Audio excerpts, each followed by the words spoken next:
this country their home. And it is my fierce determination to get the right deal for every single person in this country. For as we face the opportunities ahead of us on this momentous journey, our shared values, interests and ambitions can and must bring us together. We all want to see a Britain that is stronger than it is today. We all want a country that is fairer so that everyone has the chance to succeed. We all want a nation that is safe and secure for our children and grandchildren. We all want to live in a truly global Britain that gets out and builds relationships with old friends and new allies around the world. These are the ambitions of this government's plan for Britain, ambitions that unite us so that we are no longer defined by the vote we cast, but by our determination to make a success of the result. We are one great union of people and nations with a proud history and a bright future. And now that the decision to leave has been made and the process is underway, it is time to come together. For this great national moment needs a great national effort, an effort to shape a stronger future for Britain. So let us do so together. Let us come together and work together. Let us together choose to believe in Britain with optimism and hope. For if we do, we can make the most of the opportunities ahead. We can together make a success of this moment. And we can together build a stronger, fairer, better Britain. A Britain our children and grandchildren are proud to call home. I commend this statement to the House.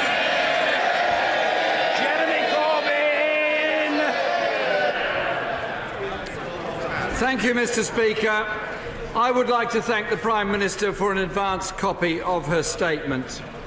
Today, we embark on the country's most important negotiations in modern times. The British people made the decision to leave the European Union, and Labour respects that decision. The next steps along this journey are the most crucial. And if the Prime Minister is to unite the country, as she says she aims to do, the government needs to listen, consult and represent the whole country, not just the hardline Tory ideologues on our own benches.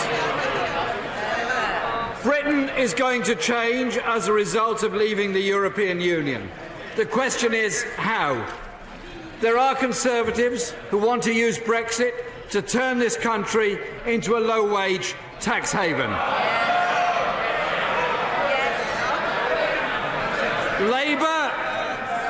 Labour is determined to invest in a high-skill, high-tech, high-wage future to rebuild and transform Britain so that no one and no community is left behind. Mr. Speaker, the direction the Prime Minister is threatening to take this country in is both reckless and damaging.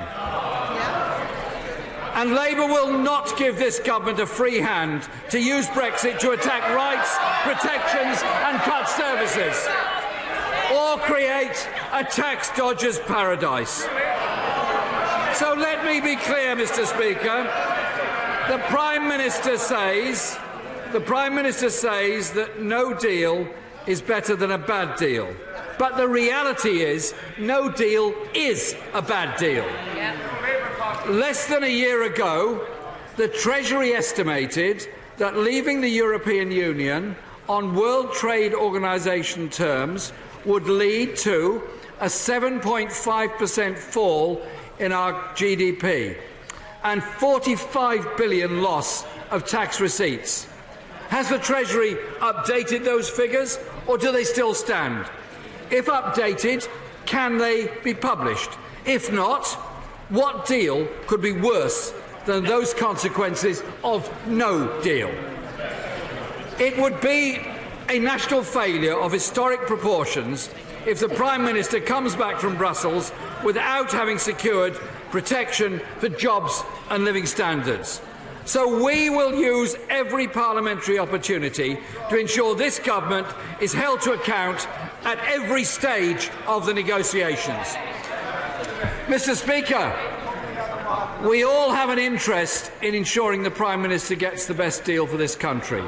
To safeguard jobs, living standards, we do need full access to the single market. The Secretary of State for exiting the EU seems to agree on this. He stated in this House on the 24th of January, the government plan is, and I quote, a comprehensive free trade agreement and a comprehensive customs agreement that will deliver the exact same benefits as we have. So that is what they pledged. So will the Prime Minister confirm today that she intends to deliver a trade and customs agreement with the exact same benefits? The same goes for protecting workers' rights and environmental standards, protecting Britain's nations and regions, protecting Britain's financial sector and services, and making sure there is no return to a hard border in Northern Ireland. And when, Mr. Speaker, does she expect to be able to guarantee the rights of all those EU nationals who live, work and make such a massive and welcome contribution to this country? And for those British nationals who live or in all parts of the European Union, including guaranteeing that their UK pensions will not be frozen post-Brexit. Mr. Speaker, Brexit would be a huge task for any government, yet so far they seem utterly complacent about the scale of the task ahead. The government ministers can't make up their minds about the real objective. The Foreign Secretary, he's here today, said in October, our policy is having our cake and eating it. How apposite from the Foreign Secretary. Today, the Chancellor on BBC Radio 4 said, we can't have our cake and eat it. Maybe they should get together and talk about it. These, at one level, Mr. Speaker, might seem like flippant exchanges from ministers, but they do reflect serious differences about Britain's negotiating aims. The government must speak with a united voice. However, the Foreign Secretary is the same man who promised our National Health Service £350 million a week once we left the EU. Now he believes that leaving the EU without a deal would be perfectly OK. It would not be perfectly OK. It would damage our economy and people's living standards. Will the Prime Minister confirm that she rejects such complacency? Labour has set out our test for this government's Brexit negotiations. And we will use all means possible to make sure we hold this government to their word on full access to the single market, on protecting Britain from being dragged into a race to the bottom, and ensuring our future relationship with the European Union is strong and cooperative, a relationship where we can work together to bring prosperity and peace to our continent. If the Prime Minister can deliver a deal that meets our tests, that will be fine. We'll back her. More than ever, Britain needs a government that will deliver for the whole country, not just the few. And that is the ultimate test of the Brexit deal that the Prime Minister must now secure. Prime Minister. Well, I'm grateful to the right honourable gentleman for, when he got to his feet, saying that the Labour Party respected the outcome of the referendum and the process that is now underway. He said the next steps are the most crucial, the most important, and of course we now enter that formal process of negotiation. It does seem, however, that the message that he said today hasn't got through to the whole of his front bench. I understand that this morning, as the Cabinet met to approve our course, his Shadow International Trade Secretary tweeted a photo of me signing the A50 letter and claiming I was signing away our country's future. So I'm afraid that's what we see from Labour all too often, talking down Britain, desperate for the negotiations to fail, and out of touch with ordinary working people. Now, he's referred to the tests, which I'll come on to. He asked me specifically about EU nationals. I have expressly referred to this in the letter to President Tusk and made it clear that I would hope that we could deal with this issue of EU nationals here and UK nationals in other member states at as early as possible a stage in the negotiations. As I've said in this House before, I believe there is goodwill on both sides to do that. Now, he mentioned the Labour Party's tests, which they've set out for the negotiations, and I've been looking at those tests because actually There are principles that the government has time and time again said we're determined to meet. So he asks, will the final deal ensure a strong and collaborative future relationship with the EU? Yes, and in my letter to President Tusk, that's exactly what I set out our intentions to be. Will it deliver the same benefits we currently have as members of the Single Markets and Customs Union? We've been clear that we want to get the best possible deal and free and frictionless trade. Will the deal protect national security and our capacity to tackle cross-border crime? Yes. Will the deal deliver for all regions and nations of the UK?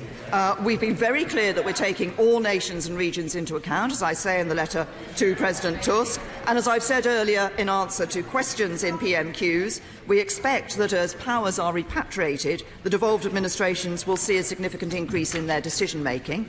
His fifth test was, will the deal defend rights and protections and prevent a race to the bottom? Well, we've been very clear that workers' rights will be protected. It's not something that's up for negotiations under this government, and he should perhaps listen to his own Mayor of London, who has said, to give credit to the government, I don't think they want to weaken workers' rights. There's been some anxiety. I've seen no evidence from the conversations I've had with senior members of the government that that's their aspiration or their intention or something they want to do. But there is a sixth test that the Labour Party has set out, which I don't think the right honourable gentleman specifically mentioned. And perhaps that's because of the confusion in the Labour Party. Because the sixth test is, will the deal ensure fair management of migration? And what we see on that is a confused picture from the Labour Party. The Shadow Home Secretary says freedom of movement is a worker's right. And the right honourable gentleman himself said the following: Labour is not wedded to freedom of movement for EU citizens as a point of principle, but I don't want that to be misinterpreted, nor do we rule it out. Little wonder nobody has any idea what the Labour Party's position on that issue is. As I said earlier, on today of all days, we should be coming together. We should be accepting the ambition for our country for the future. We should not be talking down the negotiations as he does. We should set out our ambition, our optimism and our determination to get the best possible deal for everybody in the United Kingdom. Sir William Cash. Thank you, Mr. Speaker. The Leader of the Opposition's remarks were breathtaking. For decades, from Maastricht onwards, he voted with us over and over and over again. Today, Mr. Speaker, is a historic day indeed. Can my right honourable friend reaffirm that at the very heart of this letter lies the democratic decision in the referendum of UK voters given to them by a sovereign act of Parliament by 6-1 in this House, enabling the British people to regain their birthright to govern themselves, for which people fought and died over generations. The referendum was then followed by a massive majority of 372 in this House of Commons on the third reading of the withdrawal bill itself. Trade and cooperation, yes. European government, no. Well, I think I can give my honourable friend the reassurance that he seeks. If I just quote from the very opening paragraph of my letter to President Tusk, the very first line is to reaffirm that on the 23rd of June last year, the people of the United Kingdom voted to leave the European Union. But I go on to say that we do want the European Union to succeed and prosper. The vote was not a rejection of the values we share as fellow Europeans. Instead, the referendum was a vote to restore, as we see it, our national self-determination. Mr. Angus Robertson. It's important for everybody to remember on this day that in the referendum on the European Union, the people of Scotland voted by 62% to remain in the European Union. Every single local government area in the country voted to remain in the European Union. Mr. Speaker, this happened 2 years after Scottish voters were told that they had to vote no to Scottish independence to remain in the European Union. Yet ironically, this is exactly what will happen now because of the majority elsewhere in the United Kingdom, its will being imposed on the people of Scotland.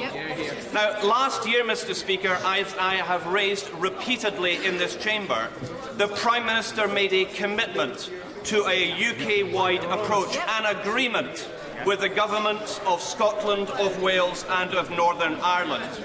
And since then, the Scottish Government has published a compromise suggestion. At its heart, a differentiated plan that could satisfy people in Scotland and the rest of the UK. The Prime Minister could have said that she would try to seek an agreement with European partners on the plan which could have protected Scotland's place in the European market, but she didn't. The Prime Minister could have taken the views of the Scottish, the Welsh and the Northern Irish government seriously, and she could have reached an agreement before triggering Article 50 as she promised. She did not, and she does not have... Order. I apologise for interrupting the right honourable gentleman. We cannot have side exchanges taking place while the right honourable gentleman should have the floor. Yes, I'm perfectly capable of seeing whence the disruption hailed, and I hope it will not persist. The honourable gentleman has important responsibilities in the Government Whip's office and is normally the embodiment of courtesy, to which I know he will now return. Mr Angus Robertson. Thank you, Mr Speaker. And we on these benches have become accustomed to the views of members on the other side of the House being incapable of understanding that the people of Scotland voted to remain in the European Union. The Prime Minister promised. Do honourable gentlemen and ladies opposite understand that we have televisions in Scotland, that viewers in Scotland can see the discourtesy from the benches opposite? They don't like to hear it, but listen, they must. The Prime Minister promised an agreement. There is no agreement. She has broken her word. And as Scotland's members of Parliament, we have been sent here with a mandate to stand up for the people of Scotland. It's a mandate that the Prime Minister does not enjoy. 58 out of 59 MPs from Scotland voted against triggering Article 50. The Scottish Parliament voted against the triggering of Article 50. The Scottish Government was against the triggering of Article 50 before an agreement. And what has this government done? It has carried on blithely, ignoring the views of people in Scotland and its democratically elected representatives. And, Mr Speaker, Europe is watching, and it is watching the way that this government treats parts of the United Kingdom that voted to remain with Europe. Mr Speaker, the UK government had a mandate to hold a Brexit referendum. We accept that. And we accept the result to leave in the rest of the United Kingdom. And in that context, again, Mr Speaker, the benches opposite do not seem to understand that the United Kingdom is a multinational state with 4 nations, and 2 of them voted to stay, and 2 of them voted to leave, and all of the rhetoric from the government benches does not paper over the gaping chasm that there is not unity in this so-called United Kingdom on this issue. As Democrats, we should all accept that the Scottish Government has a mandate given by the people of Scotland in an election, that we should have a choice after the negotiations have concluded, and that it be not kicked into the long grass and that democratic choice denied. Yesterday, the Scottish Parliament voted by 69 to 59 that people in Scotland should have that choice. Will the Prime Minister confirm that she will recognise the democratic right of the people to make their own choice after negotiations have concluded? Mr Speaker, the Prime Minister says that she thinks that Brexit will bring unity to the United Kingdom. It will not. On this issue, It is not a united kingdom, and the Prime Minister needs to respect the differences across the nations of the United Kingdom. If she does not, if she remains intransigent, and if she denies Scotland a choice in our future, she will make Scottish independence inevitable.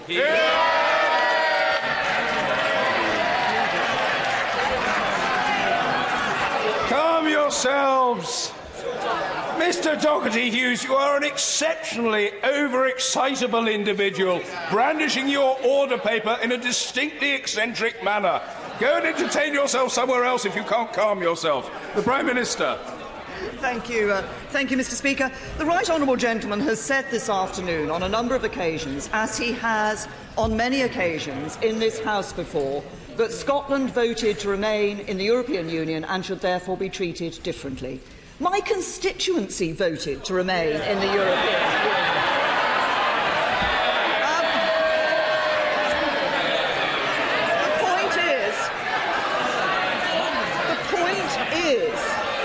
The point is that we are one united kingdom, and it was a vote of the whole of the United Kingdom.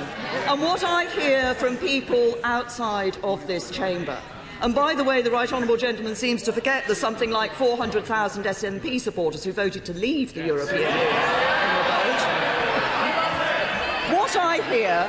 What I hear from people outside this chamber, from individuals and businesses alike, whether they voted to remain or to leave, is that the vote having been taken, the decision having been given to people of the United Kingdom, that we should now respect that vote and get on with the job of delivering for everybody across the whole of the United Kingdom.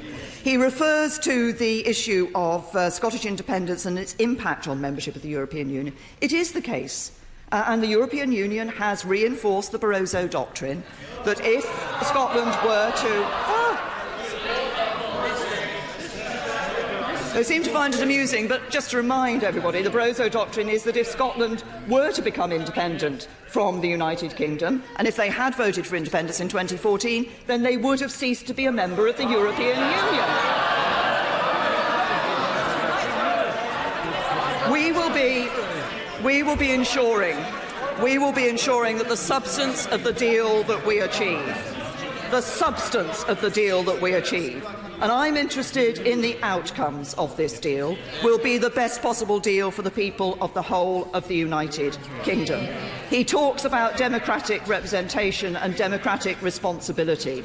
Perhaps the Scottish Government might like to consider why it has not passed a single piece of legislation in Holyrood for the past year. John Redwood. I welcome warmly the Prime Minister's words in her letter and her statement, and I especially welcome that we want a special relationship with the EU based on friendship, trade and many other collaborations once we are an independent country again. And would my right honourable friend confirm that the UK government is offering tariff-free trade with no new barriers to all our partners in Europe, which must make enormous sense for them? Well, my right honourable friend is absolutely right. We want to see that tariff-free trade on a reciprocal basis with the other countries in the European Union. I think that makes sense. We already operate on the same basis because we operate under the same rules and regulations, and I think we should look to have that maximum free trade between the two countries.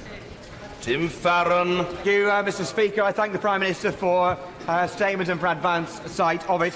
But today the Prime Minister is not enacting the will of the people. She is at best interpreting that will, choosing a hard Brexit outside the single market that was never on the ballot paper. So this day, of all days, the Liberal Democrats will not roll over as the official opposition has done. Our children and our grandchildren will judge all of us for our actions during these times. I am determined that I will look my children in the eye and be able to say that I did everything to prevent this calamity that the Prime Minister has today chosen. So we now face an unknown deal that will shape our country for generations. The deal will be signed off by someone, and the only question is who. Will it be the politicians, or should it be the people? Surely the Prime Minister will agree with me that the people should have the final say.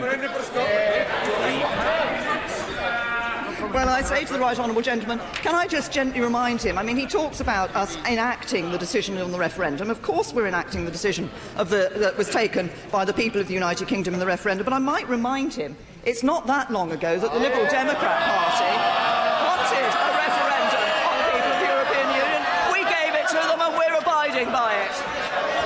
Anna Soubry. Thank you very much, Mr. Speaker. Mr. Speaker, the Prime Minister has made it very clear that immigration is her #1 priority. As a result of that we cannot accept the free movement of people and therefore we can't remain a member of the single market.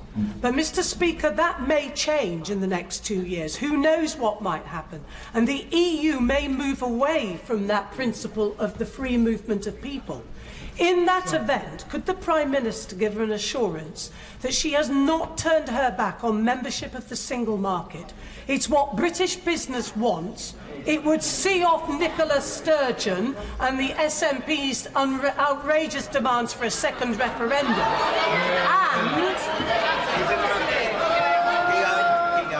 And wished a while, and these are serious matters that this United Kingdom faces. It would provide the solution to Northern Ireland as we now leave the European Union. Well, can I just gently say to my honourable friend, she started her question by saying that immigration was the #1 priority. What we have done is said that we want a comprehensive package which, yes, does enable us to control immigration and set our own rules on immigration, but also has exactly the sort of free access to the single market that I think my honourable friend is talking about and that businesses want to see. And I believe that we can achieve that agreement. I believe we should be optimistic and ambitious in achieving that agreement. There are other freedoms that the European leaders will quote in relation to full membership of the single market, such as the jurisdiction of the European Court of Justice, and I think people here voted to stop the jurisdiction of the European Court of Justice last year. But what matters to me is the outcome, not the structure by which we achieve that outcome, but will we have that free, frictionless, tariff-free access to the single market, and that's what we want to achieve and that's what we're working for. Mr Nigel Dodds. Mr Speaker, can I thank the Prime Minister for her statement, congratulate her and her government on actually delivering on the will of the people of the United Kingdom as a whole, instead of seeking to undermine it, and wish her well and her government in the negotiations that lie ahead. We in this bench are convinced that she is the right leader of our country for these challenging times. And isn't the fundamental point this? That this United Kingdom, this union, is far more important for the political and economic prosperity of all our people than the European Union? And can I also commend her for putting in Article 5 of the principles that you set out in her letter, Northern Ireland, the relationship with the Irish Republic, and can I commend her on the way that has been put forward, and she will have our support in the coming months and years in this House to make that a reality. Well, I thank the right honourable gentleman for his comments, particularly that we have recognised the particular circumstances of Northern Ireland and its relationship, because of the land border, with the Republic of Ireland, and, as he said, recognise that in the letter to President Tusk. Can I also agree with him when he says that the most important union, actually economically and for this United Kingdom in other ways, is the United Kingdom. It is the case that for individual constituent parts, it's the, if you like, trading within the single market of the United Kingdom is far more important than trading with the European Union. Mr Crispin Blunt. Can I commend my right honourable friend for the constructive, positive and realistic tone she has set today with her statement and the letter to Donald Tusk. Can I also congratulate her and her government for the use of the last 9 months in order to prepare us for this point, making up for the lack of preparation by the last administration for this moment. And can I also urge on her the preparation that is implicit in this letter, that if it is impossible to get a deal home, that whilst that will be coped with by the United Kingdom and the European Union, as it must be, that we are in the position to cope with it should that happen. I thank my honourable friend, and it is important. I think we are trying to approach this in a realistic and pragmatic way, as he says. And it is absolutely right. Of course, government will be working across all departments to ensure that we have preparations in place, whatever the outcome will be. But as I made clear in my letter to President Tusk, while both the European Union and the UK could cope if there was no agreement, that would not be the ideal situation. It is not what we will be working for, and we should be actively working to get the right and proper deal for both sides. Ed Miliband. Mr. Speaker, the Prime Minister is right to say in her statement that this deal, the eventual deal we get, must work for the 48% as well as the 52%. Because whether we were Remainers or Leavers, we will live in the same country together after Brexit. But can I emphasise to her that national unity must be earned and not just asserted, and it must be shown in deeds and not just in words. And we are a long, long way away from it, and I think you'll agree with that. So, as she reflects on the last 8 months, can she say what she thinks she needs to do differently in the next 24 months to achieve that national unity, which frankly eludes us at the moment? Absolutely. I think the most important thing that we can do, two things that we will be doing over the next 24 months as a government. One is to putting in place our plan for Britain, which is about ensuring that we see a United Kingdom where the economy works for everyone, where we see a much fairer society, where success is based on merit, not privilege. That's what is driving this government, and that's what we will be putting into place domestically. But also, for the unity of the UK, the most important element in relation to the negotiations with Europe is to get that best possible deal in terms of cooperation on security, but also in terms of the free trade arrangements, which will bring prosperity to our economy. Graham Patterson. Thank you, Mr. Speaker. Can I thank and congratulate my right honourable friend for resolutely sticking to her promise to the British people to trigger Article 50 before the end of March. There will be celebrations all around the country, nowhere more so than in our remote coastal communities where health and wealth of our fishing grounds has been trashed by the Common Fisheries Policy. In order to fully re-establish our national control of the full EEZ, we will have to abrogate our membership of the London Convention on Fisheries 1964, and that requires 2 years' notice. Does my right honourable friend intend to trigger that soon?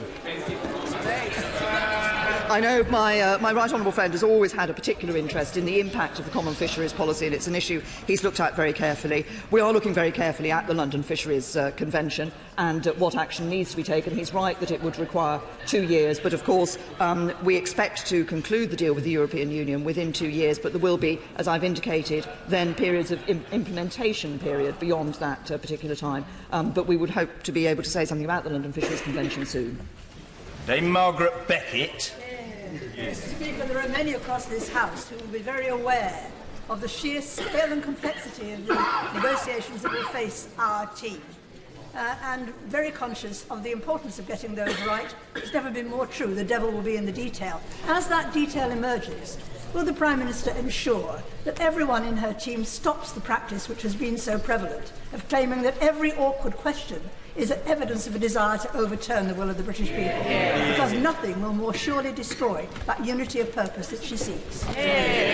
Well, the Right Honourable Lady is absolutely right that these will be very complex negotiations, and I think it was right to wait for the 9 months that we have done in order to bring, before invoking Article 50, so we have been able to do a considerable amount of preparation. Of course, as we move forward, there will be some very technical discussions that will need to take place, as well as the higher level discussions that will need to take place, and I can assure the Right Honourable Lady that we consistently ask ourselves difficult questions to ensure that we are testing every approach that we put forward so that we get the best possible deal. Michael Fabricant. Firstly, may I reassure my right honourable friend that Donald Tusk has indeed received the letter. He tweeted about it 1 minute early, which shows the keenness of our team at 12:29 our time. But may I also tell the Prime Minister that Donald Tusk has said he is missing us already, but that he recognises it is in the European Union's interest, as well as that of the United Kingdom, that we achieve an agreement that will benefit both sides in this negotiation. Well, this is absolutely right, and I'm pleased to hear that President Tusk has taken that view. I think this is not about just the United Kingdom for the future. It's about the European Union for the future, and it's about the relationship that we will have with them. And as I've said in the letter, we want a deep and special partnership to continue in the future. We're still part of Europe, although we'll be leaving the EU institutions. Mr Douglas Carswell. The Prime Minister has the goodwill of the country as she seeks a new relationship with our European allies. Will she confirm that in transposing EU directives and regulations into UK law, we don't transpose all the rulings of the ECJ, that we don't, for example, have the EU Charter of Fundamental Rights imposed, given that we've got long-standing assurances that it will not have legal force in this country? I think what I would say to the honourable gentleman is we will be publishing a white paper on the Great Repeal Bill tomorrow, which will make clearer how we are going to transpose not just the acquis but also relevant judgments of the European Court of Justice. But I'm very well aware, this government has taken a very clear position that we don't think that the European Charter of Fundamental Human Rights is something that is applicable. Nicky Morgan. Thank you very much indeed, Mr Speaker. In her letter to President Tusk, the Prime Minister said, and she said it in January, we are leaving the European Union, but we are not leaving Europe. She will know that 16.1 million people last June voted to do neither. But the result is as it is and needs to be honoured. Could my right honourable friend say how she is going to keep Parliament fully engaged, this Parliament, throughout that process, and also that she will do her utmost to secure a trade deal that we can all support, and she will not listen to the siren voices who seem to think that no deal is a good option? I'm very happy to give the reassurance to my right honourable friend. I want to secure a really good trade deal for the United Kingdom with the European Union. I also want us to be able to secure trade deals with countries around the rest of the world, but we do want to ensure, and we start off from a good position because of course we're operating on the same rules and regulations as the European Union, that we get that really good trade deal with the EU. There will be significant opportunities for this House and this Parliament to consider issues as we go forward through the next 2 years. Of course, the Great Repeal Bill itself will be a matter for debate and consideration in this House. There will also be some subsequent pieces of legislation that are required as a result of the decision to leave the European Union, which will come before this House, and we will make every effort to keep this House informed as we go through. I've always said we will be clear, we will give clarity where we are able to do so. Hilary Benn.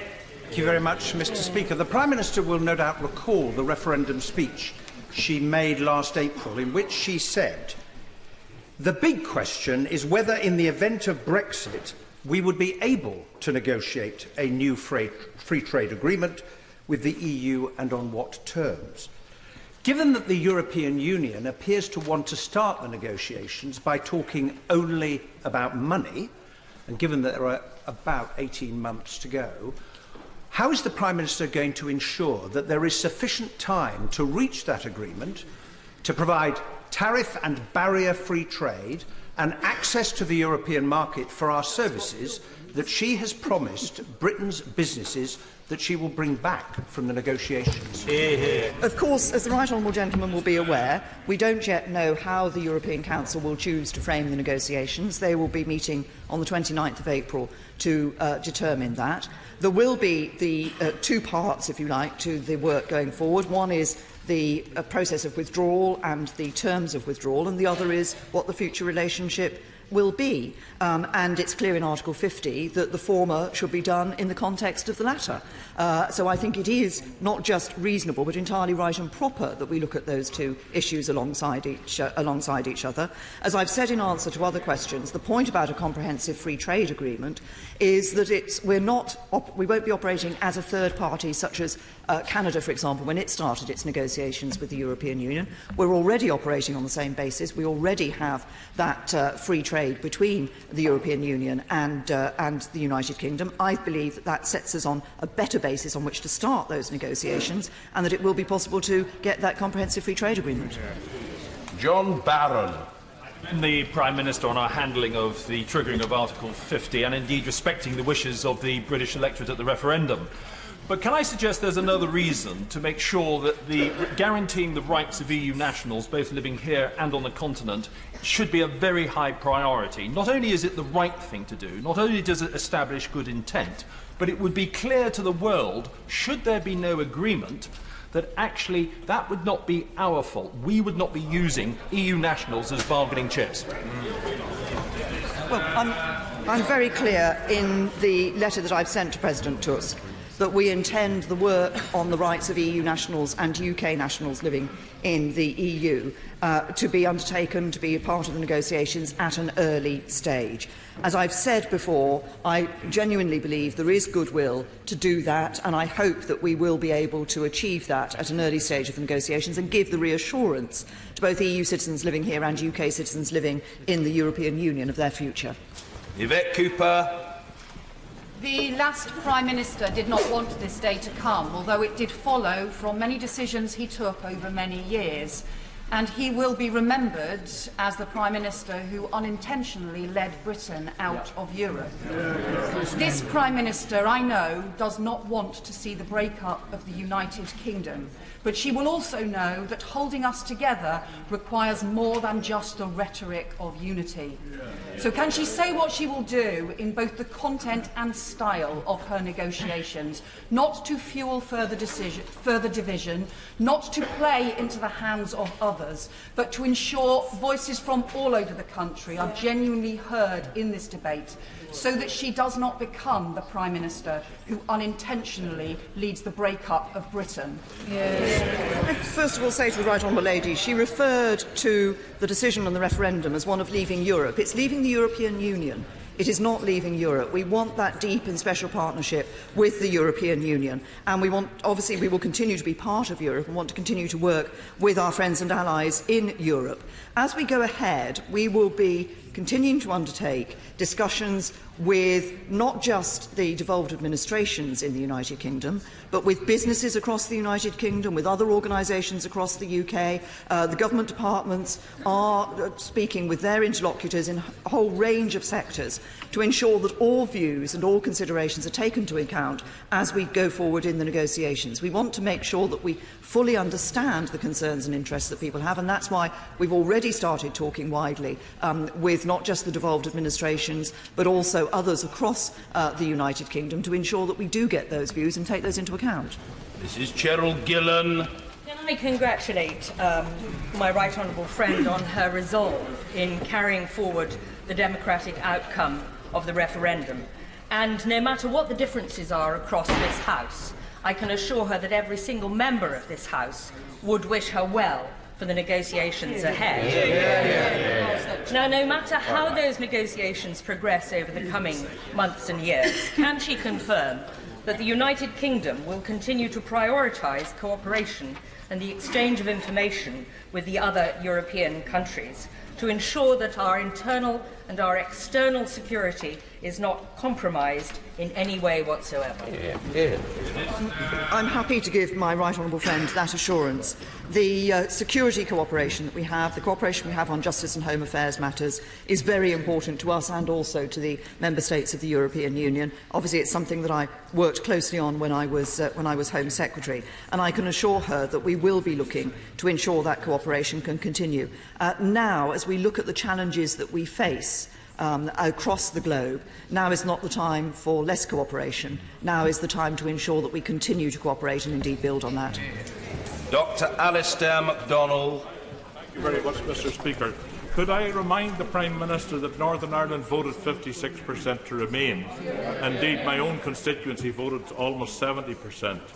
And could I, with respect, Prime Minister, warn you about the Trojan horse being pushed out to you in the form of honey words from the bench behind me? But the Prime Minister says that the interests of all nations and regions in the UK will be taken into account in negotiations.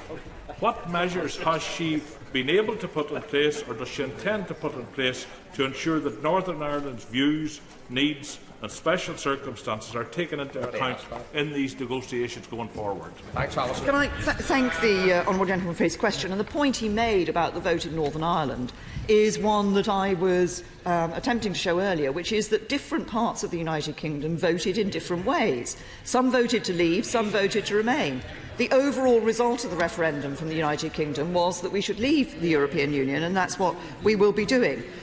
We have been maintaining contact with obviously with the Northern Ireland Executive up to the point at which the Executive ceased to exist and the election was taking place. We have been continuing, however, to talk to political parties in Northern Ireland on this issue. The best result to ensure the voice of the devolved administration in Northern Ireland can be heard within these negotiations is for the parties to come together and for us to see that strong and devolved government which will provide us with that interlocutor. Steve Baker. Since the vote, the economic news has confounded expectations.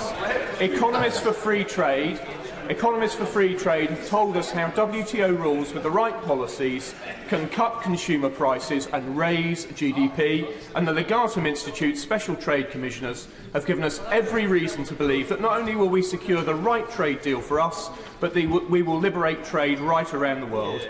Will the Prime Minister agree with me that the time for Project Fear is over? My honourable friend is right. Obviously, there were predictions about what would happen to the economy if the United Kingdom voted to leave. Those predictions have not proved to be correct, and we see a strong economy. Of course, as we go forward, we want to build on that. We do want to ensure we get those comprehensive trade agreements. I believe a comprehensive free trade agreement with the European Union should be our aim. That's what we will be working for, but we will also be looking to promote trade around the rest of the world. As my honourable friend says, it is, I think, in the interests of everybody, not just the UK or the EU, but also countries around the world, that we do stand up for the benefits of free trade and we promote free trade around the world. Dame Rosie Winterton. Mr. Speaker. As has been said, the Prime Minister in her statement referred to taking due account of the specific interests of every nation and region of the UK. But leading councils in Yorkshire have had no contact whatsoever from the government. So can the Prime Minister please now work with local government and with local enterprise boards in all English regions to analyse the effect of Brexit on jobs, trade and investment, so that negotiations can achieve, as was promised, not just an aspiration by the Secretary of State for Brexit, the exact same benefits as we have from membership of the single market and the customs union. She sidestepped the question from the Leader of the Opposition. So can I ask again, does she believe the English regions can get the exact same benefits as before? The Right Honourable Lady has asked a number of questions there. I'm very clear that we want to ensure that we get that free trade agreement, that comprehensive free trade agreement, which does give our businesses the benefits that they've had as members of the European Union.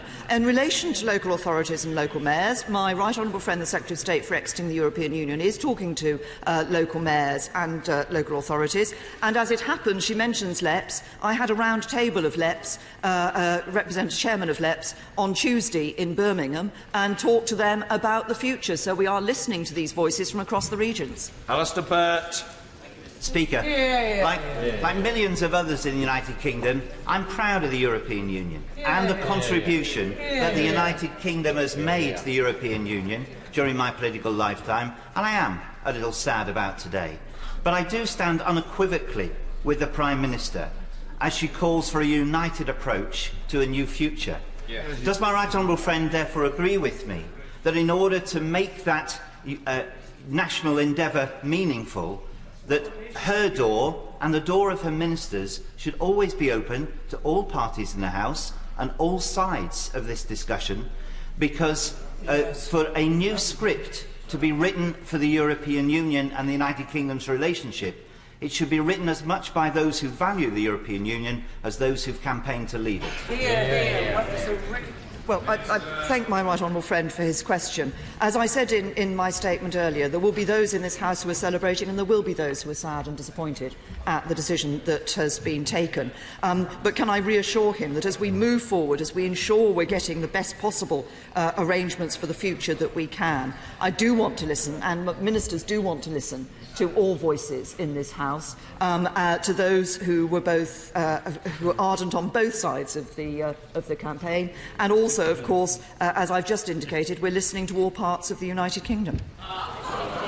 Sir Alex Salmond. But today's the day that the Right Honourable Member for Maidenhead has become the first Prime Minister in recent history to have to be reminded that Scotland is a country, not a constituency of England. The Prime Minister refused to reply. The Prime Minister refused to reply to the question of whether there had been an economic assessment on the impact of leaving the EU with no deal. Has there been such an assessment? Will she publish it? And if there hasn't been, then how does the Foreign Secretary know it's perfectly okay? Can I say to the right honourable gentleman, I'm well aware that Scotland is a constituent nation of the United Kingdom, but the point is a very simple one, and it was made from the bench behind him earlier, which is that different parts of the United Kingdom voted in different ways. Different constituencies voted different ways. Scotland, Wales and Northern Ireland voted in different ways. Wales voted to leave. Scotland and Northern Ireland voted to remain. But the overall response of the United Kingdom was a vote to leave the European Union, and that is what we are putting into place. And I say to the right honourable gentleman that we are looking at the arrangements that need to be put in place, whatever the decision that is taken at the end. But crucially, what I'm very clear about, and what I'm clear in my letter to President Tusk, is that we should work to get that comprehensive free trade agreement so that we're not in the position of having no deal, but we do have a deal that is to the benefit of everybody in the UK, including the people of Scotland. George Freeman.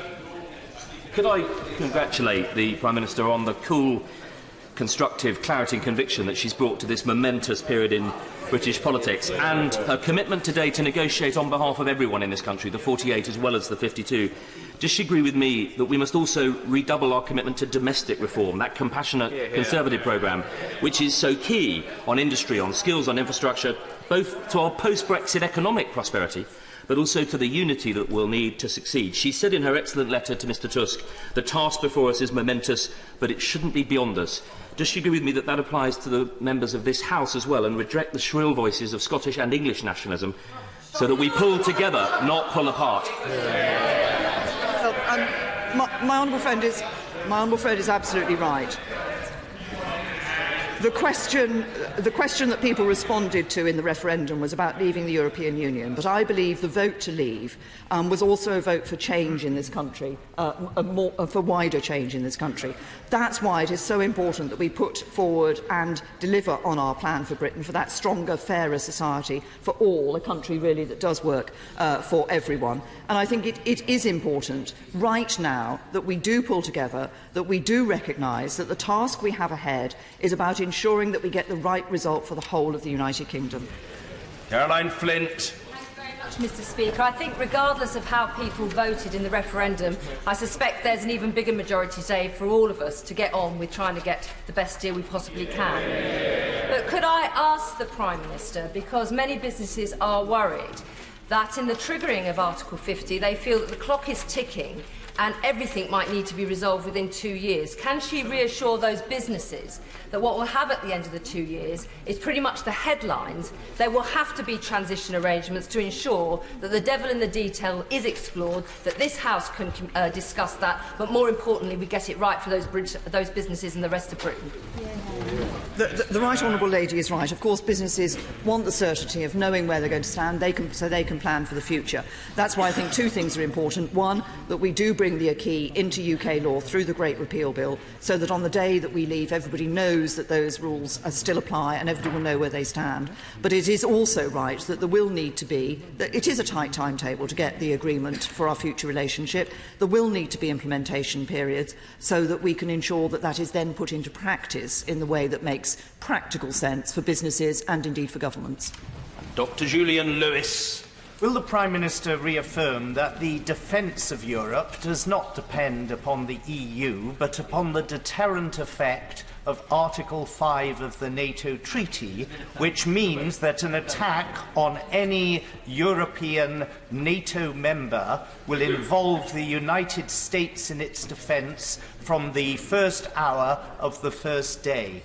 And in a spirit of unity, will she join with me in congratulating two statesmen on opposite sides of the Brexit debate, Sir John Major and Lord Tebbit of Chingford, who may not share the same views on Europe, but who share the same birthday today?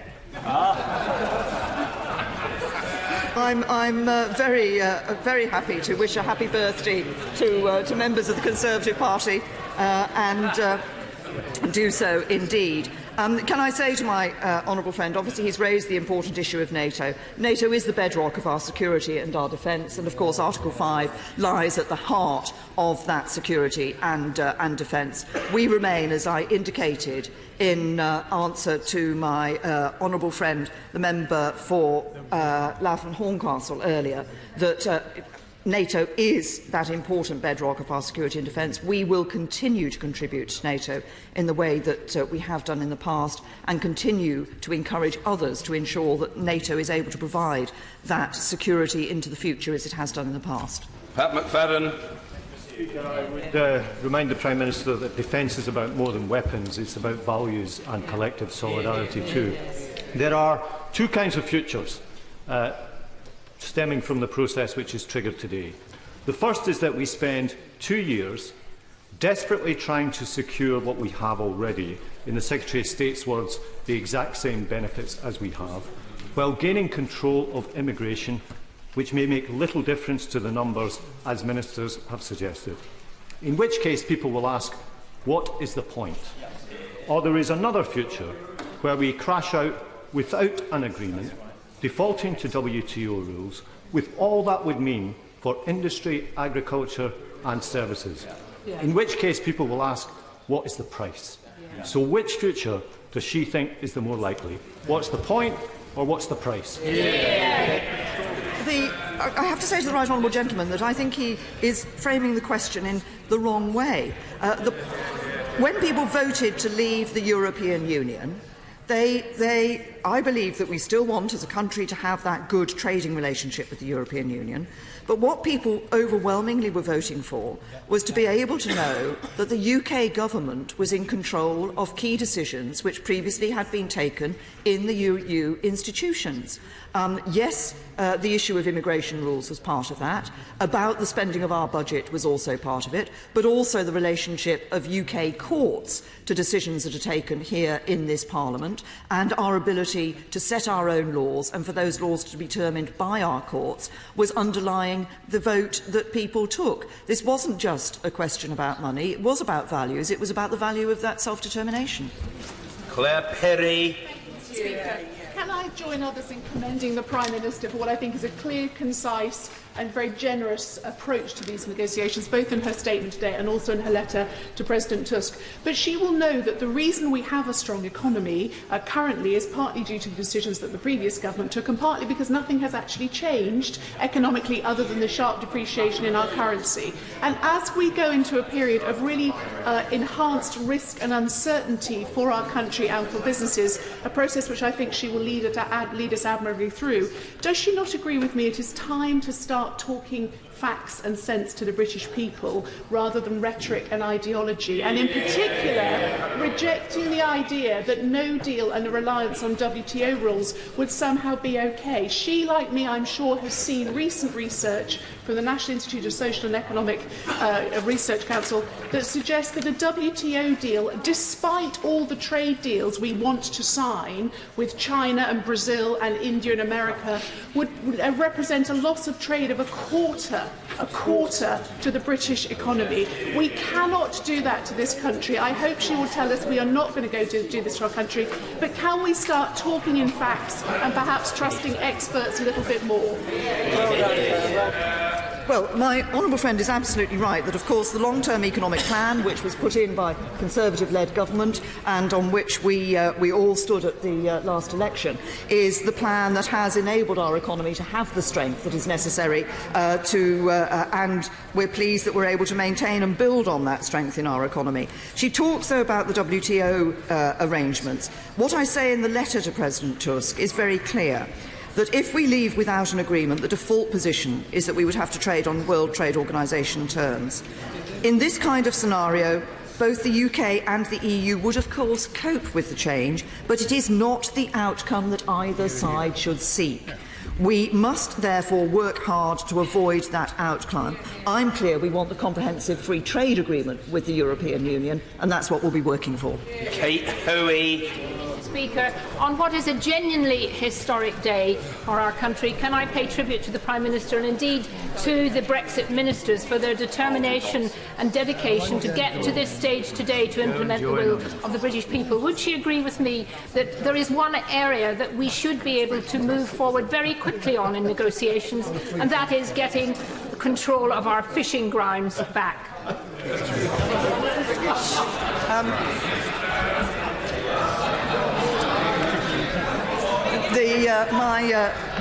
My right honourable friend, of course, the former Environment Secretary, did raise the question of the London Fisheries Convention, which is an issue, as I said, which DEFRA is looking at and on which we hope to be able to say something soon. Of course, as we look at the whole raft of negotiations that will be taking place, we will be looking at policies that affect not just trade in goods and services, but policies that affect agriculture and fisheries here in the United Kingdom, and the other issues on security and crime. But we will be looking particularly at the London Fisheries Convention in due course. Neil Carmichael. Thank you very much, Mr. Speaker. The Prime Minister's letter to President Tusk is not one I ever hoped to read, but having done so, I welcome the 8 principles. But does the Prime Minister agree with me that to bring those to fruition, it would be very helpful to include all of us in this process? Because, of course, even the most ardent pro-European is actually also incredibly ambitious about this country. I'm very happy to give that reassurance to my honourable friend. I think that what I hope we will see, and what I think, as he's indicated, we will see, is people who were previously on both sides of this argument about leaving the European Union actually now coming together with that ambition for the future. And it's important that we take all views into account as we develop that. Ben Bradshaw. Thank you, Mr. Speaker. In her letter and again in her statement today, she's made clear that she believes it will be necessary to agree the terms of the divorce alongside the details of our future relationship with the European Union.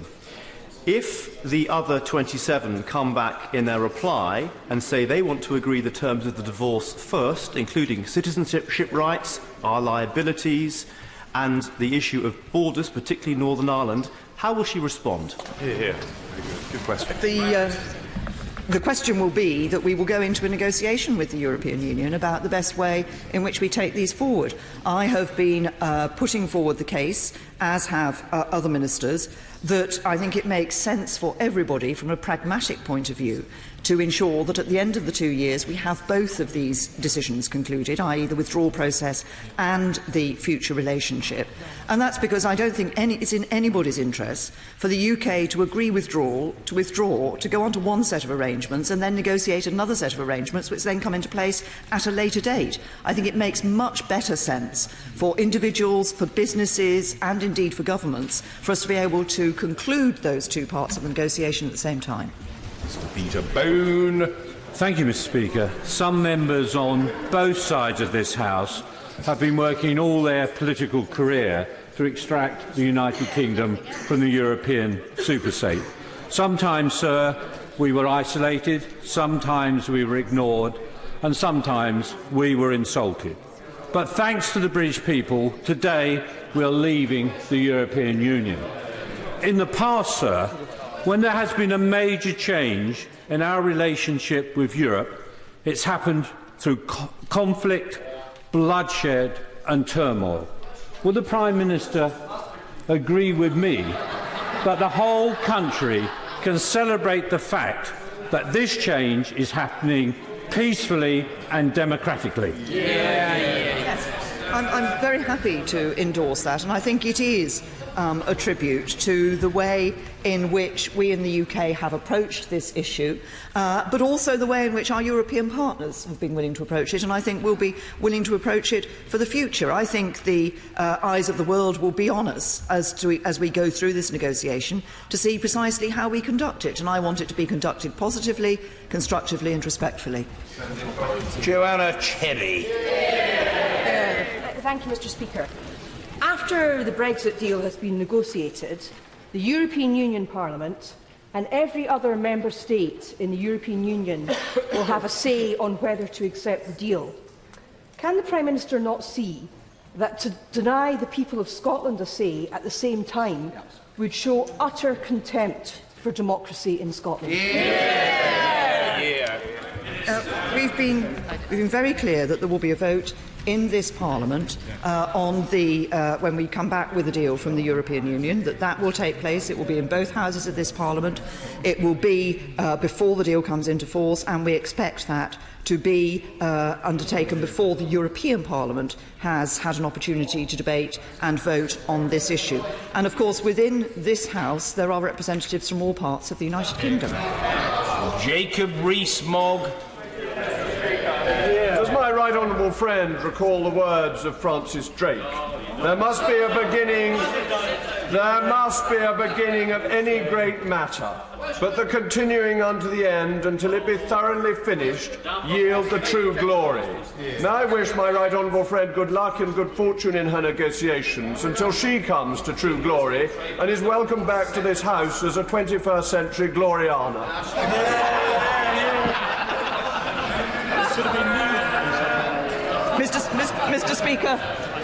Mr. Speaker, I think the answer to that is I thank my honourable friend. Liz Kendall.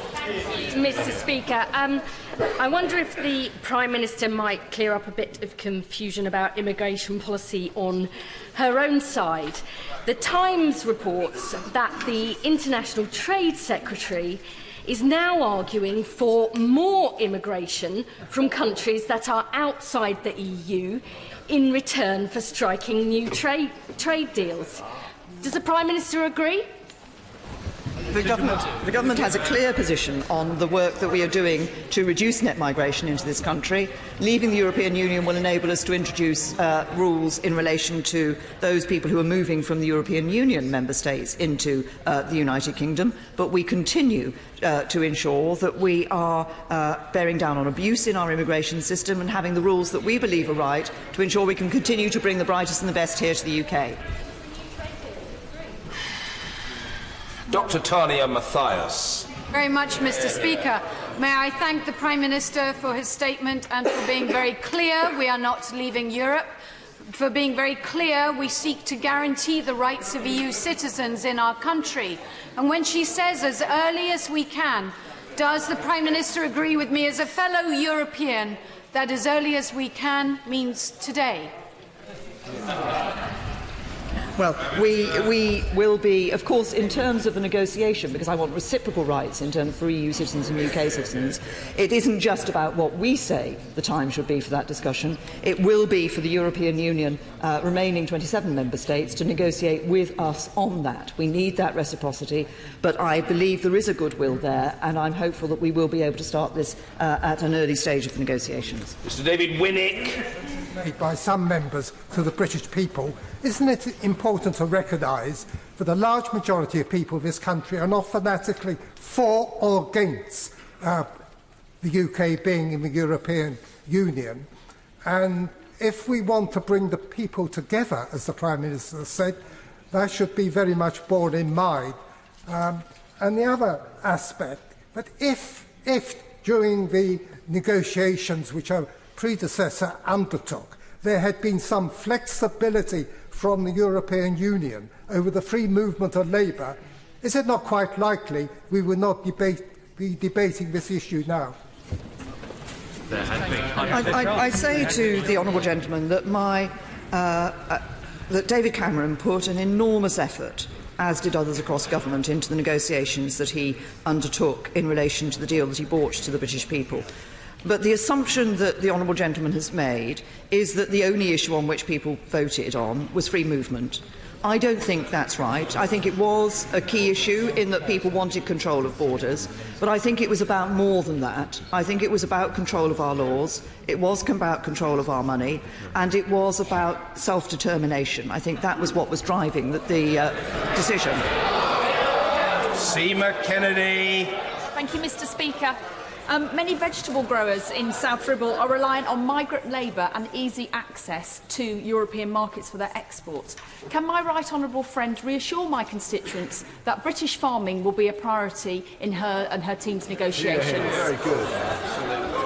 I can assure my honourable friend that the Secretary of State for the Department for Environment, Food and Rural Affairs is looking very closely and working very closely with farming communities across the whole of the United Kingdom on the interests that they have for the future and the arrangements that will be put in place once we leave the Common Agricultural Policy. Kelvin Hopkins. Speaker, can I say, Mr. Speaker, that I welcome the triggering of Article 50, as it will make possible the future democratic socialist future, which I and many others have struggled all our lives. The Prime Minister will be aware that we have a trade deficit with the EU of over £60 billion a year, another deficit of around £20 billion a year on investment income and remittances, and we pay over £10 billion a year as our contribution to the EU budget. This is a total of £90 billion, a huge sum, roughly equivalent to £6,000 a year for a family of four. Does this not put Britain in a very strong position in the negotiations specifically about trade? Well, I think we are in a good position in relation to the negotiations in relation to trade.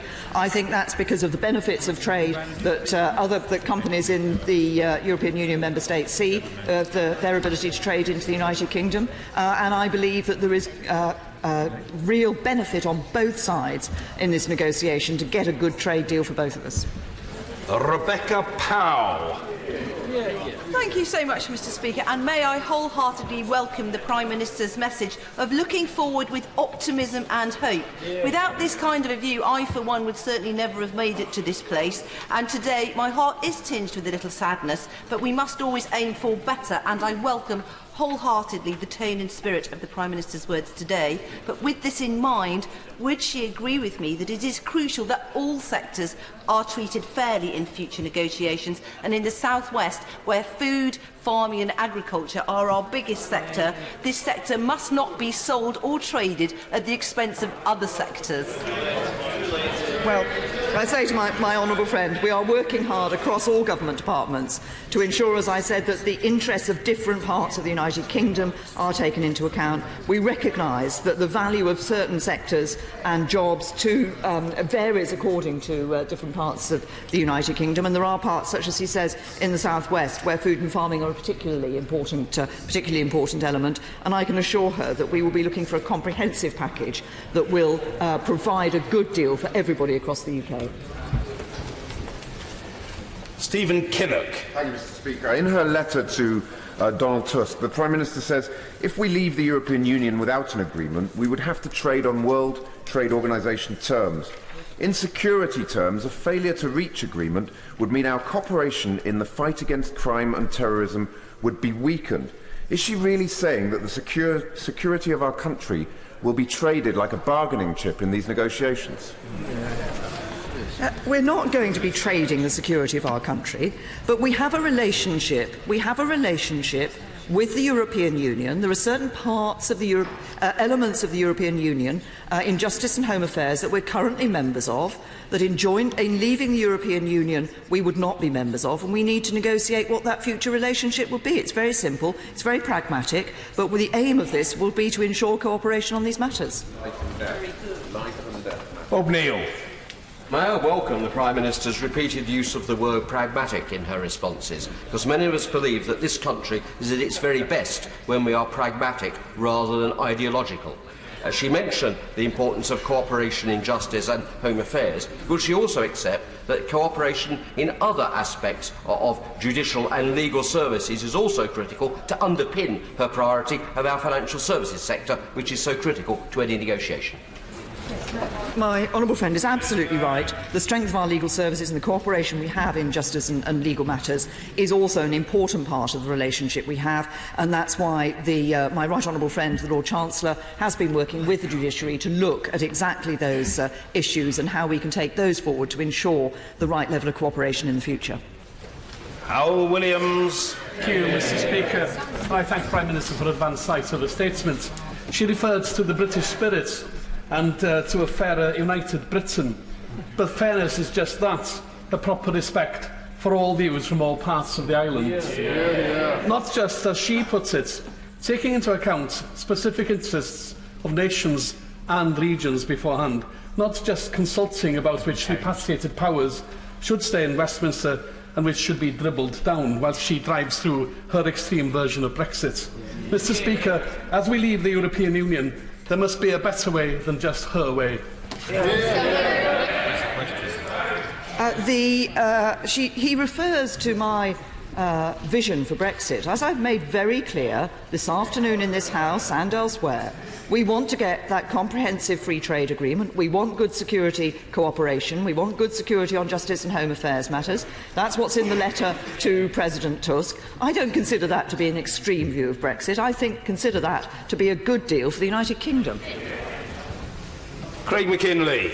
Mr. Speaker, may I congratulate my right honourable friend on the very reasonable underlying tone in her letter to President Tusk today. My right honourable friend will be aware that this is a day that I've campaigned for some 26 years. And will she now agree with me that the dividend of restoring democracy to our institutions, in stopping the huge fiscal transfers to the EU and the potential for international new trade deals are prizes that all across our country will benefit from in years to come? As I indicated earlier, I know that there are honourable friends and others, honourable members of this House, who have campaigned for this for a very long time, as my honourable friend says. And he's absolutely right. I think what underlay the vote for people was that feeling of the need for the United Kingdom to be able to have control of its budget, control of its laws, control of its immigration rules, and not simply be subject to decisions taken in Brussels. Anne Clwyd. I'm proud to have been a member of the European Parliament, one of the first elected members in 1979, along with Boris's father, who I don't think shares the same views as Boris any longer. She has reflected, the Prime Minister this morning, about the role of the European Parliament. And I'm sure she will agree it's one of the three important institutions with whom negotiations will take place. Now, at the end of the day, the European Parliament has the power of veto. And that is a very, very important power. Now, would she agree that if the European Parliament were to invite her, as they do heads of state and prime ministers, to appear before the Parliament, to give her views and answer some of their questions, that she would agree to do so? The Honourable Lady is absolutely right that the European Parliament will play an important role in this. Obviously, the structure of the negotiations that has been established is that the key negotiator will be the European Commission, operating under the mandate of the EU Council, but arrangements are made for interaction with the European Parliament as part of that as well. I know it is heads of government are from time to time invited to address the European Parliament, and were such an invitation to come, I would of course look at it very seriously. Jason McCartney. Thank you, Mr. Speaker. This is indeed a momentous day. On behalf of the whole House, may I pass on our congratulations to our honourable friend, the member for Morley and Outwood, on the birth of a baby boy this morning, Clifford George. The Prime Minister has spoken about more decision-making powers for the devolved assemblies. With that in mind, is now not the time to turbocharge devolved powers to Yorkshire and the North, and to put real backing into the Northern powerhouse? Congratulating the honourable member for Morley and Outwood on that excellent news to which the honourable gentleman has just referred, I think it right also to congratulate the honourable gentleman, the member for Filton and Bradley Stoke, who I think had some hand in the matter as well. Prime Minister.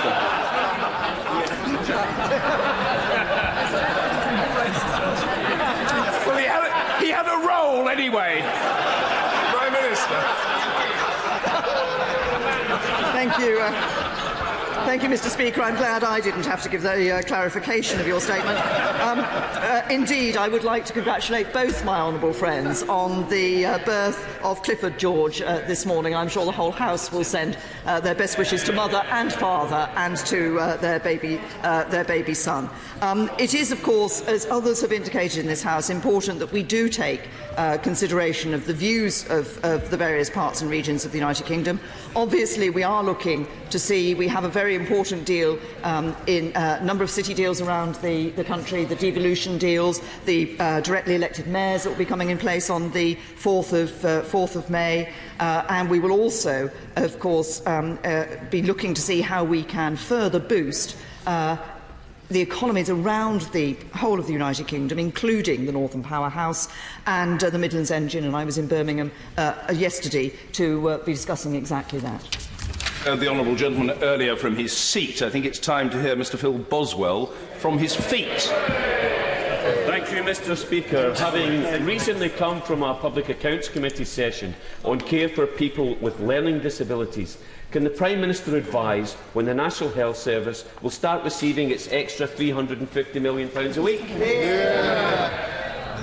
Well, I'm pleased to say that, of course, we are putting record levels of funding into the National Health Service and putting extra funding into social care, as my right honourable friend the Chancellor announced in the budget. Of course, decisions about how we spend our budget in the future, once we have completed these negotiations and left the European Union, will just be decisions to be taken here in the United Kingdom. Alberto Costa. Thank you, Mr Speaker. In less than half an hour, the Italian Foreign Secretary will be visiting Parliament to sign the Book of Condolence and lay some flowers on behalf of the Republic of Italy. Mr Speaker, can I warmly commend the Prime Minister's words in her statement, the first time that she said this to the House, and those are the words that say, "I will represent every person in the whole United Kingdom, and yes, those EU nationals who have made this country their home." That includes my parents, my sister, some of my constituents and 3 million other EU nationals. I would like to thank the Prime Minister for using those warm words. Today marks a coming of age for her. She is showing this House and the country that she is the right leader at this momentous time for the country. I thank my honourable friend for his remarks, and of course he has taken a particular interest in the position of EU citizens living here in the United Kingdom, and I'm pleased to confirm that as I negotiate, I will be negotiating for everybody in the United Kingdom, including those EU citizens, and as I have repeated in the letter to President Tusk, I expect and hope that we'll be able to look at that issue of the rights of EU citizens living here and UK citizens living in the EU at an early stage of the negotiation. Mr Barry Sherman. Can I remind the Prime Minister that at one stage, both she and I were Remainers. I remain very much a Remainer. I'm a passionate European, and I believe that she should take careful note that the large number in this country that valued European citizenship. And why? Because it delivered over many years peace, prosperity and security. Will she assure this House that those priorities will be maintained in all the negotiations going forward? Well, I'd simply say to the honourable gentleman that, of course, it is possible to be passionate European without believing that the UK should be a member of the European Union.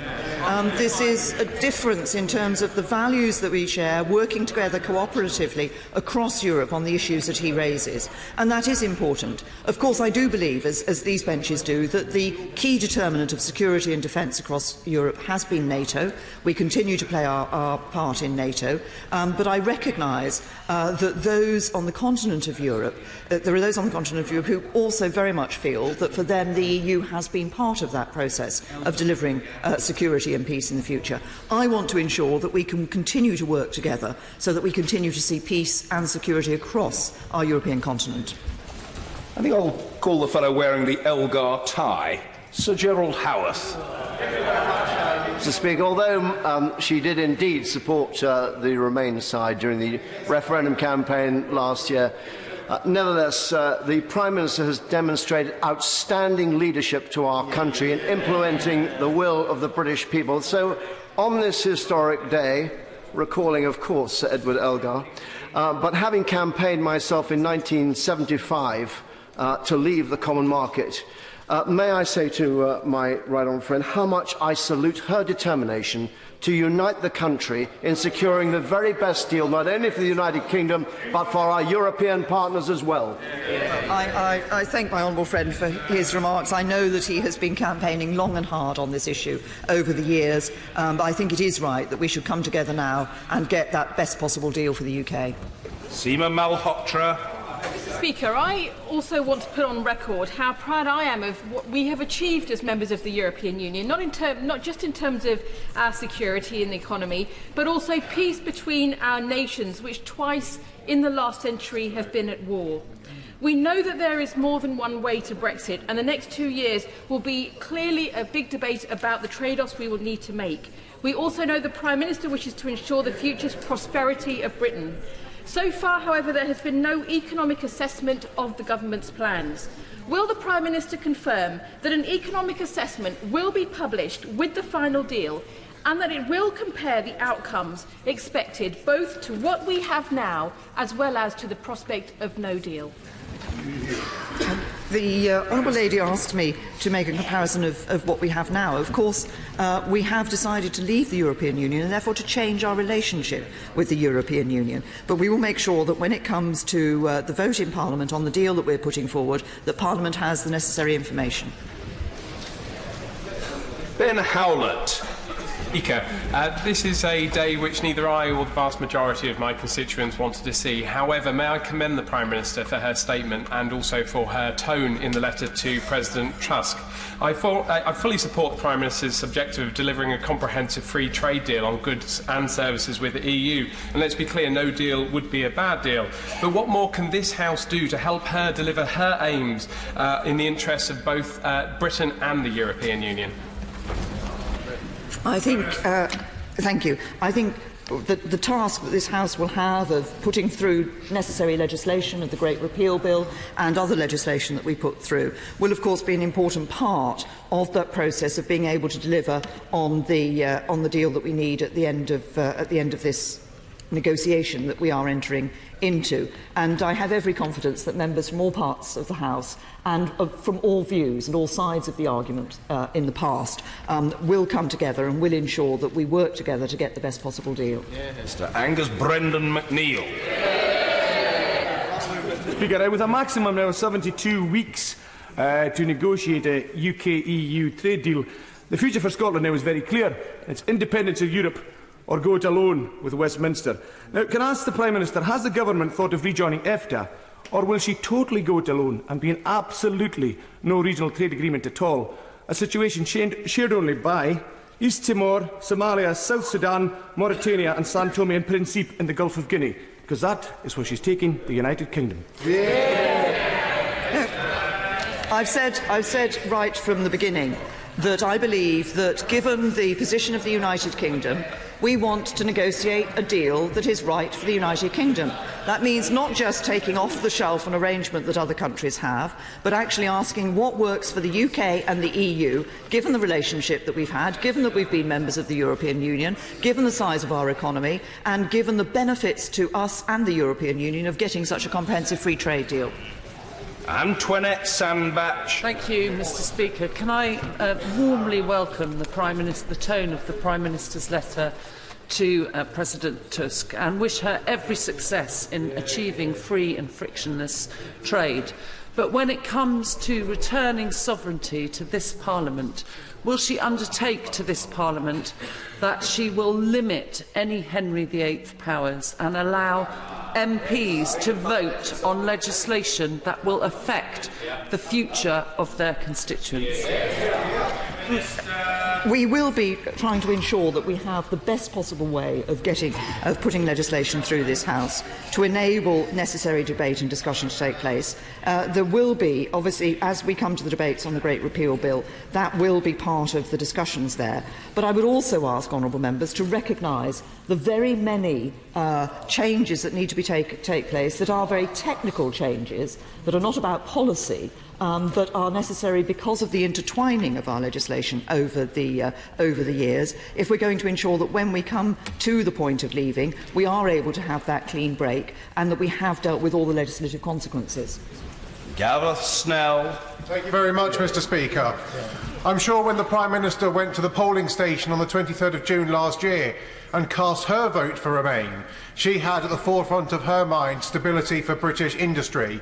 And, Mr. Speaker, in the recent by-election, the Prime Minister wrote to thousands of constituents in my constituency, highlighting the plan that she said her party would have for the ceramic industry.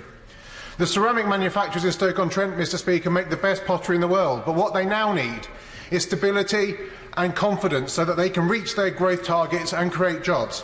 So Mr. Speaker, can the Prime Minister today confirm, here and now, that our future relationship with the single market and the customs union will deliver exactly the same benefits as it does, so that when I return to Stoke-on-Trent this weekend, I can give my major employers the confidence that they need? I have to say to the honourable gentleman that the answer I give him will be the answer that I have given throughout this statement, and indeed have given in the past. We will be working for that comprehensive free trade agreement, which will enable businesses to trade freely with the European Union single market and to trade in both goods and services with the European single market. That is what we want to achieve. I recognise the need for business to have as much certainty as possible, as soon as possible.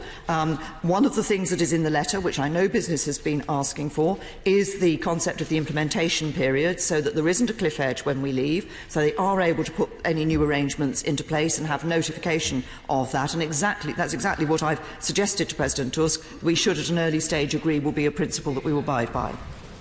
Ah, yes, a Canterbury Knight, Sir Julian Brazier. Thank you, Mr. Speaker. In strongly welcoming my right honourable friend's statement, could I particularly welcome what she said about remaining good Europeans?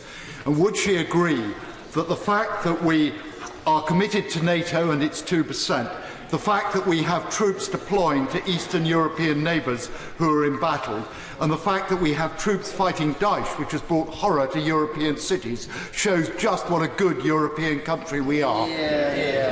My honourable friend makes a very important point. It isn't just about what we stand up and say, it's about what we actually do. And that what we are doing in NATO, the commitments we have given to our Eastern European allies, and the work that we're doing to counter Daesh, as he says, and not just the military work that we're doing, but also the cooperation we have between our intelligence services across Europe, are all important symbols of our commitment to ensuring that we play our part in maintaining security in Europe.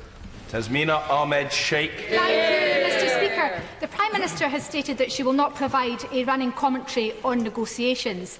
Earlier this week in the Financial Times, Michel Barnier stated, "The unity of the 27 will be stronger when based on full transparency and public debate."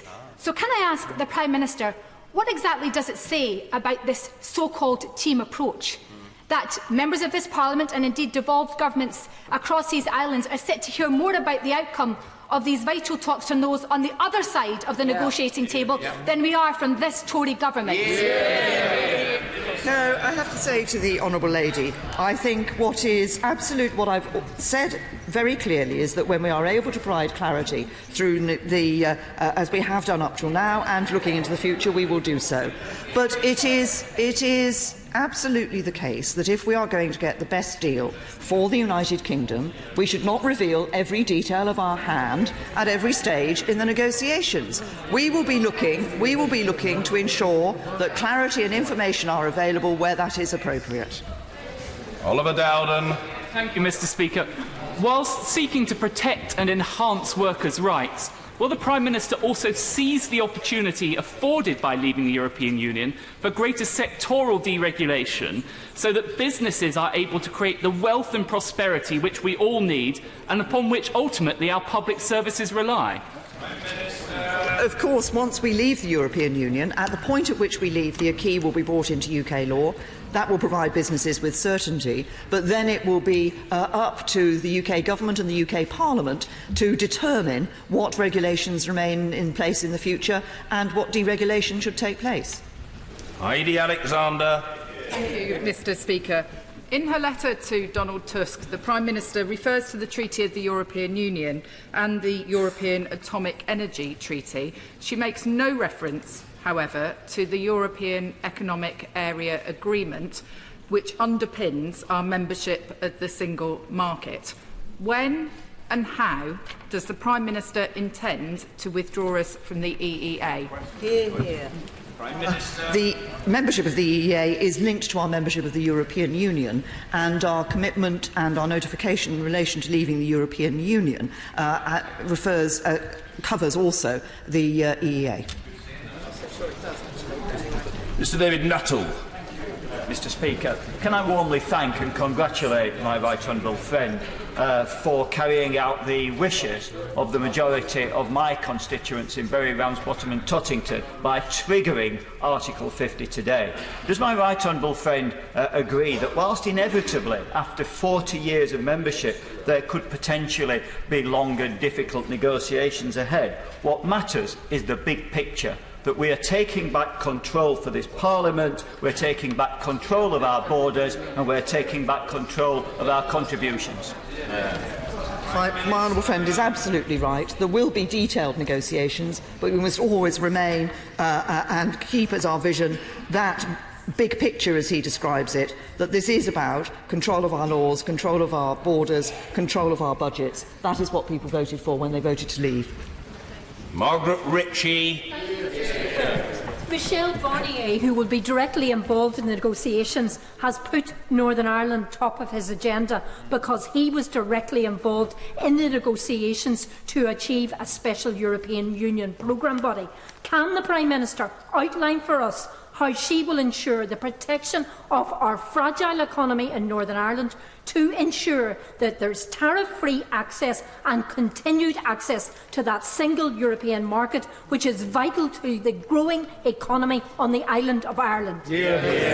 Well, first of all, of course, in overall terms, negotiating a comprehensive free trade agreement with what we want to achieve, which is tariff-free trade with the European single market, will cover the whole of the United Kingdom, including Northern Ireland. But we're also very conscious, because of the land border between Northern Ireland and the Republic, of the need for us to look very carefully at the customs arrangements that will be put in place. We do want to be able to have trade agreements with other countries around the world. That has implications for the current rules in relation to the membership of the Customs Union, but we are working actively with the Government of the Republic of Ireland to ensure that arrangements can be put in place which maintain that economy in Northern Ireland, and as we have consistently said, and as the Taoiseach and others have said, we do not see a return to the borders of the past. Shailesh Vara. May I commend my right honourable friend on the comments that she made regarding the need for all of us to work together to secure the best possible deal for our country at this momentous time in our history. She will, of course, be aware of the decision by the Supreme Court, the unanimous decision by the Supreme Court, that matters relating to relations with the European Union are to be dealt with exclusively by the UK Government and UK Parliament, and not a matter for the devolved institutions. Given that as a country we regularly speak to the rest of the world about the need to respect the rule of law, would she agree with me that it is important that politicians from all 4 nations of our country themselves respect the rule of law? Prime Minister. Well, I'm grateful to my honourable friend. It is indeed, as he says, the case that the Supreme Court found that there will be no veto for the devolved administrations. But I think it is interesting that I understand that we have an argument from the SNP that somehow a decision to remain in the European Union by the Scottish voters should be dealt with in a different way from the overall result of the referendum. I note that in 2014, when we had the referendum on membership of the United Kingdom in Scotland, the SNP argued the exact opposite. They argued that the result as a whole was the only one that counted, and if there were parts of Scotland, like Orkney and Shetland, who voted differently, that should not be taken into account. Mr. Peter Kyle. Thank you, Mr. Speaker. The Prime Minister has rightly spoken of unity. Could the Prime Minister say specifically how she will respect and give voice to those people who have extreme anxiety and businesses about the direction the country is now embarked? We do, of course, want to give certainty to businesses and others as soon as possible on the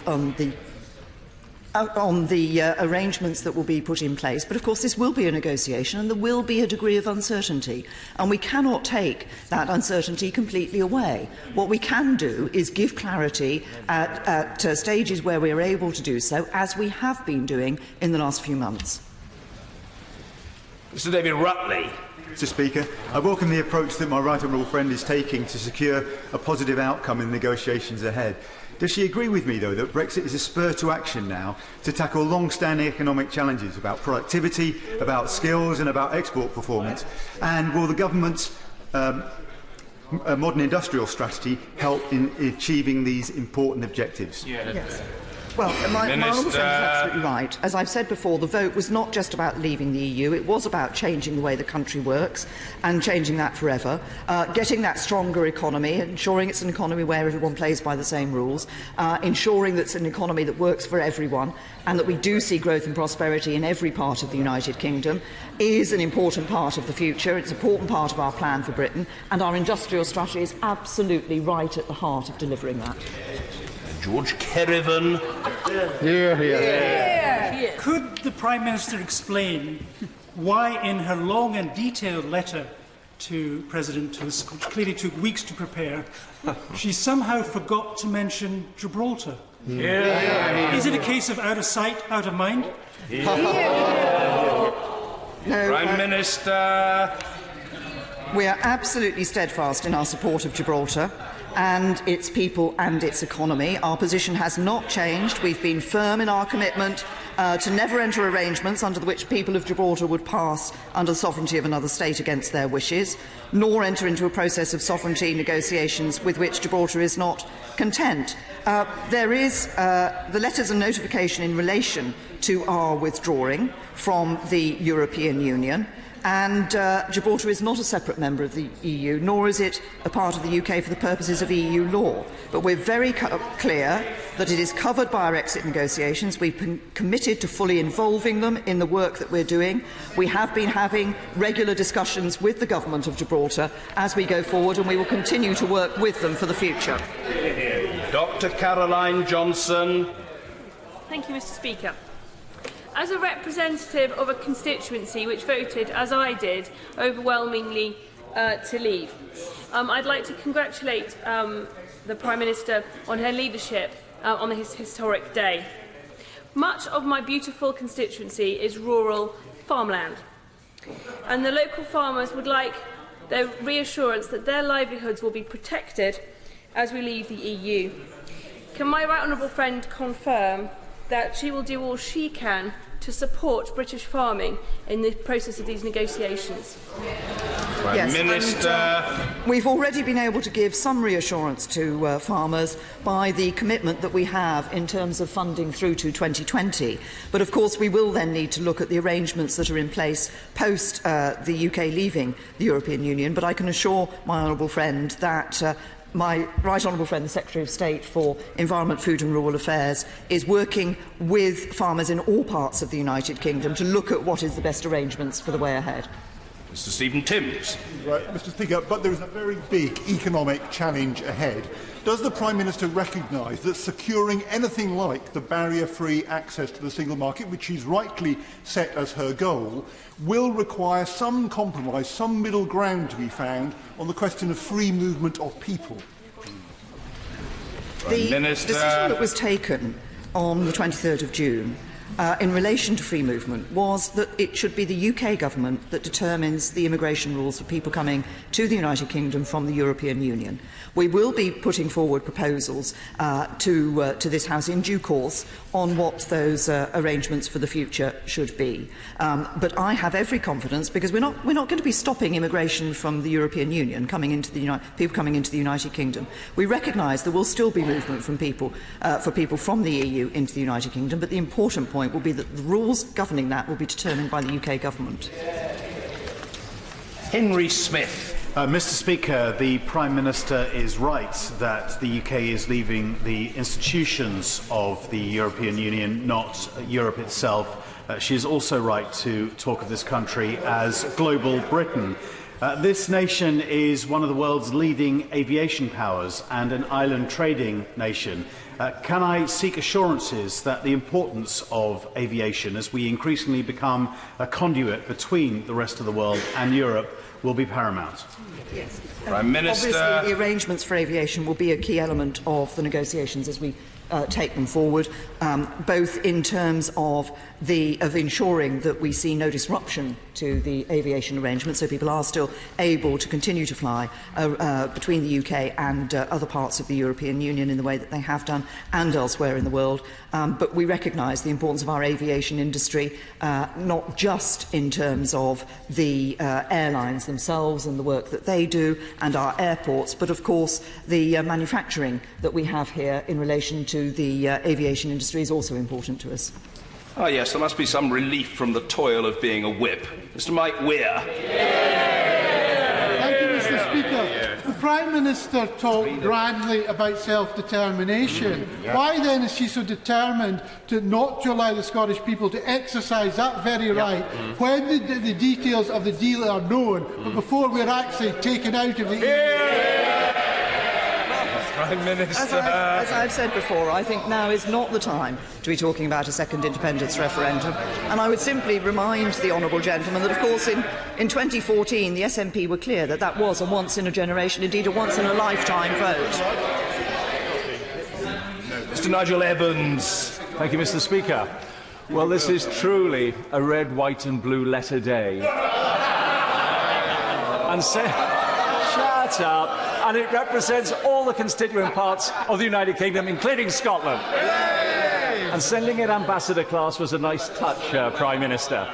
In the letter, you talk about the Brexpats, the EU citizens living in the UK, and the British citizens, including Scots, who live and work in other parts of the European Union. I know the Prime Minister has said she won't give a running commentary on the negotiations, but will she give an assurance that once a deal is reached, as far as the Brexpats, that she will inform them in order to ease the anxiety that they are currently feeling? Yes. Well, Prime Minister. The point of trying to achieve a deal at an early stage is precisely so we can tell people the nature of that deal, so they will then have the reassurance and won't have to worry about their future. Mr. Andrew Slaughter. Thank you, Mr. Speaker. On days such as this, the Prime Minister should speak for the whole country. She's chosen to speak for little more than half. That's right. Beyond empty rhetoric, what reassurances can she give to the 70% of my constituents who voted Remain and the 1 in 6 who are citizens of other EU countries who have real fears for their livelihoods, their businesses and their security? On the issue of EU citizens, as I've just indicated, in answer to my right honourable friend, the question of the status of EU citizens living here and UK citizens living in EU member states is one that we hope to be able to address at an early stage of the negotiation, so we can give people that security and assurance of their future. And of course, for businesses, I recognise there will be a degree of uncertainty until the future arrangement has been concluded and they know what the future arrangement is going to be. We can give them, I hope, we will be able to give them the certainty that there will be implementation periods, so there won't be a cliff edge for them. But what they can be assured of is that we are going to try to ensure that we get the most comprehensive free trade deal possible. Lucy Fraser. Thank you very much, Mr. Speaker. Many people voted to leave the EU because they felt disengaged with politics and the institutions didn't work for them. So over the next 18 months, will the Prime Minister not only work to ensure we retain a place in the world, but also deliver on our domestic agenda to ensure that people feel that our government is working for them? Prime Minister. My honourable friend makes a very important point, which is that although there will be complex negotiations in relation to Brexit, it is important that the government will be continuing to put in place our plan for Britain, our domestic agenda for that stronger, fairer society, stronger economy and fairer society, and that global outlook for the United Kingdom. And the work we'll be doing with other nations around the world in terms of our trade will be an important part of that. Owen Thompson. Thank you, Mr. Speaker. Mr. Speaker, the Prime Minister told us Brexit meant Brexit. Yet now, when we see the Scottish Parliament voting for a second Scottish referendum, will the Prime Minister realise and acknowledge that ScotRef means ScotRef and agree to any application for a Section 30? Prime Minister. If we're going to make a success of Brexit, we all need to pull together at this time and ensure that we are getting the best possible deal for the United Kingdom. And of course, Scotland did vote in September 2014 and voted to remain a member of the United Kingdom. Julian Sturdy. Thank you, Mr. Speaker. I draw members to my declaration of interest. I very much welcome the Prime Minister's statement and the tone embracing the whole of the United Kingdom and the emphasis on pursuing a Brexit that works for everyone. So can I seek reassurances that the agriculture and the environment, which are very closely linked, will not become a sacrificial lamb in any future negotiations going forward, any future trade negotiations? We will, in our trade negotiations with the European Union, but also with others around the world, we will be very conscious of the need to ensure that we respect the requirements both for our environment but also for our agriculture, food and farming industry here in the United Kingdom. And I can assure my honourable friend that we will continue to maintain our commitment to both of those issues. Mr. Keith Vaz. Mr. Speaker, can I congratulate the Prime Minister on her stamina in being at the dispatch box for 2.5 hours. I think, and that's only halfway through. At least at the Home Affairs Committee, we gave her a chair to sit down throughout the sessions. Anyway, can I first of all congratulate her on her appointment of Mark Sedwill as the new National Security Advisor. He will be a loss to the Home Office but an asset to her. And can I press her on the issue of policing and security issues? I know that there are headlines in this letter to Donald Tusk, but throughout these negotiations, will we remain a full member of Europol, and will we have full access to the criminal databases of the EU? And is that one of her ambitions, to retain that access when we leave the EU?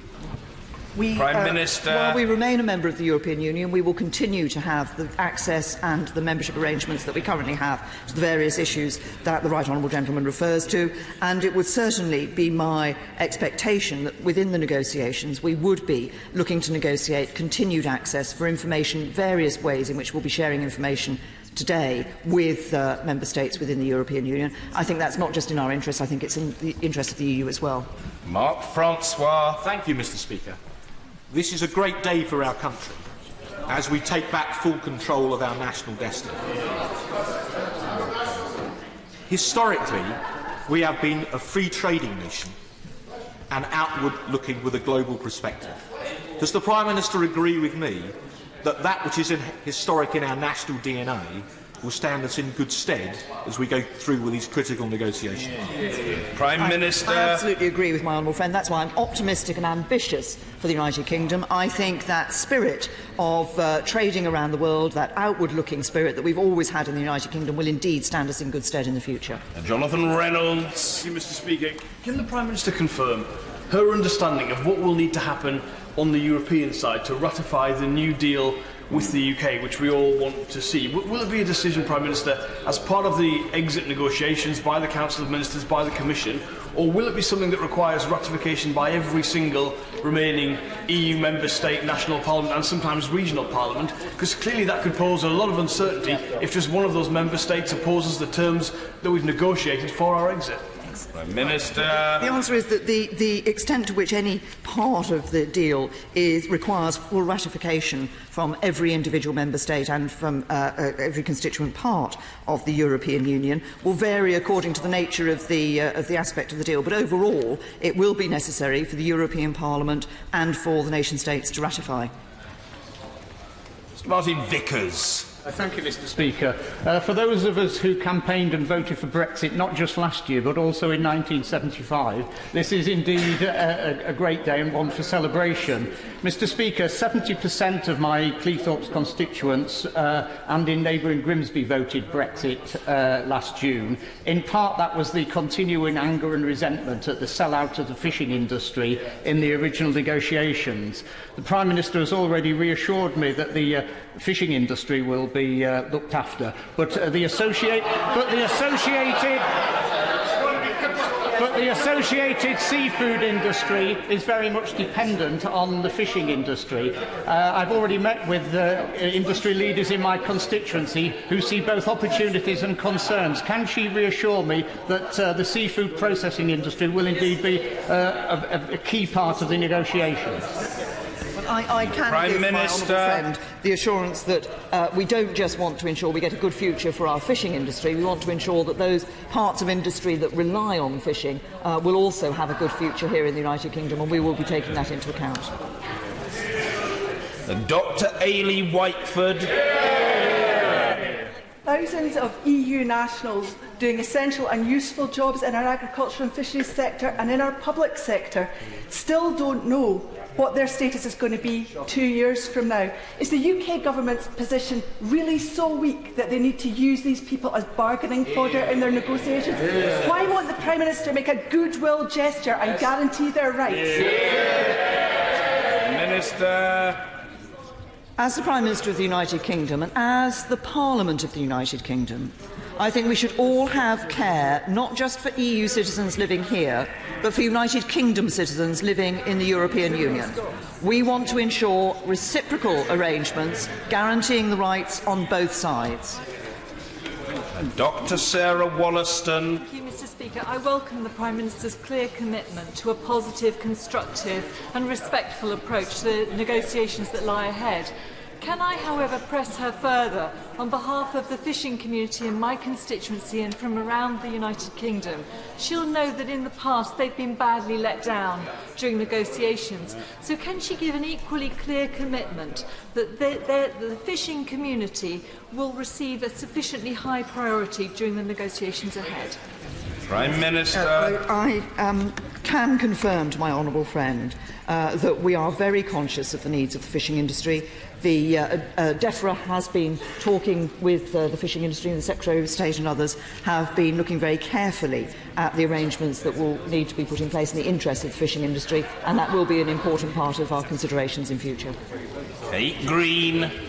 Young people are very distressed and sad that we're leaving the European Union. Many did not vote for it, many did not even get a say in this decision, but that they are the generation most greatly affected by it. What will the Prime Minister do to ensure that she listens to and engages with the next generation. I think the Honourable Lady makes an important point, because decisions we now take about how we leave the European Union, about what our arrangements are in future, about what we do here in the United Kingdom in things like technical education, our industrial strategy, are about the next generation. I want to ensure that we're ambitious for the whole of this country and ambitious to ensure that bright future for the next generation, and that's what this government will be working for. Mr. Richard Drax. Thank you, Mr. Speaker. Can I thank my honourable friend for the resolute way she has pushed through the will of the British people? Does she agree with me that invoking Article 50, the logical conclusion to that will be regaining control of our destiny? That means that all the rules and regulations made that govern our lives were made in this place or on these or in these islands, and not by unelected bureaucrats in Brussels. Prime Well, Minister. I think my honourable friend has put his finger on the issue which I think led to many people voting to leave the European Union, which is what they wanted was to feel that decisions were being taken here in the United Kingdom about their future and not being taken in Brussels. From the ranks of the boisterous bunch of the SNP, I think we should hear a voice of serenity and good conduct. Michelle Thompson. Thank you, Mr. Speaker. The chair of the EU Constitutional Committee has spoken very clearly, and I quote in them saying, "We have also taken note of the fact that UK citizens voted differently in Scotland and Northern Ireland and also in Gibraltar, making it clear that the majority of them would wish to remain in the Union." And I carry on. It is difficult to imagine that those differences could be ignored and discarded in the process of Brexit. So can I ask, how is it that our friends and partners in Europe are so clear about making our voices heard and the honourable member completely ignores and discards them? Prime Minister. The government is not completely ignoring and discarding voices. What we are doing is focusing on the best possible outcome for the whole of the United Kingdom. And that best possible outcome, and I look at it very simply in terms of what are the ends that we want to achieve. We want that free trade agreement. We want that free trade arrangement. I understood that that was actually what the Scottish Government wanted to see, a comprehensive free trade agreement, and we will be working for it. John Stevenson. Thank you, Mr. Speaker. The food and drinks manufacturing sector is the largest manufacturing sector of the United Kingdom. It is innovative, it is a significant exporter, and it employs a lot of people up and down the country. It is also an area where it's affected significantly by EU law. So therefore, during the forthcoming negotiations, will the Prime Minister be sensitive to the needs of this important sector and ensure that it is able to compete on a level playing field? Yes. Well, I can assure my honourable friend that we are listening to the voices of various industrial sectors around the country and other sectors around the country to ensure that we do take account of the particular concerns they have as we look ahead to leaving the European Union, because we want to ensure that we're able to build on the success we already have. As he talks about innovation and success, we want to be able to build on that for the future, so we will be taking those interests very firmly into account. Catherine McKinnell. Thank you. The Prime Minister's letter to President Tusk states, "In security terms, a failure to reach agreement would mean our cooperation in the fight against crime and terrorism would be weakened." Given this, could she clarify, is she still threatening to walk away with no deal if she doesn't get the economic deal she wants? And I go on to make very clear in the letter that not having arrangements, not having agreements on these issues would not be in the interests of the UK and the European Union, and we should work to ensure that we secure a deal. Mr. Kevin Foster. Thank you, Mr. Speaker. Can I thank the Prime Minister for her statement? And will she confirm that during the Brexit negotiations she will pay close attention to the concerns of people in Gibraltar, that we will maintain the effective working of the border with Spain and their market access to the UK, and that these negotiations will not be used as a backdoor to questions about their sovereignty, given Gibraltarians, unlike some separatist movements, want to respect the results of once-in-a-generation referendums? Prime Minister. Well, I can give my I can give reassurance to my honourable friend. We have set up a joint ministerial council with the Government of Gibraltar to discuss the issues, particular issues that they have, to make sure that their concerns are taken into account as we enter these negotiations, and we're committed to continuing to engage with Gibraltar as we leave the EU.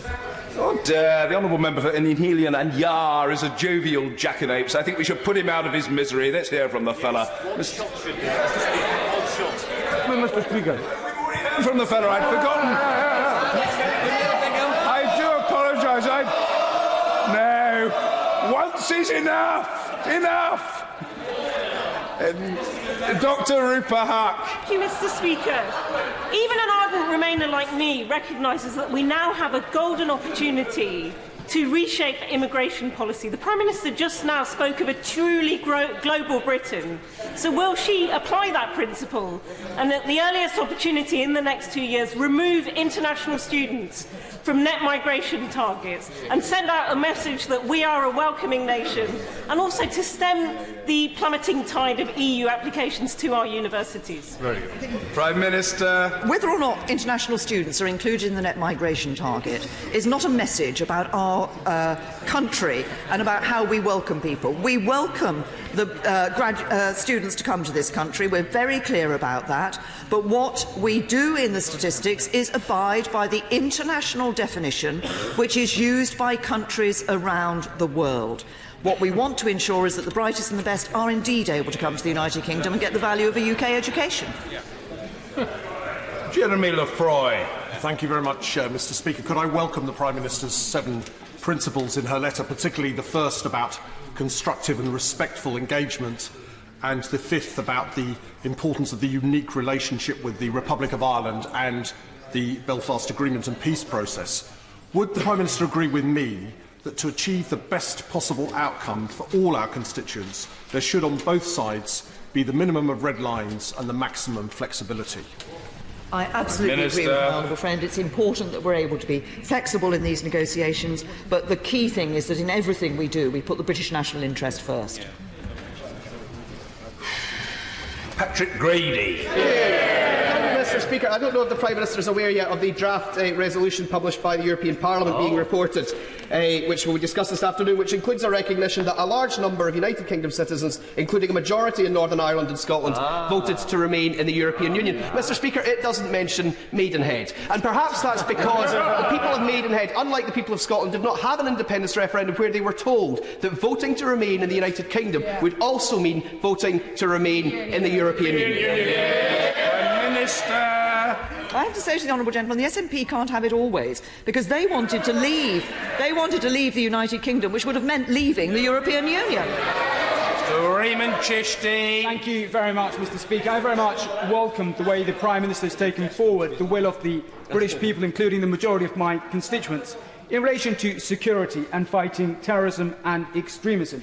In 2014, there was 20 Daesh-inspired or enabled terrorist acts around the world, and in 2015 there were 60 such events. The United Kingdom has always had an open intelligence sharing with our partners around the world, wherever that may be. And does the Prime Minister agree with me? There is a moral obligation for every international partner, wherever they have that information which could prevent a terrorist act, they will provide that to each international partner, because we are all in it together to fight evil of terrorism.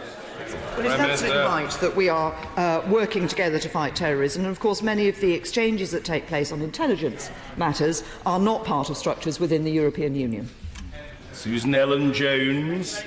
Speaker, agriculture is of course devolved to the Welsh Government, so could the Prime Minister confirm whether or not any repatriated powers in this area will also transfer to the Welsh Government? Prime Minister. There are powers that are devolved to the devolved administrations on the basis that they are subject to decisions taken at the level of the European Union.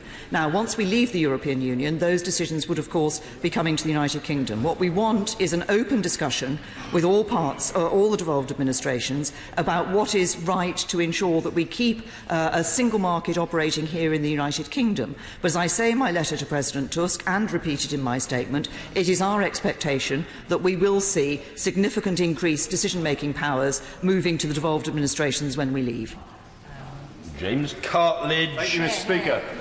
Today we are embarking on a journey which is undoubtedly motivated in part by a desire to control immigration. But it is not the reality that as we sit here, entire swathes of our country, public services, the economy, are dependent on very hard-working EU migrants just to function. Does she agree with me that in seeking to control immigration, many people in this country want to see significantly lower levels of immigration? And does she also agree with me that will not be possible in practice until such time as we reform our welfare state and our education system so that we can replace our reliance on foreign labour with more use of local talent? I think my honourable friend makes an important point, which is that we do need to ensure that people here in the United Kingdom have the skills and the incentives to be able to take up the jobs that are available, so that businesses here don't find it so necessary to rely on bringing in labour from abroad. Of course, we recognise the valuable contribution that EU citizens are making to our economy and our society here, and we will want to ensure that we take the interests of business and others into account as we shape our immigration rules for the future. Mark Durkan. Thank you, Mr. Speaker. The Prime Minister's letter refers to doing nothing to jeopardise the peace process and also the need to uphold the Belfast Agreement. Does she recognise that the Belfast Agreement exists in several strands, including Strand 2, which provides a framework for all island cooperation, North-South joint implementation in key areas, that presumed that was all going to happen in the context of the common membership of the EU and using EU programmes? So if that strand is not to be diminished and if the agreement is not to be damaged, how is the government going to do that while at the same time saying there can be no differential treatment for Northern Ireland either inside the UK or by the EU? You can't uphold strand 2 of the agreement and put that red line down in respect of Northern Ireland's prospects. We're very conscious of the arrangements within the Belfast Agreement. We're very conscious of the practical issues that arise as a result of the UK leaving the European Union because of that land border with the Republic of Ireland. We're very conscious of the work that is taking place across that border between Northern Ireland and the Republic of Ireland across a whole variety of areas. That's why we're working very closely with the Government of the Republic of Ireland to ensure that we are able to preserve the developments that have taken place and the progress that has been made in Northern Ireland, and we recognise the importance of the Belfast Agreement in that peace process and in the future of Northern Ireland. Tom Tugendhat. Thank you, Mr. Speaker. Not to be last on these benches is a great honour indeed. Would my right honourable friend join me in thanking all those who've done so much to increase the prosperity and liberty of the European continent over 40 years. On this day of all days, I think we should remember the change that we have seen in the continent is so great that the President of the European Union was a man born under tyranny, and he now leads an impressive union, which we have chosen to lead. But like the great democrat he has taken the sovereign will of the British people quietly and sensibly and is working to, along with our government, to ensure that the Prime Minister can deliver exactly what the people voted for. Will she join me as well in hoping that this tone of friendship, which she has demonstrated today and in her letter, and that President Tusk has demonstrated in his reception of it, will continue through both negotiating teams and all ministers? Well, I absolutely agree. I think it is important, as we look at this negotiation, that at every level and in every part of the negotiations we maintain that constructive and positive approach to it. I think that's the best way of getting the best possible agreement at the end of it. Rachel Maskell. Thank you, Mr. Speaker. On the 23rd of June, my constituents weren't asked if they wanted to leave the single market or the customs union. In the event of not reaching a tariff-free trade agreement with the EU, why does she agree that membership of the single market and customs union is better than no deal or a bad deal? Well, what constituents were asked on the 23rd of June was whether they wanted to remain members of the European Union with everything that membership of the European Union entailed. the majority of people across the United Kingdom decided to vote to leave the European Union. That does have a number of consequences, and as I've been clear, we want to negotiate that comprehensive free trade agreement, which will provide for free trade, continuing free trade between the UK and the European Union, but it will be a different relationship in future. Mark Pawsey. Thank you, Mr. Speaker. I'm sure there's no dishonour in being last on these benches. Last week, a new car factory was opened in my constituency with a £300 million investment to build a new hybrid London taxi. I wonder whether the Prime Minister will ensure that an outcome of her Article 50 negotiations will be to enable the UK to continue to secure this kind of valuable and important inward investment. Yes. Well, my honourable friend makes an important point, and I'm pleased to say that we have seen significant commitments to inward investment into the UK, both in the automotive industry over recent months, also in things like the SoftBank takeover of Arm, and at the UK-Qatar Business and Investment Conference yesterday, Qatar is committed to setting up a £5 billion fund for investment in our infrastructure here in the UK. That's a real vote of confidence in the UK. Ian Blackford. Thank you, Mr. Speaker. Can I say respectfully to the Prime Minister that she talks about self-determination? What's good for the goose is good for the gander. And will the Prime Minister please respect that the people of Scotland voted to remain within Europe, and our Parliament, democratically elected, has now voted and is seeking a Section 30 agreement from this government so that the people of Scotland, on the basis that we are being dragged out of the European Union against our will, have our right to say. And to quote back to us, the 2014 referendum is disrespectful because we were told at that point that our place in Europe was secure. Prime Minister, do the right thing, allow the people of Scotland to have their say. But the honourable gentleman, I assume, was voting for a vote to leave the United Kingdom in that referendum, and that would have been a vote to leave the European Union. Louise Haigh. Well as benefiting from the free trade in goods and services, we also benefit from free flow of data across borders. In the nightmare scenario that we Brexit without a data adequacy agreement in place, British businesses will be forced to renegotiate millions of contracts with the European Union. But is it the Prime Minister's understanding, as it is mine, that we cannot begin those negotiations until we Brexit? So will she make sure that preparing for those negotiations is a key priority for the future of the British economy? We absolutely recognise that the issue of data, of the exchange of data and the security of data is one that we do need to address, because it underpins so much of what else happens. As the Honourable Lady will probably know, there are new arrangements being brought into place inside the European Union in terms of the Data Protection Directive. We will need to ensure that when we leave, we have the arrangements in place to continue to enable the necessary flow of data, and I would expect that to be part of the negotiations as we go forward. Natalie McGarry. Thank you, Mr. Speaker. The European Commission has today confirmed that the negotiations will be complete by autumn 2018. And as we've heard, the European Parliament Brexit resolution includes recognition that a majority of people in Scotland voted to remain in the EU. Yesterday, the democratic will of the Scottish people was expressed by a democratic vote in the democratically elected Scottish Parliament for the transfer of powers to hold a democratic and legal referendum, wholly compatible with the Prime Minister's, the European Union's and the First Minister's publicly expressed timetables. Today, and in the last few months, we've seen clearly that major EU figures and institutions respect Scotland's democratic voice. So I wonder if she could tell us, when will this Prime Minister? Prime Minister. I've been very clear, and I can only repeat what I've said before. I think now is not the time for a second independence referendum. I think it is important that we work together to ensure we get the best possible deal for everybody across the United Kingdom, including the people of Scotland. Daniel Zeichner. The Prime Minister expresses confidence that a free trade agreement with the European Union will be secured, but she will know that any trade agreement requires a mechanism to resolve disputes. She doesn't like the European Court of Justice, so what does she want to put in its place? How much will it cost, and who will pay for it? Well, the honourable gentleman is right. If you have a trade agreement, it is necessary to have a dispute resolution in place. There are various models for trade agreements around the world, and obviously this will be part of the negotiations. Mr. Peter Grant.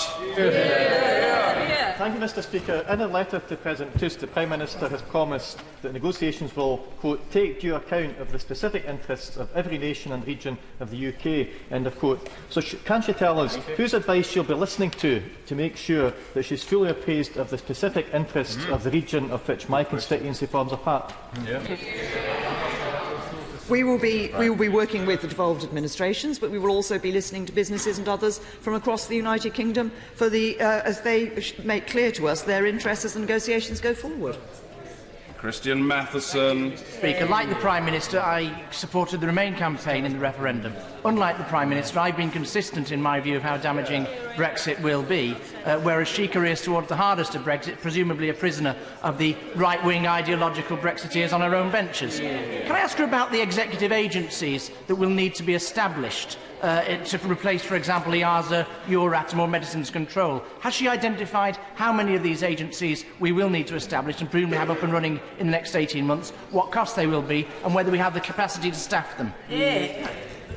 Prime Minister. The honourable gentleman is wrong in the premise of his question when he says that the government is going for a hardest of hard Brexit. We are not. I've been very clear in my letter to President Tusk, in my statement today and in everything else I have said in this chamber.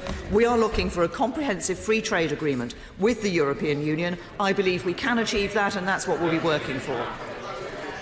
Stephen Patterson. Thank you, Mr. Speaker. When will Scotland receive the enhanced powers, including over immigration, promised during the EU referendum by the then Secretary of State for Justice?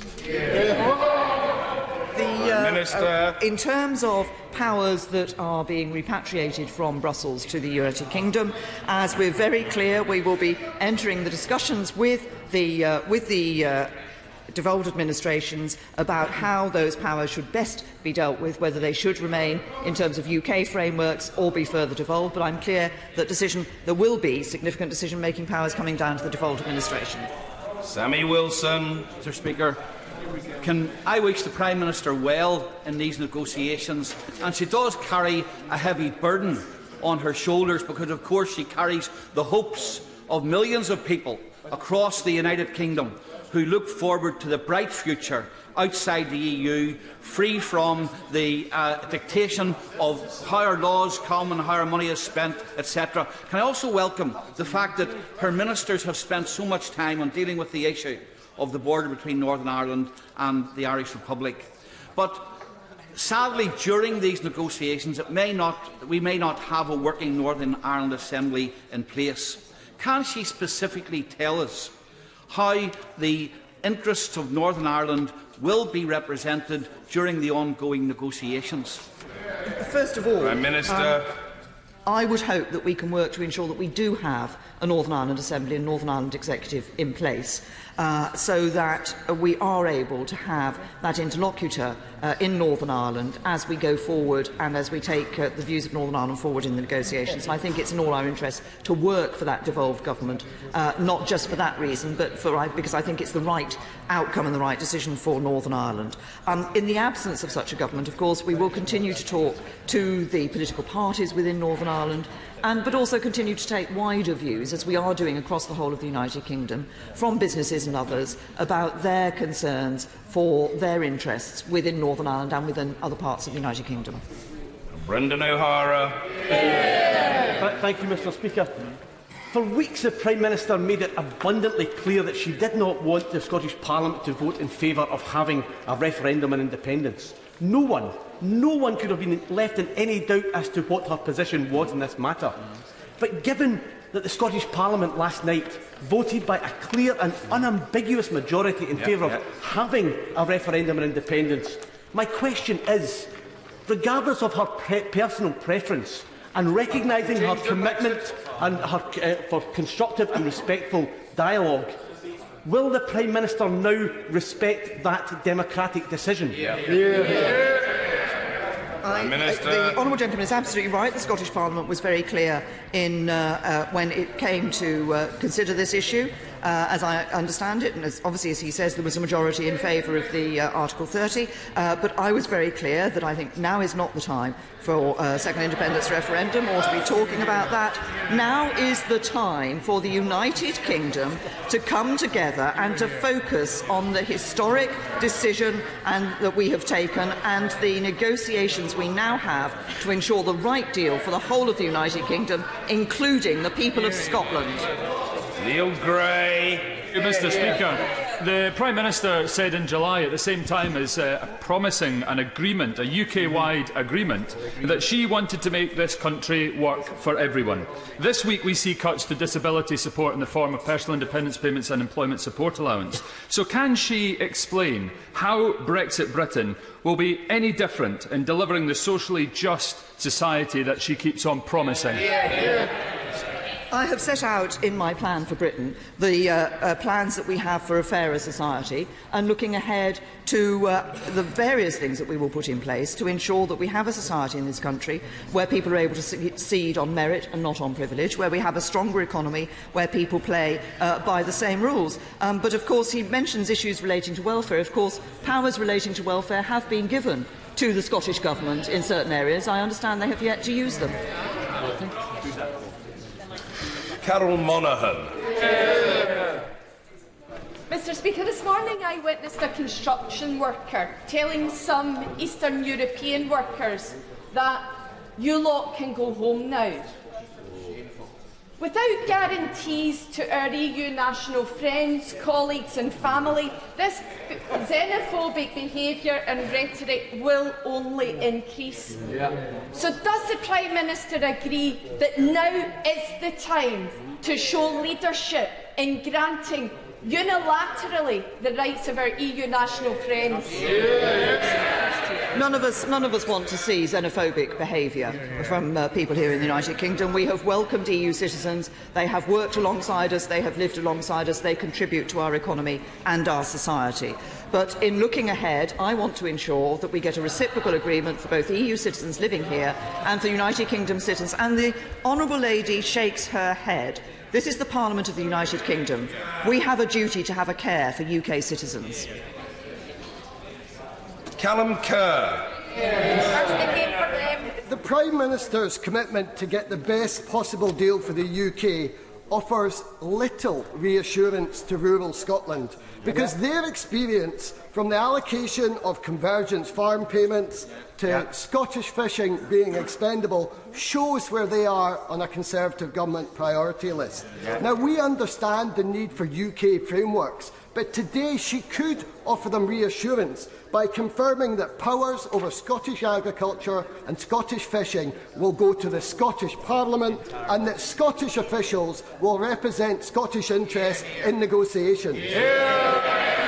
Prime Minister. I've been very clear about the process that we will be undertaking in relation to the repatriation of powers. We will want to ensure that we do have a single market, continuing single market within the United Kingdom. But as has been clear, the honourable gentleman speaks up for Scottish fishing. Of course, a number of my honourable friends have spoken up for the fishing industry in other parts of the United Kingdom as well, and I can assure him that agriculture and fishing will be issues that we will be taking into account, recognising their importance for the whole of the United Kingdom. Patricia Gibson. Thank you, Mr. Speaker. Given that the Prime Minister earlier compared the nation of Scotland to the constituency of Maidenhead, I'm not clear, Mr. Speaker, that she fully understands that the UK is composed of 4 nations and not one. But can she outline exactly for us today what practical concessions the UK Government has made to the devolved government's concerns as part of the UK-wide approach to Article 50? Or is it a case of lemmings unite as we leap off the Brexit cliff together? Prime Minister. There's a very simple point, which is across the United Kingdom, people voted in different ways at the referendum. But the majority of the United Kingdom electorate voted to leave the European Union, and the government is respecting that vote. And we will continue to work with the devolved administrations. We have taken into account there are many areas where we have common ground with the Scottish Government in wanting a comprehensive access to the European single market, in wanting to protect workers' rights, in wanting to recognise the importance of science and innovation. In all of those, we actually have common ground with the Scottish Government. It's just unfortunate that they don't seem to recognise where we do have common ground with them and are not willing to acknowledge that. Ronnie Cowan. Thank you, Mr. Speaker. Today's statement is full of cliches, platitudes and jingoism, but no answers. When will the Government of Scotland, democratically elected to represent the nation of Scotland, a nation that voted to remain in the EU, be given the opportunity to contribute by supplying the facts and the figures that are so lacking? We've had one vacuous vow. We don't need another one. Prime Minister. He talks about representation from Scotland. Of course, he and his colleagues and others represent Scottish constituencies in the United Kingdom Parliament, of which he is a constituent part and will be part of the discussions going forward. Callum McCaig. Thank you, Mr. Speaker. In an act of self-determination, the Scottish Parliament yesterday voted to hold an independence referendum. The Prime Minister has repeatedly said that now is not the time, which is interesting because nobody is planning to hold a referendum now, but at the conclusion of the negotiations that commence today. So if I may paraphrase Ruth Davidson, what part of now does she not understand? I have to say to the honourable gentleman, I've answered questions on this throughout this afternoon and my position has not changed. Drew Hendry. Thank you, Mr. Speaker. While the Prime Minister was delivering her Battenberg address earlier, she indicated that she was going to continue to ignore Scotland.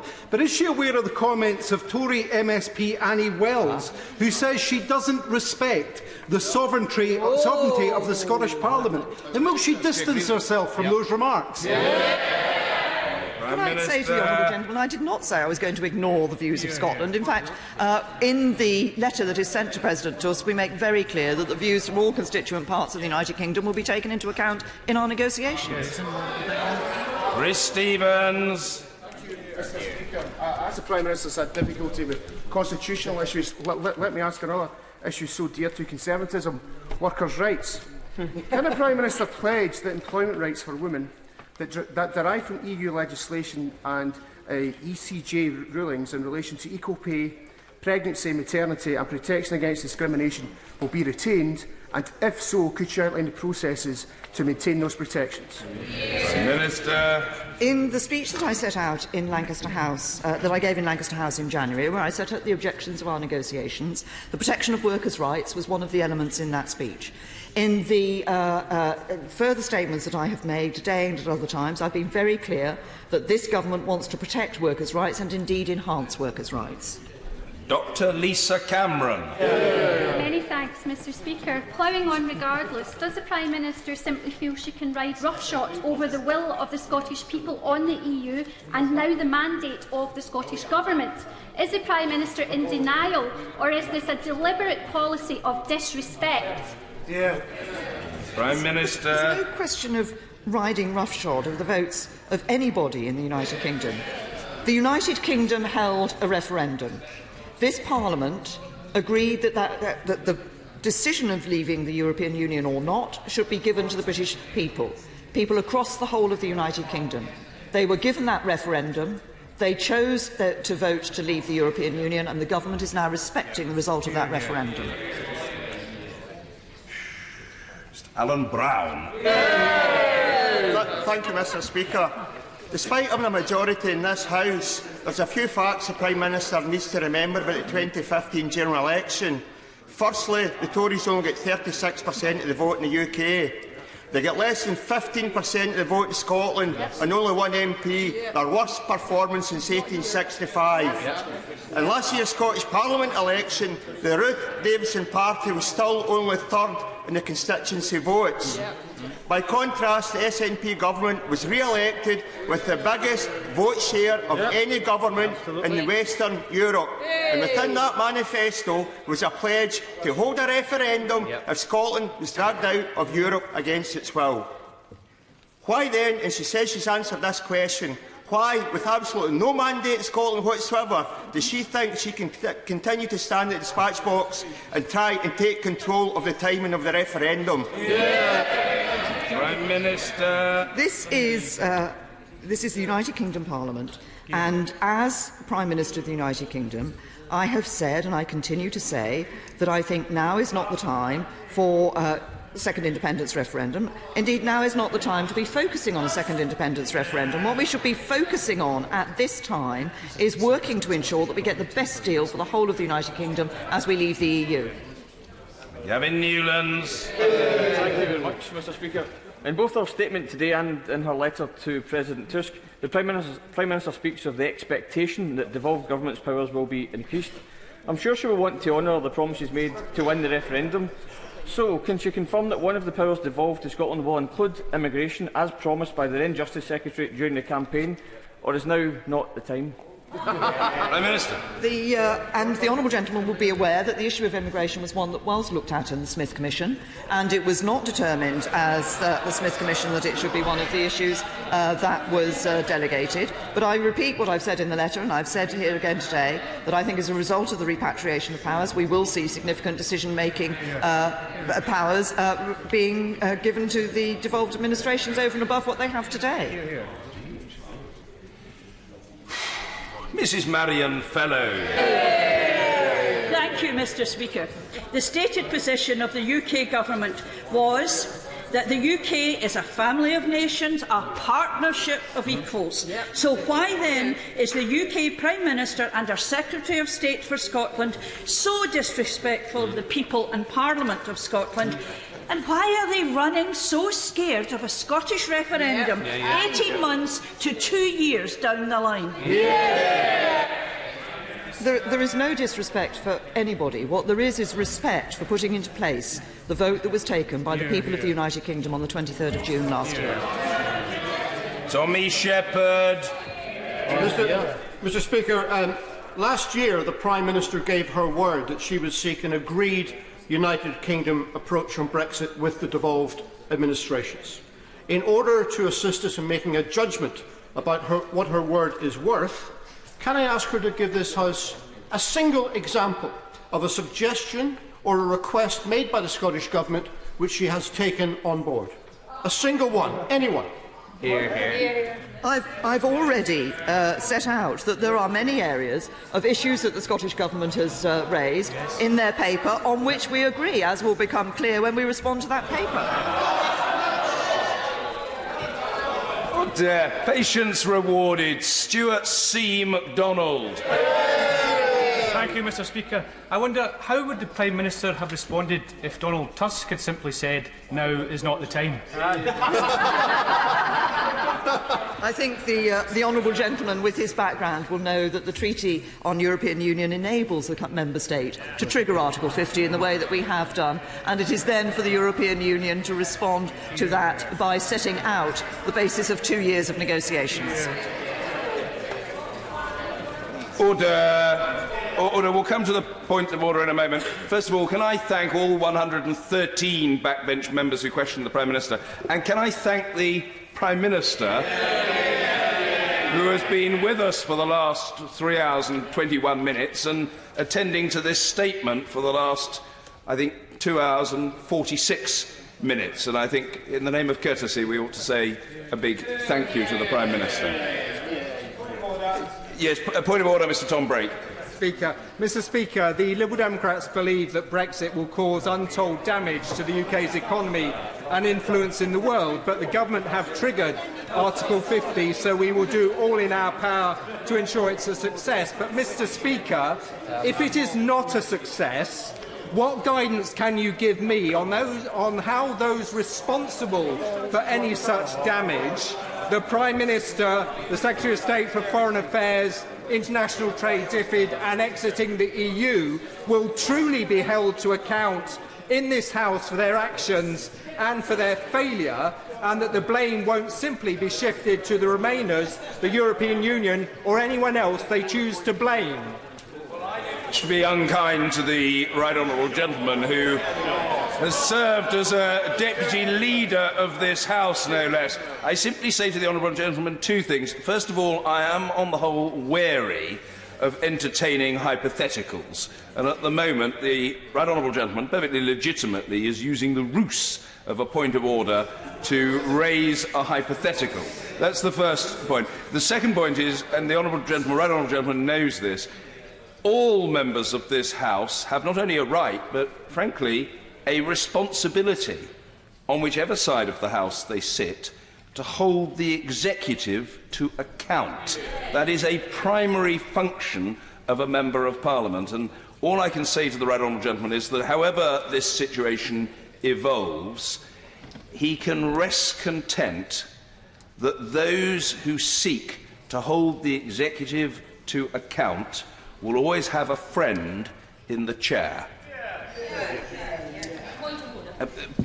Point of order, Mrs. Cheryl Gillan. Mr. Speaker, you and I, and several other members of this House, have taken more than a passing interest in a project which is one of the largest infrastructure projects in Europe, called HS2. And it has been brought to my attention on the wires this afternoon that on the wires, the Press Association, I believe it's known as the Wires, for those of you that have been around as long as I have, that, seriously, the engineering firm that was handed a £170 million deal last month to develop Phase 2B of HS2 has announced that it is pulling out of that section of the project amid alleged conflicts of interest. Now, CH2M is also the firm that has been awarded a £350 million deal to develop Phase 1 of the line from London to Birmingham. In the comments that came from the CH2M spokesman, allegedly on the wire, it says the protracted delays and ongoing speculation risk further delays to this critical national infrastructure, thereby increasing costs to UK taxpayers as well as to the firm. It goes on to say it's fully committed to delivering Phase 1 on time and within budget. But, Mr. Speaker, this is a pretty amazing announcement from one of the main contractors on HS2. And I wondered if you had had any indication at all from the Department of Transport that a minister was intending to come here to the House and explain this extraordinary state of affairs, because after all, this now raises questions over large amounts of taxpayers' money that are being sunk into this project. And I think this House needs to be the first to know and not to read it on the Press Association wires. Well, I'm very grateful to the right honourable lady for her point of order, to which I respond as follows. First, very much in the margins of what the right honourable lady had to say, there seemed to be some furrowed brows and moderately noisy reactions to her reference to what she'd heard on the wires. It seemed to be a fairly unexceptionable observation that the right honourable lady made. She will recall that the Father of the House in the last Parliament, the great Sir Peter Tapsell, was wont to recount to the House what he had heard on, as he put it, the wireless that morning, by comparison with which the right honourable lady's statement is positively modern. Secondly, what I would say to her is that this was news to me of only a few moments ago when she mentioned it to me at the chair. It is certainly a very significant development involving a large-scale contractor and very significant sums of public money. No, I have received no indication from a minister of any intention to make a statement on the matter. That may be because there is no such intention, or it may be the courtesy of ministers not wanting to approach me while I'm attending to my duties in the chair. I fear that's probably a triumph of optimism over reality, but it's possible that that might explain the situation. All I would say to the right honourable lady is that, of course, if memory serves me correctly, we have questions to the Secretary of State for Transport tomorrow. If the record is anything by which to judge, and I suspect it is, the right honourable lady will be in her place, and there will almost certainly be an opportunity to raise this matter with the Secretary of State, and I look forward to that exchange with eager anticipation, as I'm sure does the House. If there are no further points of order, We come now to the next business. In a moment, I shall call Neil Gray to make an application for leave to propose a debate on a specific and important matter that should have urgent consideration under the terms of Standing Order number 24. The honourable gentleman has up to 3 minutes in which to make such an application. Mr Neil Gray. Thank you, Mr Speaker. I seek leave to propose that the House should debate a specific and important matter that should have urgent consideration, namely mitigating support for Employment Support Allowance Work-Related Activity Group. I believe there is an urgent need for this House to discuss the cuts to be applied to Employment Support Allowance Work-Related Activity Group. Now, we've known about this cut happening for some time. Indeed, I have raised this issue in collaboration with others on a cross-party basis on a number of occasions. The cut is unanimously opposed by disability charities and disabled people's organisations. But next week, the cut comes into force and this House has not been given the information we were promised about the Government, what the Government is going to do to ensure ESA recipients, new and existing, are not financially penalised. I will use the couple of minutes that I have to appeal to the House for a fuller debate, but also to the Government.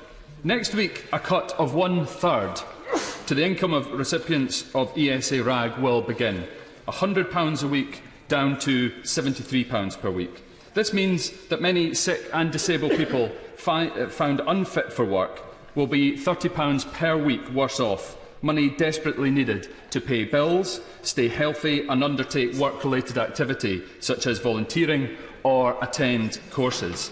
We already know that a large proportion of those currently in receipt of ESA RAG are struggling to make ends meet on what they receive now.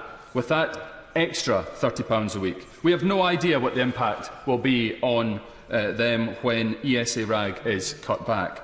These are people with disabilities or mental health conditions. They want to work but are currently unable. Pushing them further towards or deeper into poverty will hinder, not help, any move towards employment. They are being faced with the double indignity, Mr Speaker, of wanting to work but being unable to find a job, and then being told that the level of financial support they are struggling to live on is a disincentive to work. That should shame us. In November, MPs from 8 political parties plus independents helped to unanimously carry a motion I brought to this House calling for the UK Government to pause these cuts. We were promised by the Minister that mitigations would be in place before next week, but there has been no oral statement, no written statement, no announcement. Just vague commitments to social tariffs and hardship funds. That's no way to treat people desperate for this support. I have been asking questions. I did so on Monday, and I don't take the lack of a proper response personally, as the expert charities themselves have been seeking the same information only to receive the same vague responses. Mr Speaker, I know that time is tight this week of all weeks. I understand that. But time is not on the side of people who desperately need this support. That is why I made this request of you and why I am grateful to have had some time to appeal to the Government. It is not too late for them to publish the support they have secured, which they promised will make up for the cut of the £30 per week. This is the last chance we have to discuss this issue, which has united members from across political divides, before it is too late, before there is nothing that can be done. I hope ministers hear this and please act. Order. The honourable member asks leave to propose a debate on a specific and important matter that should have urgent consideration, namely mitigating support for Employment Support Allowance Work-Related Activity Group. I have listened carefully to the application from the honourable gentleman, but I'm afraid I'm not persuaded that this matter is proper to be discussed under Standing Order number 24. As the honourable gentleman and doubtless colleagues will be aware, the Standing Order does not permit me to give my reasons to the House.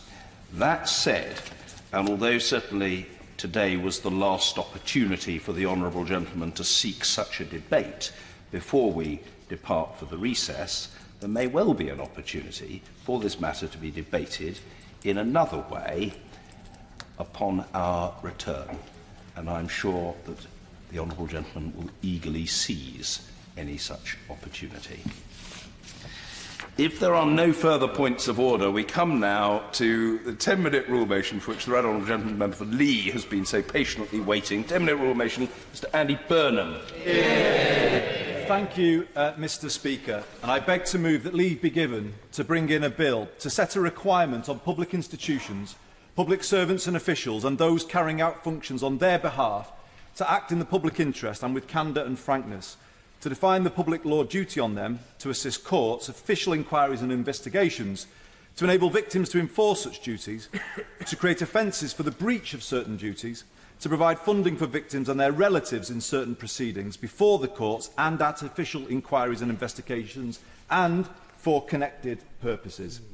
Mr Speaker, next month marks the 28th anniversary of the Hillsborough disaster and the first anniversary of the historic verdict of the second inquest. Whatever the sense of relief felt a year ago, it will never wipe away the pain of the 27 wilderness years between those two events and the incalculable toll on thousands of lives. We await accountability for that. All those years, the evidence sat in official files, but our political, legal and coronial systems did not uncover it, nor did the media.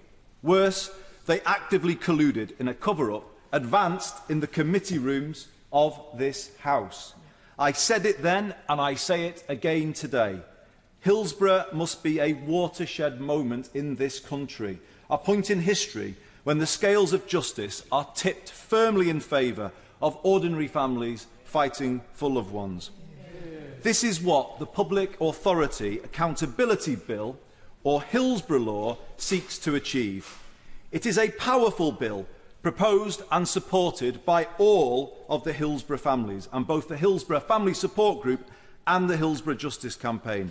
It has been developed with the help of their lawyers, and I pay particular tribute to Pete Weatherby QC in this regard. As an aside, Mr Speaker, it happens to be the last bill that will be prepared by Mr Glenn McKee from the Public Bill Office, who after 34 years here retires tomorrow. I am sure colleagues on both sides will join me in paying tribute to an exceptional servant to this House and to our democracy. The bill has formidable backing from other justice campaigns, including Inquest, many in the legal profession and honourable members on both sides. Its aim is simple: to protect other families from going through what the Hillsborough families went through and from a similar miscarriage of justice. It empowers victims to secure disclosure of crucial information and prevent public authorities lying to them or hiding the truth by making that an imprisonable offence. It empowers decent police officers and public servants to stand up to seniors trying to make them stick to a misleading corporate line. It makes it an offence for such a line to be peddled to the media. Crucially, it creates a level legal playing field at inquests for bereaved families so that finally inquests become what they should always be, a vehicle to get to the truth. After last year's verdict, the chair of the Hillsborough Family Support Group, Margaret Aspinall, came here to speak of her experience in the early 1990s. I don't think anyone who was at that meeting will ever forget her talking of her pain when she was sent an official letter with a cheque for £1,226.35, which was supposed to represent compensation for James's life. And she spoke of how she was forced to cash it against her will because she couldn't find the money to pay her £3,000 share of the family's legal costs. She said, "Making a mother like myself accept a pittance in order to fight a cause, the guilt of this has lived with me for the past 28 years. It would at least be something, Mr Speaker, if we could say that this would not happen today. But sadly, we can't. Since the Hillsborough verdict, the families of those who died in the 1974 Birmingham pub bombings have, quite wrongly and unbelievably, been made to beg for legal aid. There are thousands of other hidden individual cases where bereaved families are denied legal representation while the public bodies they are up against in court spend public money like water hiring the best QCs in the land. As cuts to legal aid bite, the problem just gets worse. Zain Bangbola was a boy of 7 who died following a flood in his home in Surrey as part of the national floods in 2014. His parents, Kai and Nicole, strongly believe that the problem was caused by contaminated landfill. Scientists from Porton Down were called on site. The case was even discussed at Cobra. Despite this, the family were denied legal aid. They arrived at Zain's inquest to find themselves up against a phalanx of top QCs and left feeling as though they had been put on trial. They are still fighting for answers today as to what happened to their child. Then consider the experience of Des James, who courageously fought for years for a new inquest into the death of his daughter Cheryl at the Deep Cut Barracks in Surrey. When the case was finally reheard, Mr James found himself accused by the QC acting for Surrey Police of distracting the force from the Millie Dowler investigation, an accusation with no foundation. My wife and I were made to feel as though we were on trial, and we felt as though our family was undermined at every opportunity, Mr James said after the verdict. The brutal and uncomfortable truth is this, Mr Speaker. Bereaved families are not just denied legal funding, they have their character questioned and denigrated by lawyers for public bodies. They are thrown into courtrooms, raw with grief, pitched into an adversarial battle and effectively put on trial. How much longer are we in here going to let vast sums of public money be used to torment families in this way? And if the state can cover up 96 deaths at a football match, shouldn't we be concerned at what it might do to individuals? The Hillsborough Family Support Group has asked me to say this to the House today. For the good of the nation, there should be a level playing field at inquests. The grief, pain and heartache is enough for families to deal with. They should not have to deal with money worries, nor to beg for public funds to get to the truth. Their powerful call for equality of arms has authoritative support, including from the former Chief Coroner, Peter Thornton QC. To those who say it will add costs, I disagree. The practical effect of Clause 4 would be to create a new incentive on public bodies to limit their own legal expenditure. And by making them come clean at the outset, the bill would cut the length of inquests and inquiries and thereby make considerable savings. It would promote good public administration and promote public confidence in the police. Most importantly, it would rebalance our legal system in favour of ordinary people. Until then, the true lesson of Hillsborough will not have been learned. What has disappointed me most in the last year is to see how things have reverted to business as usual. For the establishment, it seems Hillsborough was the one that got away, rather than what it should have been, the catalyst for change. I say this with sadness, as I truly hoped it would be the latter, but developments over the last year suggest otherwise. Alongside the shoddy treatment of the Birmingham families, we have the refusal of an inquiry into Orgreave on the basis that nobody died. If that is now the Home Secretary's benchmark for whether wrongdoing can be investigated, then God help us all. Nobody died at Orgreave, true, but innocent people were wrongly and maliciously prosecuted, and the country should know how that came to be. Nobody died during the building workers' dispute of the early 70s either, but it doesn't mean we should not be told the truth about the politically motivated Shrewsbury show trial and what I believe was a serious miscarriage of justice. Then there is the treatment of victims of contaminated blood, arguably the gravest injustice of all. They have been led up to the top of the hill only to be let down once again. But as with Hillsborough, clear evidence of serious wrongdoing is there if only people care to look for it. I have seen evidence that people's medical records were altered without their consent and false entries included. That is potentially a criminal matter, Mr Speaker. Next month I hope to persuade you to allow me to use the adjournment to present a dossier of such evidence. Just as amended police statements reopened Hillsborough, so I believe evidence of amended medical records must reopen the contaminated blood scandal. The fact that these victims remain in the darkest of wildernesses tells me that Hillsborough hasn't changed our country yet. But I remain hopeful that it will. If this bill was law, it would be the right way for this House to make reparation and create a permanent legislative legacy for the 96 people who died on April the 15th, 1989. Last year, the Prime Minister asked the Right Reverend Bishop James Jones to conduct a review of the experience of the Hillsborough families. On behalf of the whole House, I would like to again thank the Bishop for his incredible service to those families and indeed everyone affected by the tragedy, and respectfully ask him to consider adopting this bill as part of his recommendations. In this country, we like to talk of ourselves as a paragon of democracy and the rule of law. But I finish, Mr. Speaker, by asking this of every member in this House. Think of the constituents you have met at your surgeries who have spent years fighting for justice.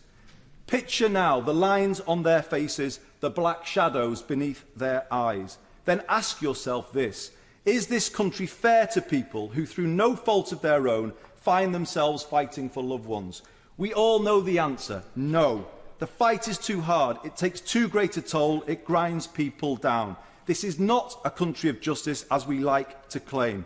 There is a possibility I may not be around in this House long enough to see this bill into law, but I have enough faith in the decency and humanity of colleagues on all sides to be confident that one day it will. And I commend this bill to the House. Well, the question is that the right honourable member have leave to bring in the bill. As many as have their opinion say aye. Aye. If the contrary, no. I think the ayes have it. The ayes have it. Who will prepare and bring in the bill? Steve Rotherham, Maria Eagle, Derek Twigg, Alison McGovern, Bill Esterson, Sir Peter Bottomley, Tim Farron, Jess Phillips, Mark Durkan, Christopher Stevens, Caroline Lucas, Alex Shelbrook and myself, Mr. Speaker.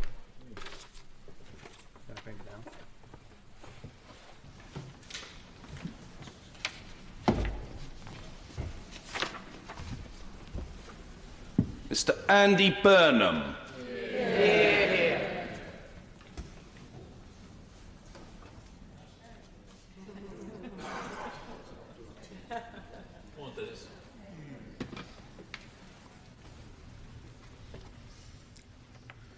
Public Authority Accountability Bill.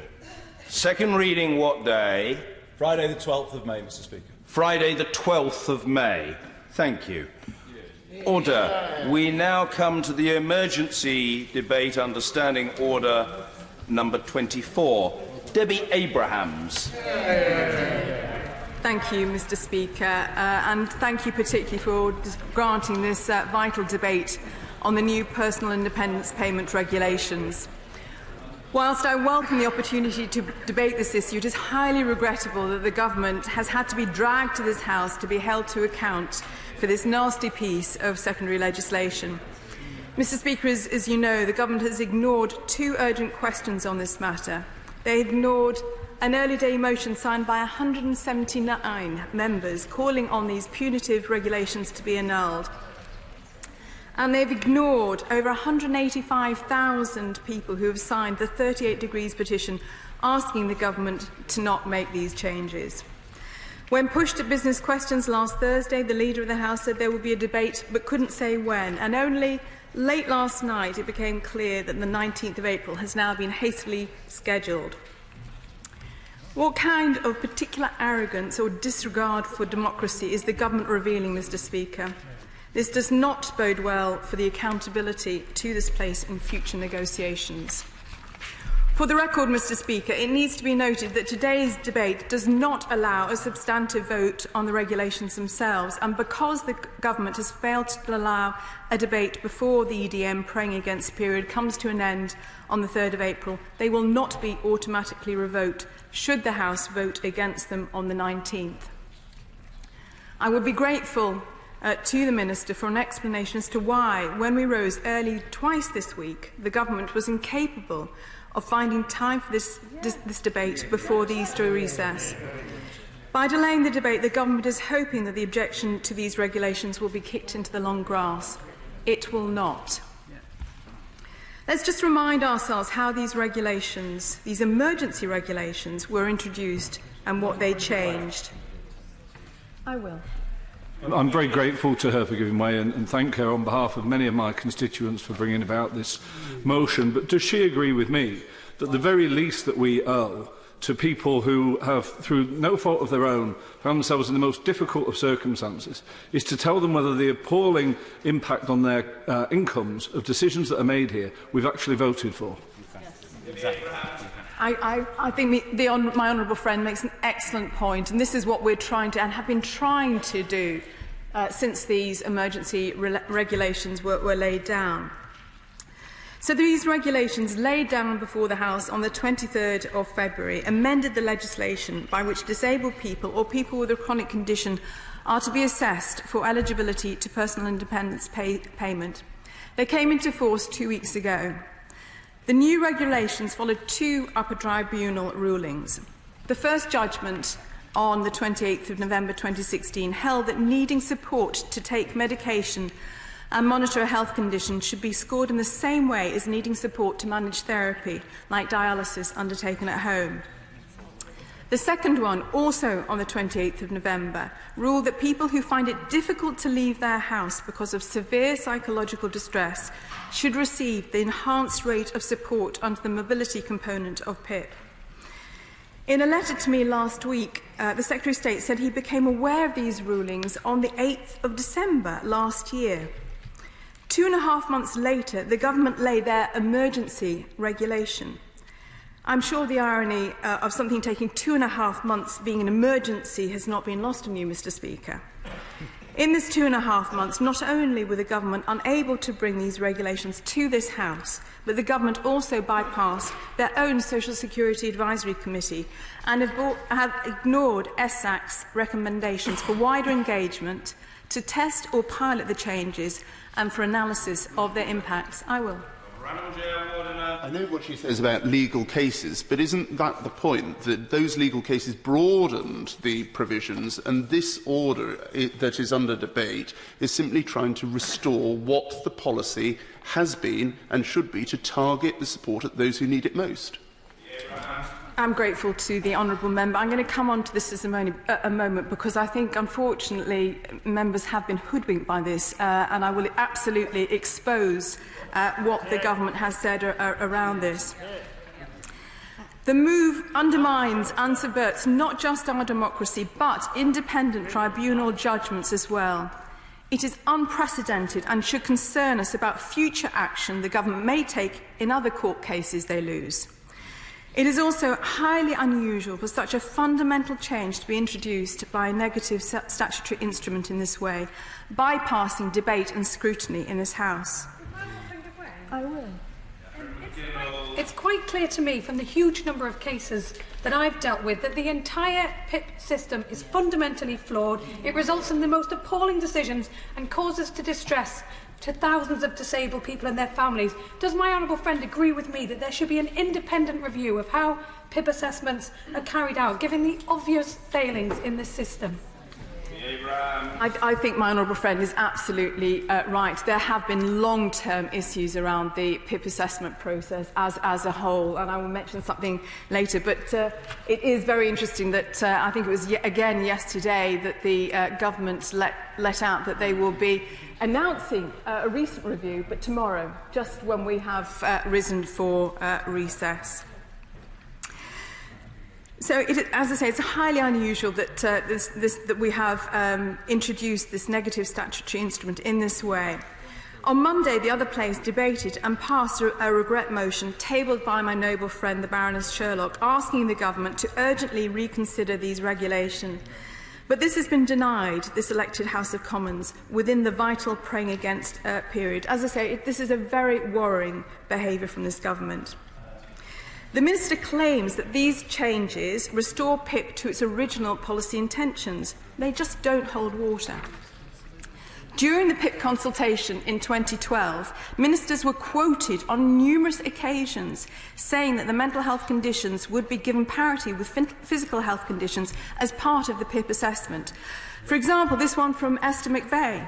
The PIP assessment is being designed to consider physical, sensory, mental, intellectual and cognitive impairments.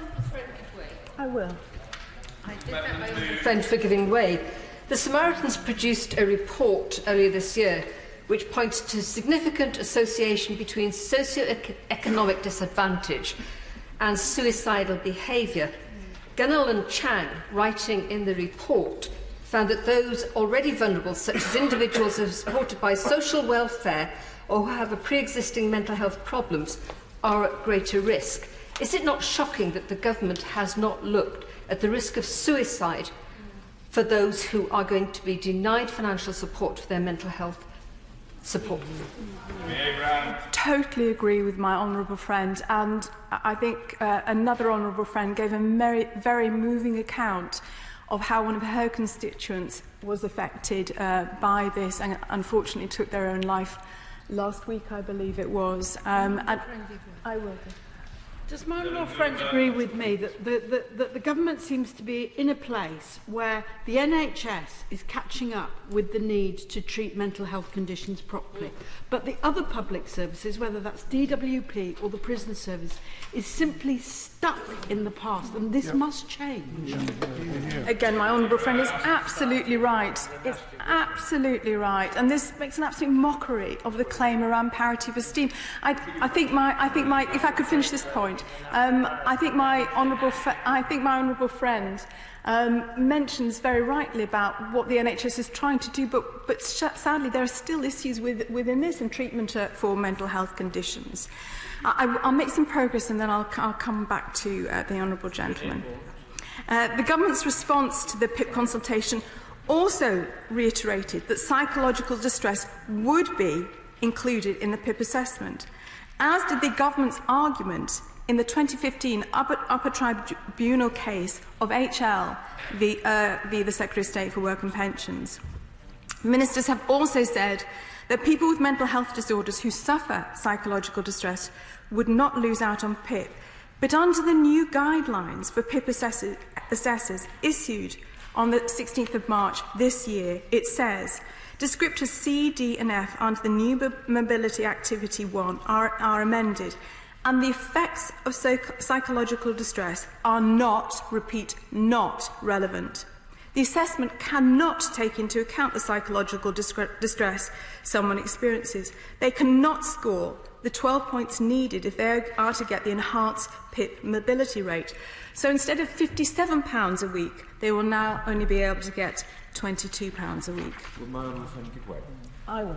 I thank my honourable friend for giving way. In recent months, I've had 44 PIP cases in my Aberavon constituency, dozens going to appeal. Of the 8 that have already gone to appeal, every single one has been overturned. Would my honourable friend agree that this is a massive and inexcusable waste of time, money and resources? So, absolutely. And I think there are 2 points I'd like to make to the honourable member. First of all, the association of ill health and disability around former industrial areas. That's very, very important. And then, as he rightly says, about the impact of these assessments, and they can't be got right first time.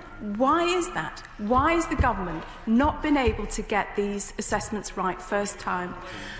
Will he just give me 2 minutes? I'll just make a little bit more progress and then I'll come back to him.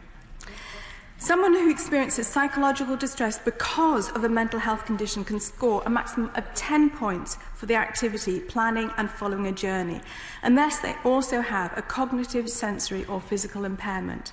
This falls short of the 12 points needed to qualify for the higher rate of the mobility component. In the 2016 case of MH versus the Secretary of State for Work and Pensions, the Upper Tribunal ruled that psychological distress by itself cannot satisfy descriptors under Activity 2 unless the psychological distress causes a change in someone's physical condition. So it is these regulations, not the tribunal rulings, that undermine the intention of the primary legislation by restricting people whose mobility is severely limited by their mental health condition from being able to qualify for the enhanced mobility rate of PIP. I think I'll just take Lady for giving way, and it's very important that we do get these regulations right. But would the Shadow Minister upset that more people with mental health conditions qualify for support under PIP than under the old DLA regulations? No, I certainly will not agree with that at all. In fact, and I'm going to come on to this in a moment, but the mental health charity Mind has produced data based on the government's own data that show that 55% of DLA claimants who are supported with a mental health condition will receive no or a reduced level when they transfer to PIP. So it's another fallacy from this government, I'm afraid. I will give away to the Honourable Gentleman. Thank her for giving way again. But she might have suggested that members on this side were being hoodwinked. I'm sure she wasn't suggesting that the Minister plays with anything other than a straight bat.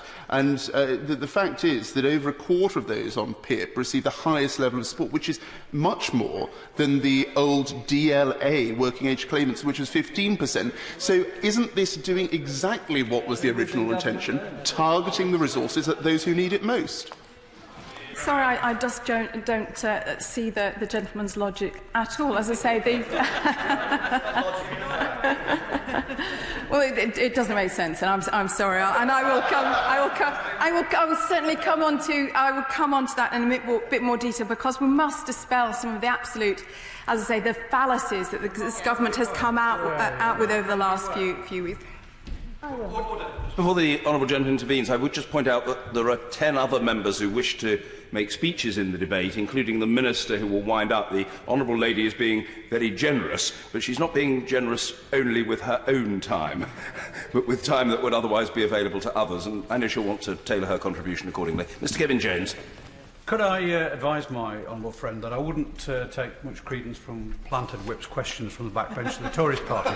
But can I say to her that the other element to this which is concerning is those people that, when they have their failed assessment, it can make their mental health position worse, and in some cases it actually ends up with them actually going into hospital, which is another cost to the NHS. I couldn't agree with my honourable friend more. I mean, that is such a relevant point, and that hasn't been, again, factored into this in the silo approach that this government is taking. The third justification the government has used for bringing in these new regulations is that PIP is much more generous to people with mental health conditions. We've just been talking about it, Mr Speaker. And as I said, the mental health charity MIND completely refutes this. And I'll repeat, their data based on the DWP's own statistics reveals that 55% of people with mental health conditions previously supported by a DLA get reduced or no awards when they transfer to PIP. And indeed, the government's own data, when appropriately weighted, shows that only 12% of people with a mental health disorder and another condition are on the Enhanced Mobility Award. These new regulations are nothing more than a shameful cut. Once again, this government is trying to balance the books on the backs of the sick and disabled. The government's own analysis estimates that the new regulations will affect more than 160,000 people by 2023. The majority of whom have mental health conditions. Many of these will be new applicants, but it will also affect those that are being reassessed. Under these new regulations, they will not be eligible for the full support they would have been entitled to under the Tribunal's rulings, an effective cut of £3.7 billion. Mr Speaker, PIP helps disabled people to fund their living costs, and in particular the additional costs faced by disabled people because of their condition. The Disability Charity Scope has estimated these additional costs amount to approximately £550 a month, and the key reason disabled people are twice as likely to live in poverty as non-disabled people. For someone who may not be able to leave their own home on their own, it will help with extra heating costs, or it may pay for someone to assist them when they have to travel, for example, to medical appointments. PIP is a vital source of income to prevent real hardship, and to the shame of this government, they're denying this support. On that point, am I on the agree? Just, and this will be the last one. I thank you for giving way. Do you not also agree that being able to receive the PIP funding also is part of somebody's rehabilitation to help them back out of their home and back into the workplace?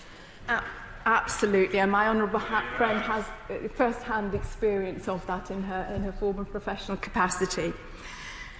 I've been contacted by so many people telling me their stories of living with a severe mental health problem and how this affects them, including men and women from the armed and emergency services. And I just wanted to share Bob's story with you. Bob started off in the police service in Liverpool and then went into the prison service. After 20 years or so, he said he started to experience the need to escape from the cells and inmates by locking himself into the restroom for a few minutes. Over the years, this graduated to cluster headaches and a full-blown anxiety and panic attacks, and after a period of sick leave, he left the service. The attacks continued, though, and eventually he sought psychiatric treatment, where he was declared disabled by virtue of his debilitating anxiety attacks. The degree of disability fluctuated, but at times he said it was so severe he would literally run from a shopping centre into a car just to feel safe. He said he wanted to work, but when he went for a job interview, he had an attack in the car, and by the time he got home, he could barely function at all, hyperventilating and completely unable to move. It is people like Bob that these new regulations will deny support to. These changes to PIP have come on top of significant cuts to our social security system, with support for disabled people being particularly targeted. Scope has estimated the impacts of the 2012 Welfare Reform Act alone will have seen nearly £30 billion of cuts in support to 3.7 million disabled people.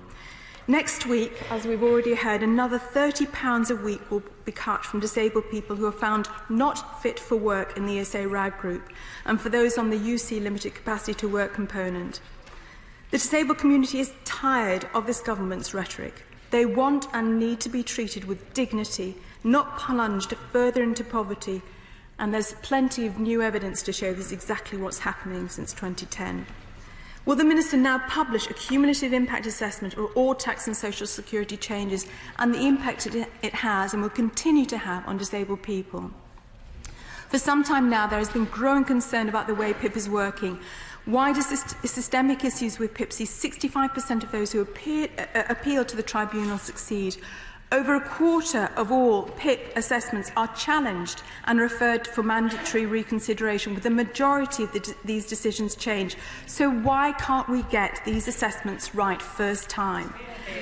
And more than 750 people a week are losing their Motability cards because of changes in entitlement when moving to PIP. This is so counterproductive, as for so many disabled people, it makes it nigh impossible for them to work, let alone enabling them to live independently. We should never forget that 9 out of 10 disabilities are acquired. It could happen to any one of us. That's what our social security system is for. It's there to provide support for any one of us in our time of need. Labour will stand with disabled people who have already borne the brunt of 7 years of austerity in fighting this injustice. I do not believe that, given the choice, the British public would choose cuts in corporation tax over pushing disabled people into destitution or worse. Mr. Speaker, it's exactly a week since the horrendous attack in Westminster, when 4 people, including our colleague PC Keith Palmer, were murdered and 50 were injured. The following day, the Prime Minister quite rightly said that she was, and I quote, looking at what further support can be made available for victims in a wider sense, because there will be people who were not physically injured in the attack, but for whom there may be other scars. It's important to provide that support, quotes. But the fact is, with these new regulations, support for people suffering psychological distress is being restricted. Warm words need to be backed up with action. No more cuts in support to disabled people. Enough is enough. Order. The question is that this House has considered changes to personal independence payment regulations. Can I very politely suggest to the House that we won't at this stage have a formal time limit on backbench speeches, but if each backbench contributor feels able to confine him or herself to 5 or 6 minutes, or thereabouts, everyone will get in. We'll start with the sage from Swindon, Mr. Justin Tomlinson. Thank you, Mr. Speaker. It's a pleasure to speak in this debate.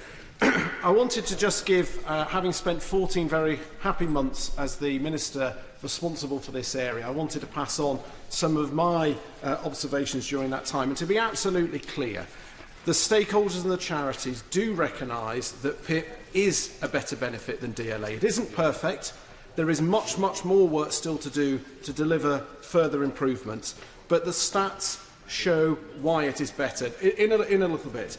Under DLA, only 16.5% of all claimants access the highest rate of benefit. Under PIP, that's now over 25%.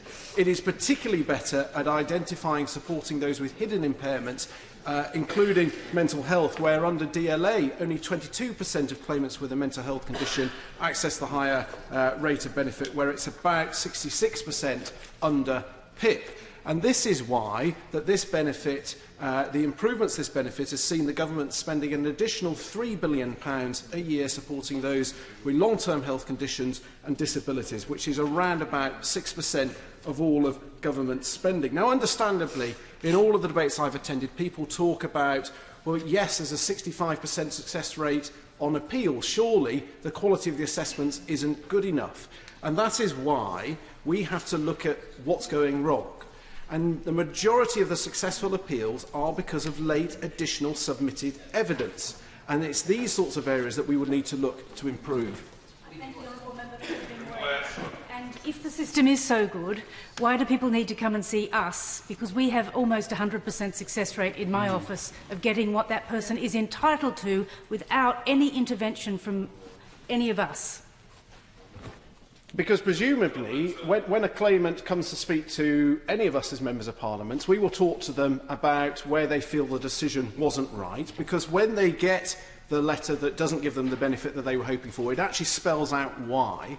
And that normally triggers the claimant to think, well, actually, they haven't considered this particular challenge, and they will then submit additional late evidence, and then it is re-looked at and a different decision is brought about, which doesn't mean the original decision was wrong based on the facts that were presented, which is one of the reasons why I am keen to see a way that the system, the assessors can automatically access the medical records for the claimant with their consent. For a lot of people, you have to fill in your 50-page form, you have to do, say those challenges, and you sometimes under-egg the challenges that you face. Well said. I know he's been a minister in the department, but he's just wrong. Constituency case I have is the assessors don't even consider some of the evidence, even when it's taken along with them. And when I actually intervene and say why wasn't it, that's when it gets overturned. So I'm sorry that this system is not working. Yeah. Well, I'm not wrong, because I said the vast majority of successful appeals are because of late additional submitted evidence. Here's the facts. These things are. I'll do one more, and I'm conscious. Okay. I appreciate that the honourable gentleman giving way. In my constituency, people are taking deck chairs in early hours of the morning, 5, 6 a.m. in order to queue outside Citizens Advice Bureau. Isn't this one adding to the stress and the pressure? And also, shouldn't it be clearer that they can get this assessment that they need? Right, okay. But what I'm trying to do is explain what we can do to help improve, because there are cases where there are mistakes. 1.5 billion people are going through the PIP process. But we know that the PIP process is far better than DLA, because of the fact we're spending £3 billion more, that the success rate to get those with the highest rate of challenges onto the highest rate of benefit, the proof is in the pudding. But the whole point of this debate is because there has been a legal judgment that has suggested there are certain areas where additional money should be spent. And as I've argued before when we had the urgent question, if we are going to spend money to make further improvements, it needs to be done in a coordinated manner, not on an ad hoc way. And the way this works is you have lots and lots of really impressive charities who have great policy teams, and they come in and they lobby based on the experiences of their users. We all as individual MPs, through the Westminster Hall debates in here, parliamentary questions, also raise concerns and suggestions for improvements. And it's those policy teams that work through, and we've already seen significant changes, the much needed and very welcome changes for terminally ill claimants. The fact that waiting times rightly improved after a very, very difficult start when PIP was first rolled out. As we transfer people from DLA to PIP, which is 1.5 million, rightly It is only being done at the same speed to not compromise the waiting times as people go through it. If it takes longer, so we don't then make the mistakes of the initial rollout. The assessment qualities are improving month on month. And as I said, there are still lots more areas where they will come. But I spent many times meeting, particularly with the smaller charities, where you have less common conditions coming forward, who would then spend time actually helping train the assessors, rewriting the manual so that they are picked up in the assessment. So it's learning on those experiences. And also, for the first time, looking at a way at the timings of when people should come back for reassessment. Under the old DLA system, 70% of claimants were on a lifetime award. But the problem with that is 1 in 3 claimants' condition changed significantly within 12 months and should have been on a different benefit, the vast majority of which were getting worse, not better, therefore would have been entitled to a higher rate of benefit. But a lot of people simply didn't then phone up and say, please, can I present myself for reassessment? So they were missing out on the benefits that they should have had.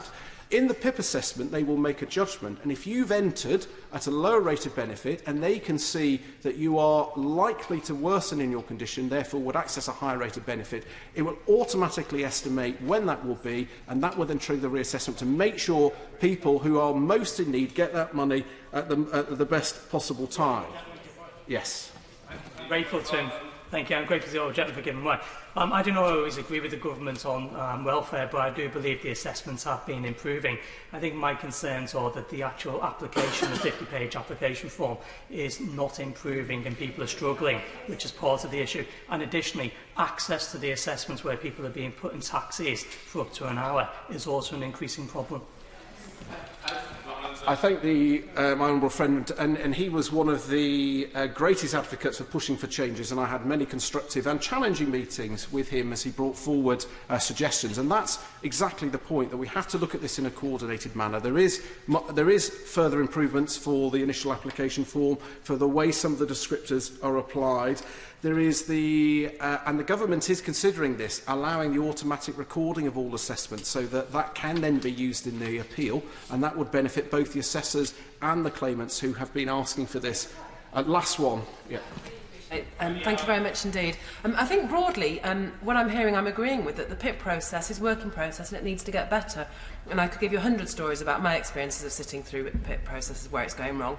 But I suppose, and I do agree gradual change is a great thing, but the courts have given us a loud and clear message today. Mental health, you've got it wrong. And in this age where we are desperately trying to change society and its views on mental health and parity of esteem, we have got to listen to the courts. So they've given us a judgment for a reason. But it's in, and I understand the point, and it may be that there will need to be further improvements in that particular area, but it has to be done in that coordinated manner, not an ad hoc way, because PIP isn't about a condition, it is about an individual's, the challenges that they face in their everyday life, and making sure, I'm going to, because other people do need to speak. I would also like to see, if there's going to be additional money spent, that it should be on speeding up the appeals process. This is a particular problem for those with a Motability car, who potentially could lose their car before their appeal is heard. And it would be helpful if we were going to spend money, that perhaps that would go into the court system to then speed that up. As I said, there should be an automatic access to medical records, and also, where possible, to share that between the ESA assessment and the PIP assessment, because often they are very, very similar, and that would make the claimant's life a lot easier. We also need to do more for signposting for the additional help. We are spending £11.4 billion more as a government supporting people with mental health conditions. The biggest challenge is often identifying people with mental health conditions to give them the support that is being brought forward. But PIP is very good at identifying them, and we should be offering them those additional areas of support and saying to them, if you would like to, these are the sorts of services available in this local area, and you can then take advantage of them. So my urge to the Minister is to continue to improve, continue to work with those policy teams. I spoke to Macmillan yesterday. They were grateful for the ability to continue to access the senior ministers and discuss suggestions. We've got some brilliant stakeholders, some really knowledgeable charities and policy teams. Let them help shape where those further improvements will be. Tory Wilson. Thank you, Mr Speaker. It's a relief that we're having this debate on the floor of the House, and I'd like to thank you for granting it following the Honourable Member for Oldham East and Saddleworth's application yesterday. It's a shame, Mr Speaker, in a matter like this that the House has had to be dragged. The House has had to drag the government to the dispatch box to be held account for weeks of refusing. As we've heard already, 197 honourable members across 8 different parties have signed a prayer to annul the statutory instrument which has been implemented their changes. In fact, the truth is that the Government have been shying away from accountability in these regulations from the start. They initially refused to comply with the Upper Tribunal's court ruling by bringing forward these changes in the first place, and then didn't even have the decency nor courtesy to refer a draft of the regulation to its own Social Security Advisory Committee. Mr Speaker, if the Government are so confident that these regulations will hold up to any kind of scrutiny, why have they avoided due process and tried to sneak the changes in through the back door? My party, and I am sure colleagues across these benches, will not allow the Government to take these unfair backward steps. Sense have estimated that these changes will affect 150,000 people losing out on PIP to support the extra cost of living with a disability, and will save the Government £3.7 billion. Given that this smacks of hypocrisy from the Work, Health and Department Disability Green Paper, which said the Government would not seek to make any further cuts to Social Security budget, is that the reason why they didn't want the regulation scrutinised? It seems also fitting with the current Government's attitude to PIP and the assessment that they will sneak out the second independent review of personal independence payment on Thursday, the day the House rises for Easter recess. What are they so scared of that they have to schedule the release of this report in order that they can face no immediate scrutiny? During the passage of the Welfare Reform Act 2012, which established the new personal independent payment system, ministers were clear that it was an important step to achieve parity of esteem that we want to see between the physical and mental health. Ministers even talked about the descriptors for the mobility component, taking into account ability to plan and follow a journey. And the PIP was designed to assess barriers individuals face and not make judgments based on their impairment type. Personal independent payments are supposed to support people with additional costs of disability. We've heard about the court ruling, which these changes seek to undermine. If ruled that people who find it hard to leave the house because of anxiety, panic attacks or other mental health problems should be able to receive a higher rate of PIP. I've said it before, but it bears repeating. Yes, well. I'm very grateful to the honourable member for giving way. Doesn't this run the risk of actually increasing stigma again of mental health? Because it's saying to people very clearly that anxiety causing you to stay inside is not something that's really serious. And doesn't it completely conflict with the principle of equal treatment between mental health and physical health? Thank the honourable gentleman for his intervention and completely agree we should not be treating one disability different from another disability. As I said, I've said it before, but it bears repeating that this Government cannot simply change the goalposts every time it loses a battle in court. These regulations do nothing more than pander to the old attitudes and stigmas towards mental illness. If a person needs help, he or she needs help, regardless of the nature of their disability or health condition. In evidence to the Lord's Secondary Legislation Committee, Disability Agenda Scotland, an alliance of Scotland's major disability organisations, raised a number of concerns regarding the changes.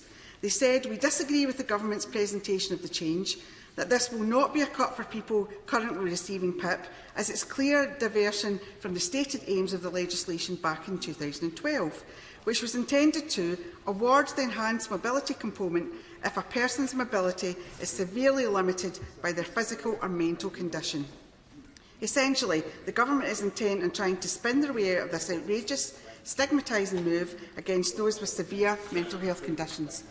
Disability Scotland also fear that current recipients of PIP will lose out in future awards, despite no change to their condition if they are reassessed under the new criteria. It will come as no shock that the DWP's own evaluation of the changes shows that the Government has no idea of what the long-term impact. No idea. They simply don't care.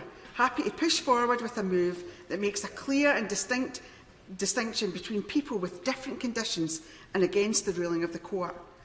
There are clearly concerns about the assessment processes for personal independent payments, and the Scottish Association for Mental Health report on PIP, entitled "What's the Problem?" sets these out. One of the main themes that runs through their research was the distrust of the process. Someone responding said, "People advise you not to shave, turn up dishevelled to show that mentally you're unwell. Just because you're articulate doesn't mean you don't have a mental health problem. There is simply no consistency in the assessment process, and yet the Government keeps shifting the sands in a piecemeal way, which only exacerbates the problem and the impact of lives of those who simply are trying to claim what they are entitled to. Mr Speaker, we already know the Government have form at pulling the safety net from under those who are desperately and with life-threatening illnesses, such as the impact of sanctions on those with mental health conditions, that many become destitute and dependent on food banks. This does not strike me like a government who are keen to ensure parity of esteem for those with mental health conditions. It seems like a government intent on doing everything they can to make people dependent on support rather than empowering them to live independent lives. We know in practice that parity of esteem means nothing to the government when they've instructed private companies who carry out assessments to only award the higher rate of mobility component to people with physical, cognitive or sensory impairments. The Scottish Government, on the other hand, is determined to build a social security system that puts dignity and fairness at heart. While the process of building a system and taking over responsibility for personal underpayments is ongoing, I'm grateful to the honourable member for giving way. She described the situation in Scotland. Can I assure her that this also affects seats like my own, Ealing Central and Acton, you might call metropolitan or elitist or suburban or something. We've had 120 cases of this recently, and the thing that people keep pointing out to me, she pointed out about the parity of esteem, is another example of how this government say one thing and do another. Very well, sir. I thank the Honourable Lady for her intervention and agree, and I'm sure most of us in this chamber will have had constituents queuing up at the door with issues around their personal independence payments. Mr Speaker, I hope that lessons can be learned from this debate today, that the Government should stop forcing through important legislation through the back door, that they should consult with their own Social Security Advisory Committee, and that they should not have to be dragged to the dispatch box in an emergency debate simply because they haven't given the House the answers. The Government haven't even waited on the second independent review of personal independence payments before manipulating the system. The Minister needs to stop mucking people about, back away from these ill-judged and ill-thought-out changes and bring forward a vote to annul the regulations. If they do not, then it goes to show how intent they are on bulldozing legislation through without scrutiny and in spite of an independent judicial ruling. Finally, the bottom line is these changes are being implemented to save the Government money, no matter the cost to our communities and those with mental health conditions. This is no way to treat our vulnerable people in society, and I'm asking the Government to reconsider. Order. Can I please ask members now to stick to 5 minutes each, because otherwise either somebody won't get in who wants to do so, or there won't be time for a proper ministerial response, about which members will then, understandably, but too late, be the first to complain. So 5 minutes each. Nusrat Ghani. Thank you, Mr Speaker. It's a pleasure to speak in this important debate. I appreciate the concerns set out by the Honourable Lady for Oldham East and Saddleworth, but the bigger picture is clear. The Government spends £50 billion a year to support people with disabilities and health conditions. That's an increase of £7 billion since 2010. The Government moved away from the Disability Living Allowance to PIP on the basis that support should be given to those experiencing the greatest barriers to live independently. PIP supports people according to their overall level of need, not on the basis of a specific medical condition, but based on how their freedom to live independently is impaired, and that is the right approach. I am chair of the all-party parliamentary group on eye health and visual impairment. As it happened yesterday, I led a debate at Westminster Hall on preventing avoidable sight loss, but of course many sight loss cases are totally unavoidable. How we support those with limited ability to live independently is important.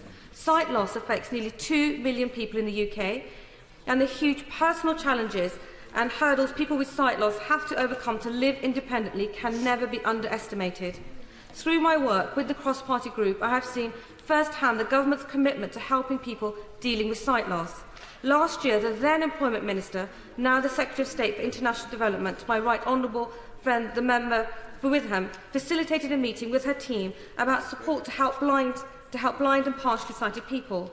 My honourable friend, the member for Portsmouth North, will hopefully be meeting with us soon to discuss how PIP can best support people with sight loss. I'm grateful to her and the DWP ministers for their focus on this important issue. I'm sure that she will agree with me that RNIB do commendable work. and I would urge people who are blind or partially sighted to contact RNIB, who have created a RNIB toolkit to complete the PIP form effectively, both the mobility part and the daily living component.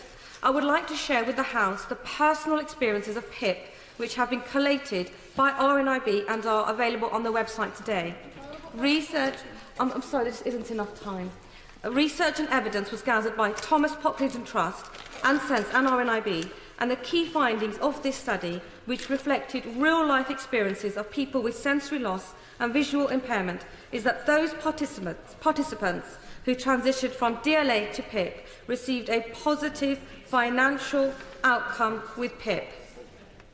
That's a positive outcome. However, I hope the Minister will reflect on the feedback of the process, which some found confusing, and that assessors need to always work to deliver a positive experience at face-to-face assessments, regardless. The evidence shows, and it's available on the RNIB website, that in this study, switching from DLA to PIP meant a more positive financial outcome, and that is welcome.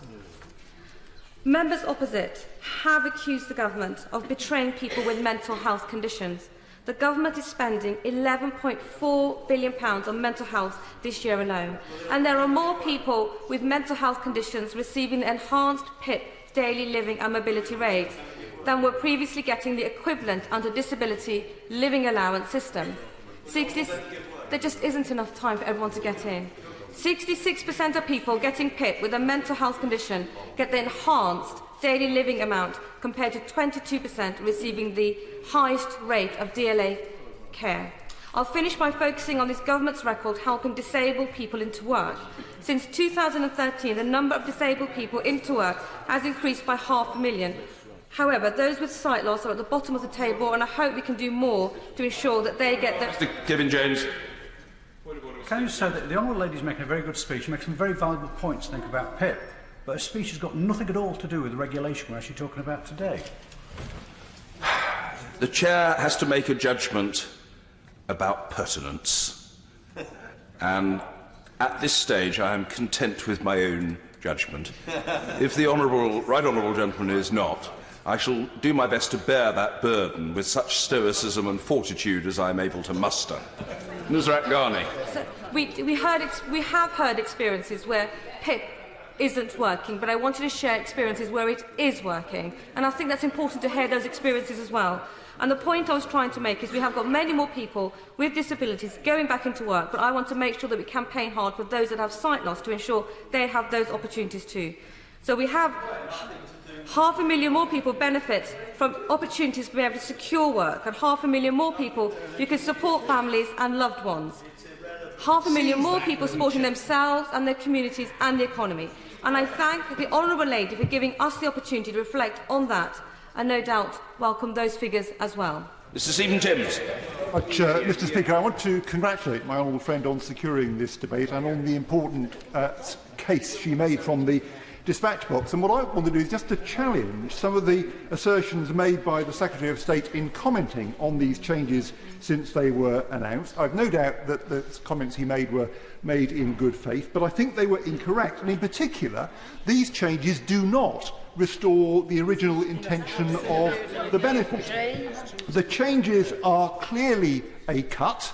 The Secretary of State did suggest they weren't a cut. Well, they obviously are a cut, and they affect a very substantial number of people. The equality analysis produced by the Department tells us that of the current caseload, 143,000 people would have had their current mobility award reduced to zero if they'd been made under the new regulations. A further 21,000 would have had the payment reduced. So this is not a minor or insignificant cut, it is a substantial one affecting a large number of people. At Table 6 in the Equality Assessment tells us, or it's titled, Conditions Most Likely Affected by Reversing Effective Upper Tribunal Judgment on Mobility Activity 1, and the list includes schizophrenia, learning disability, autism, cognitive disorder due to stroke, dementia and post-traumatic stress disorder. So, Mr. Speaker, according to the government, those are the people most affected. I will give way just for once. Yeah. Very grateful to my right honourable friend for giving way. He clearly knows something about these new regulations. The reality is this: I do as well. Those with psychological illness cannot now qualify for enhanced mobility because Activity 11E only attracts the maximum of 10 points. 12 points are needed to allow mobility. So this is very clearly a cut by the government. They should just fess up. Yeah, well, my honourable friend is right, and I do want to say a little more about the precise content of the regulations. The Secretary of State did tell us at the beginning that nobody would see their current benefit being cut. I think it is now accepted by ministers that that statement was incorrect. But in the regulations, I just want to read one paragraph, paragraph 4 from the regulations, which says this: in the table in Part 3, brackets mobility activities, in relation to activity 1, brackets planning and following journeys, in descriptors C, D and F, for cannot substitute for reasons other than psychological distress cannot. Right. So, Mr. Speaker, what the changes do is explicitly to carve out people if the reason they cannot plan and follow a journey is because of psychological distress. Now, the Secretary of State has said, don't worry, people with cognitive impairments can still qualify for the highest rate of the mobility component, which may well be the case. But that, Mr. Speaker, is a different group of people. These changes explicitly carve out people whose mobility impairment arises from psychological distress. But was that the original intention? Well, the Right Honourable Member for Basingstoke, on the 7th of February 2012, I think she was the predecessor but two, if I remember rightly, of the Honourable Member for North Swindon, she said this: when considering entitlement to both rates of the mobility component, we will take into account ability to plan and follow a journey in addition to physical ability to get around. Importantly, she said, PIP is designed to assess barriers individuals face, not make a judgment based on their impairment type. Now, Mr. Speaker, that is a very clear statement of the intent, the original intent of this benefit. If the Secretary of State has been advised that the original intention was something different, he simply needs to check the record. These changes are different to that intention. They introduce an explicit judgment based on impairment type. The original intention was to have no such distinction. The regulations introduce a distinction that was not in the original intention of the benefit. The regulations say you are in if you struggle to plan and follow a journey, but if the problem is due to psychological distress, you are out. It is an explicit judgment, it is explicitly contingent, and carving out a large group of people with mental health problems. I will give way once more. Doesn't the carve-out ultimately amount to nothing but discrimination against those people suffering mental distress? And isn't it the case that any references to spend on mental health in any other area is totally irrelevant to this? This is about discrimination so far as this rule change is concerned. It's absolutely explicit on the face of the regulations. That group is explicitly now being discriminated against, contrary to the original intention. The Secretary of State said it was restoring. It's not. It's different. So the Secretary of State, Mr. Speaker, and I'll conclude with this, suggests that it was never the intention to include this group of people with mental health problems, but his predecessors at the time told this House in terms that it was the intention to include people, irrespective of their impairment type. That was the Minister's intention in 2012. These regulations will thwart it, and I hope, like the other place, we will say no to these changes. Sir Graham Evans. Mr. Speaker, and it was a privilege to serve on the Work and Pensions Select Committee with the Right Honourable Lady in the last Parliament, and I want to focus my speech on two particular areas. First, it isn't the case that the government is using this as a cost-cutting exercise, and secondly, I will address some of the comments made by members opposite on mental health and physical conditions regarding PIP. We spend £50 billion every year on benefits to support people with disabilities and health conditions, up from £7 billion since 2010. So rather than being subject to austerity, the government has increased its spending. That's 6% of all government spending, or 2.5% of GDP, and it is significantly more than countries like France and Germany, and is above the OECD average. It's more than, for example, that we spend on defence of the realm. As I said, this is not, as some members have made out, a cost-cutting exercise. The government has been abundantly clear that it will seek no further savings through welfare this Parliament. And I'm asking my right honourable friend to reassure the House that she will continue to defend the disability budget. These changes restore the original aim of the policy by clarifying the assessment criteria to make sure that support is targeted on those that need it the most. Nobody will receive any less money than they have previously been awarded. This is not about making savings. PIP was widely consulted and debated and voted upon in this House during the coalition government. No time. I really do want to make some progress so other members can have their say. Over two-thirds of PIP recipients with a mental health condition receive the enhanced daily living component, compared with just 22% who used to receive the higher rate under DLA. This government is investing more in mental health support than any before it, a record of £11.4 billion this year. Parity between mental and physical conditions is a core principle at the heart of PIP's design, and awards are made dependent on the claimant's overall level of need, regardless of whether the condition is mental or physical. As well as increasing spending on disabilities, this government is challenging attitudes towards disability through initiatives like Disability Confident. Last year, I, along with many members of this House, held my first Disability Confident Fair, bringing together 20 local businesses and support and agencies to hear first-hand, to encourage employers to considering taking on members of the residents. I'll give way to the honourable member. I'm very grateful. He says that parity of esteem applies to the way in which PIP works, but the honourable member, the right honourable member for East Ham, has specifically explained how the carve-out of mental distress means that it is clearly discriminatory. Does he not agree with that? Well, I can't comment on the specific case that the honourable member for East Ham referred, because I don't know the details. All I would say to the right honourable member, it does vary from case to case, and we can all come out with examples. But in my experience, these changes to PIP overwhelmingly have been better for people with mental illness in my constituency. And overall, the government's changes. Okay, I'll give way to the honourable lady. Thank you very much indeed. Thank you. I also would like to say we have a number of local residents concerned about those with mental health issues having access to the higher rate mobility allowance. I think this has probably had the unintended consequences, and this is where I'd seek my honourable friend's advice, of young people post-transition not necessarily being able to still have access to their blue badge or disability or mobility access. So that's a particular point I would very much like her to examine, please.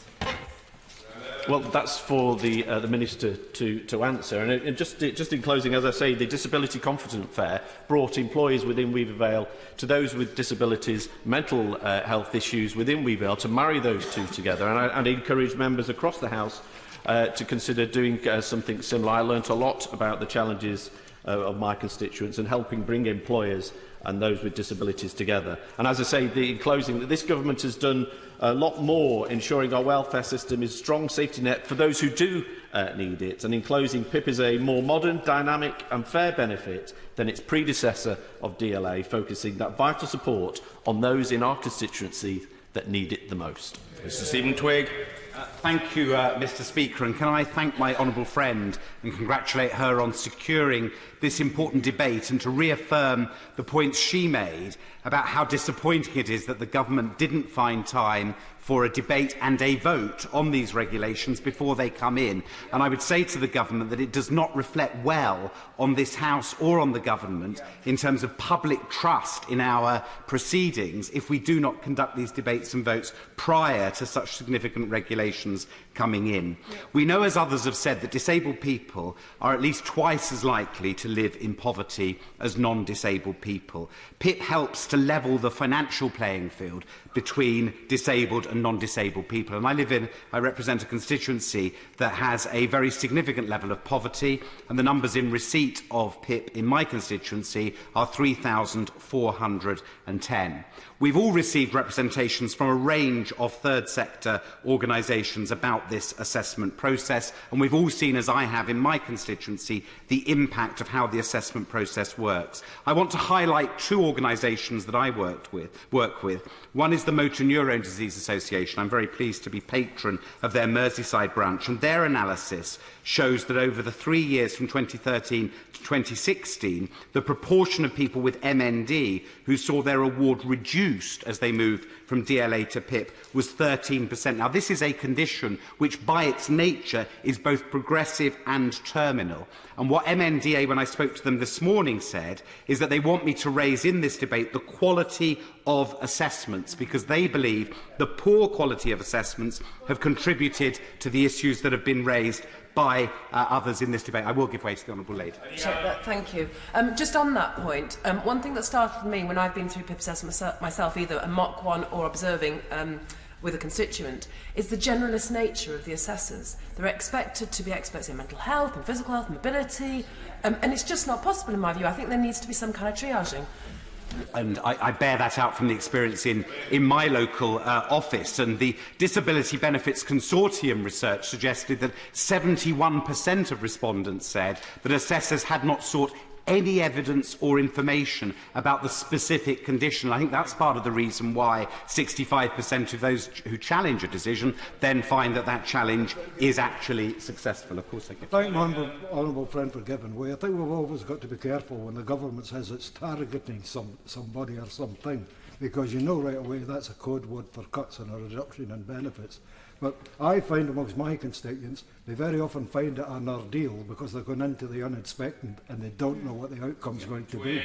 I think my honourable friend makes his point very, very powerfully. The other condition that I wanted just to say something about is epilepsy. I'm one of the honorary vice presidents of Epilepsy Action, and they have also been in touch with me today to say that they fear that these proposals could penalise people with epilepsy who may rely on support or supervision to manage their medication and monitor their health condition. And the DWP's own case study recognises that a person with epilepsy who has a seizure may need a friend or carer to administer medicine, without which they may go into status epilepticus, and we know that that can lead to brain damage or indeed to death. So I'd like to reaffirm really what my honourable friend from the front bench said today. We have an opportunity in this debate to air concerns on a cross-party basis, but I'd urge the government to listen to those concerns. And as the honourable lady from South Cambridgeshire said earlier in this debate, we've been sent a message by the tribunals about parity between mental and physical health.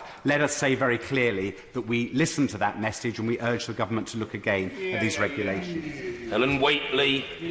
Thank you, Mr. Speaker. As someone who spends a great deal of time on work to improve the care and support for people with mental health conditions, I will just begin my remarks with a couple of points of context before I move promptly to talking about the question of PIPs, which we are debating. Mr. Speaker, I am thankful that mental health has never been a higher priority for any government. The Prime Minister has made it clear that it's a priority for her. We have the 5-year forward view for mental health, we have extra funding for mental health. And people I work with in the mental health sector, whether that's campaigners, charities, professionals, have said to me that right now is a golden moment to improve mental health care because of this unprecedented commitment by the government to mental health. I'll just make a little bit of progress and then I'm happy to take interventions if there's time. I know that my right honourable friend the Secretary of State for Work and Pensions and my honourable friend the Minister for Disabled People share this commitment. It's shown in the Green Paper recently published on work, health and disability and, for instance, in the Stevenson Farmer Review of Employment for people with mental health problems. There is also strong evidence that PIP is a better benefit for people with mental health conditions than its predecessor. Now, some of the statistics have already been given by my honourable friend, the member for North Swindon, so I won't reiterate that, beyond saying that I think it is very important to note that specifically on the mobility component of PIP, people with mental health conditions are far more likely to receive that than its equivalent under DLA, 28% getting the enhanced mobility component compared to 10% getting the equivalent under DLA. And that is very relevant to what we are debating today. But we should reiterate that the whole point of PIP, as the Minister has said in this chamber before, is that the award is based on how the condition affects someone's day-to-day life. And it's based on that, not on their diagnosis. It's based on their needs and the consequent costs. I should say I'm happy to give way to... I thank the Honourable Lady for giving way. And does she agree with me that for the Government to suggest that mobility impairments caused by psychological issues are not relevant is an insult to anybody with a mental health condition? And does she also agree that mental health conditions should be treated no differently to physical health conditions? Of the first of his 2 points, I don't agree with that. I think he should continue to listen to what I have to say. I think his second point is probably one that I do agree with. But if he could listen to what I have to say, he may find that we are aligned on that. I would also like to thank the Minister, because she has been exceptionally assiduous in responding and discussing my concerns on the matters that we are debating today. And I've had several meetings with her. And in those meetings, she has emphasised to me her commitment to achieving the original aim of PIP, which is to support people to live full, independent lives. And I've questioned her about these regulations, both in my role as chair of the APPG for mental health, but also as a local member of Parliament. And for instance, we've discussed the case of a lady I met in Maidstone a few weeks ago who had been set on fire on a bus. And that lady told me that since then she's been unable to go out of the house without being accompanied by somebody that she trusts. And she has been very worried during this discussion about these regulations. She's been very worried that the welfare system might not treat her the same as someone who's been unable to leave the house because of a physical disability. But the Minister has assured me that is not the case, and that people are and will continue to be given payments not based on their diagnosis, but based on their needs.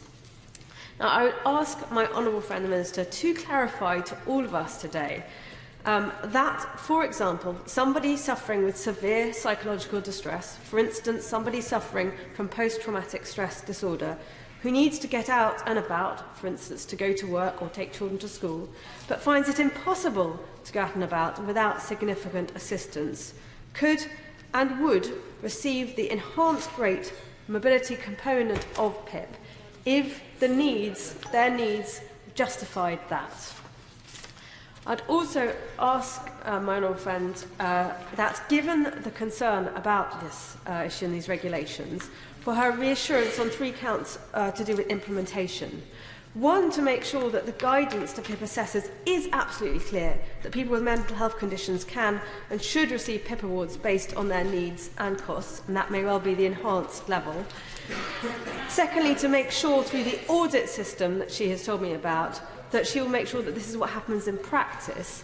And thirdly, to draw on the evidence provided by recordings of PIP assessments, the trialling of which I welcome, having pressed her and her predecessor, who's sitting behind me, on this point, that I think that PIP assessments should be recorded, and I welcome that this is going to be trialled. Finally, Mr. Speaker, I'm just wrapping up, so I will conclude. Finally, I look forward to hearing from my right honourable friend that she will assure us all that this government's welfare system does and will continue to treat people the same, whether their needs arise from mental or physical conditions. Hey, Green. Very much indeed, Mr. Speaker, and I too congratulate my honourable friend on bringing this really important matter before the House. I just wanted, if I may, to concentrate on a couple of the misapprehensions that have arisen in this afternoon's debate and clarify my understanding of the position in the hope that the Minister will confirm it. First of all, in relation to the original policy intent, and we heard from my right honourable friend, the member for East Ham, that in 2011 and 2012 we were told by ministers during the passage of the Welfare Reform Act that not only would psychological stress and all conditions be eligible to be covered by PIP, but that specifically the benefit would be judged not on the basis of a condition but on the overall impact on someone's life. If psychological stress is having that significant impact on somebody's life, why will it be excluded in assessing someone for the higher rate of PIP? It's simply contradictory with what we were told at the time of the passage of the Act. What's more, the government itself acknowledged in 2015, in the case of MH, that psychological stress was to be included. The government now says that was a mistake. Frankly, it's not good enough for governments to go around making mistakes when something as important as this is at stake for our constituents. Secondly, the government has said that nobody will suffer a cut to their benefits. It's not clear to me now, Mr Speaker, if they're still saying that or not. But to be clear, 2 points I'd like to point out to the Minister. First of all, on the 15th of March, in the course of the urgent question heard in this House, the Secretary of State, I think, did acknowledge to me that some people who had had their award increased as a result of decision in the first tribunal could see that higher award reduced back to the level of the original DWP award. The Secretary of State was very careful with his wording. He did not say all awards would be protected. He said the original DWP award would be protected. Does that mean, may I ask the Minister, that there will be some people who will in practice see their awards reduced? And if that is the case, may I ask her when that will happen? Because the second thing the government is doing, as well as introducing these regulations, Mr Speaker, is it's also appealing the 2 tribunal decisions. And my understanding that is specifically to catch the people who've currently seen their benefits on a higher level and who would, of course, enjoy that higher level of payments because the regulations would come in too late for them to be impacted and seen their benefits reduced again. Is the Minister now telling us that if the government is successful in those appeals, it will be reducing the benefits of people who've got awards prior to the application of these regulations back to the level of the original DWP award? And the third thing I want to say, Mr Speaker, is to ask if the government can reconcile the cases decided in the upper tribunal, 3 cases decided in the upper tribunal on the 9th of March, with the decision to strip out psychological stress, in part, I understand, because it's a fluctuating condition. As we heard in the decisions made on the 9th of March in the upper tribunal, it's not just whether something is occasional or not that determines whether someone should be eligible for a higher rate of PIP. It's also about the overall impact of harm of that condition. And as we heard from my honourable friend, the member for Liverpool Derby, there is no better example of that than someone with epilepsy who may suffer occasional seizures, but when they do suffer those seizures, the effect, the harm that they could experience could be very considerable, could result in brain damage or even in death. So, Mr Speaker, may I ask the Minister to explain how she reconciles those decisions on the 9th of March with the assertion that because it's a fluctuating condition, psychological stress should not attract the highest rate of award in appropriate circumstances. Thank you. I just advise the House that I would like the Minister to have 10 minutes in which to reply, so she needs to be on her feet at 4 minutes past 5. Patricia Gibson. Thank you, Mr Speaker. With regards to these PIP changes, the Government has done all it can to avoid parliamentary scrutiny and has ignored the concerns repeatedly expressed by MPs and the Disability Benefits Consortium and the deafening clamour of concerns out there. And there can be no doubt that the consequences of these PIP changes are having a fundamental and life-limiting effect on those affected by them. The whole point of PIP is to help with the extra costs resulting from disability or long-term ill health, replacing DLA. The effect, real or accidental, is a clear discrimination against those living with mental health challenges and could put vulnerable claimants at risk. That was the conclusion of the House of Lords. The Disability Rights Consortium is extremely concerned that these changes will restrict access for disabled people who need PIP in order to face additional costs. Clearly, the criteria is now far too strict, which has resulted in almost 50% of disabled people and people with long-term health conditions losing access to some or all of the support when being assessed. In addition, we know that over 60% of PIP appeals are successful. To those who have had their support withdrawn or reduced, I would say this to them: go to your MP for help. The process is distressing, the process is upsetting, but please, Appeal any decision which you think is unfair, because over 60% of appeals are successful. This shows on its own that the process is not working, and also shows that the system causes unnecessary distress for far too many claimants. My constituency office in Ardrossan in North Ayrshire and Arran has numerous examples of such cases, leaving claimants confused, frightened, bewildered and in serious financial difficulty. There are also particular concerns around the mobility component, with over 750 returning their Motability vehicles every week due to the withdrawal of essential support. We know from the DWP's own analysis that 146,000 people, disabled people, could lose financial support as they drop from the higher rate of mobility to no entitlement at all. And it's also conceded by the DWP that there is difficulty in predicting these numbers, and so the final numbers losing financial support could be, in fact, much higher. It is vital that the PIP assessment criteria is reviewed to ensure that there are clear definitions in place before any changes. The criteria is far too narrow and far too restrictive, and simply does not recognise the impact that many long-term conditions and disabilities have on a person's ability to undertake daily living activities, and often fails to take account of hidden and fluctuating symptoms, including cognitive difficulties. And what kind of people are suffering under this system? Those with MS, those with Parkinson's, those with serious chronic conditions. Indeed, often those with such conditions very often suffer from depression and anxiety. If that is not specifically and separately diagnosed as far as PIP assessments are concerned, it doesn't exist. Those with long-term conditions and disabilities which include depression and anxiety are a common symptom which will not score under the original descriptor. These changes, Mr Speaker, on top of the arbitrary cut of £30 a week to ESA work-related activity group, which is also due to be imposed, show the complete disregard for disabled people in this government. How can putting disabled people into greater hardship help to remove barriers that will help them get back into work? Where are the disability employment support programmes outlined in the Green Paper? We need to treat disabled people with dignity and respect, and this government needs to listen and show some compassion and understanding, and stop trying to build an austerity programme on the backs of the poor and the disabled. Tom Bray. Thank you, Mr Speaker. And I want to start by, in fact, thanking the Minister, the member for Portsmouth North. Last Wednesday, as I was coming down the escalator, she, in a large crowd of people, was coming in the opposite direction and made us know in no uncertain terms that we should leave the building, and I thank her for that. But moving on to the debate, I'd like to thank my staff who, like others, have a 100% success rate in the appeals that we've taken up in our office, and I'd like to thank you, Mr Speaker, for facilitating or indeed forcing this debate on the government.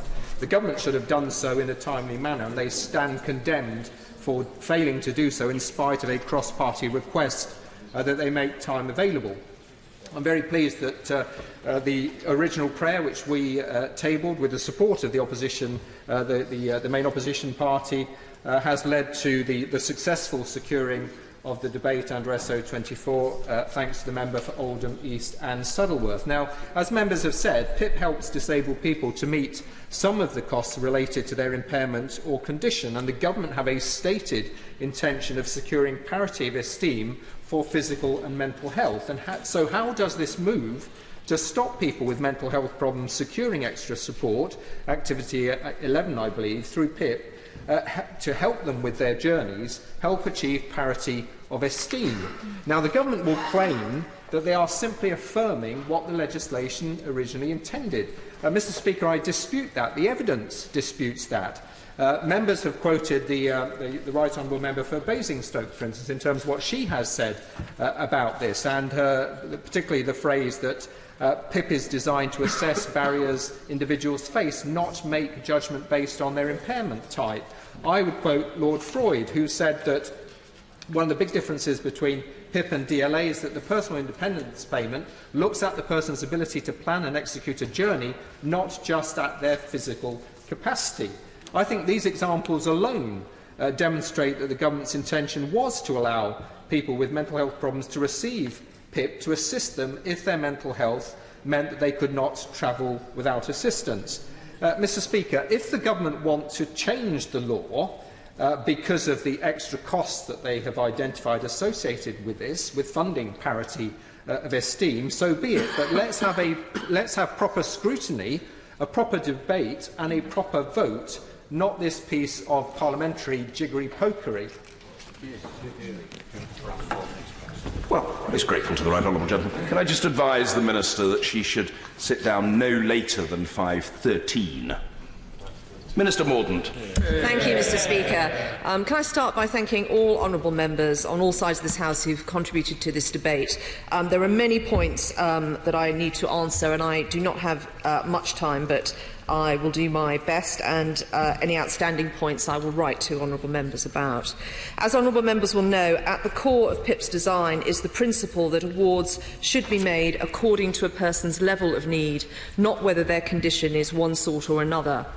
Those who have a higher need, greater limitations on their ability to participate in society, and higher costs associated with their condition will get more support. This approach, if I can answer the questions already raised, and if I have time, I will take interventions at the end.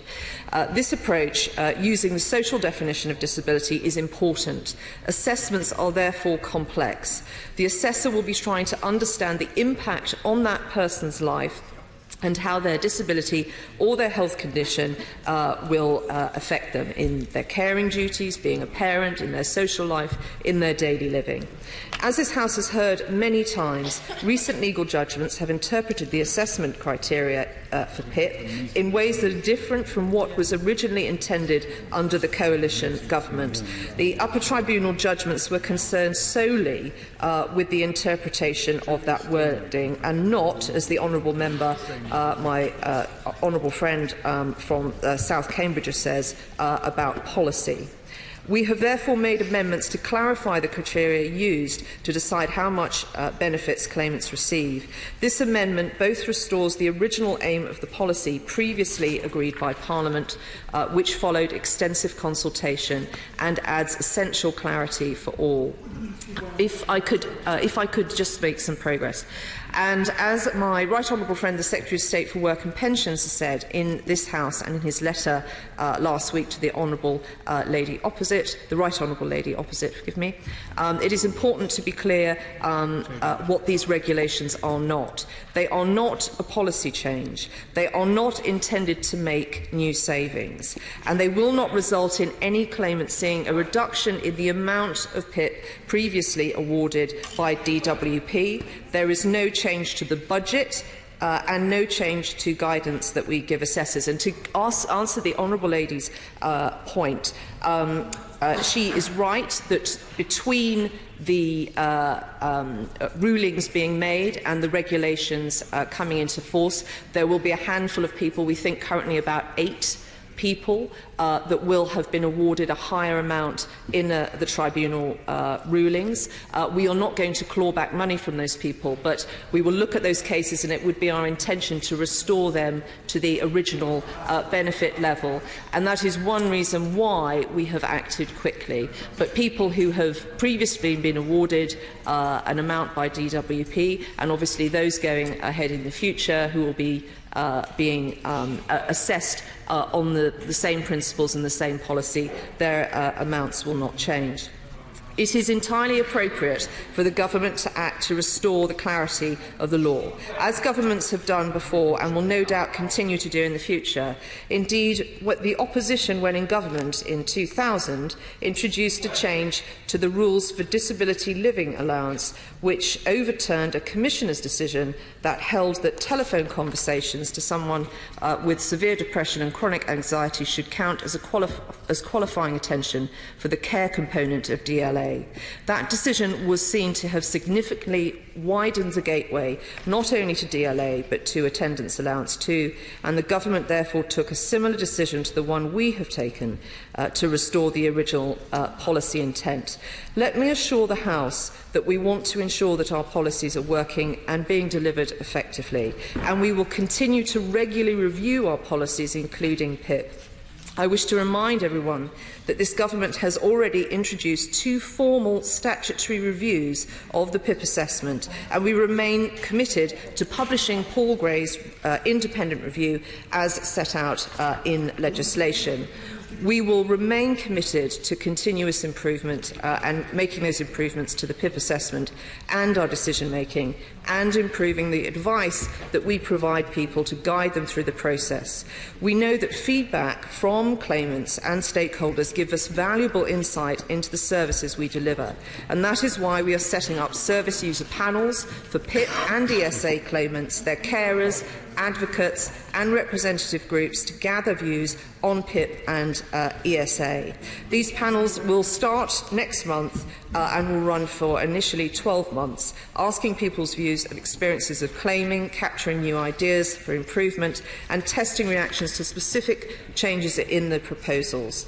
We wish to reach as many people as possible, and we are working with charities and representatives. I'm coming to that if you will give me a moment.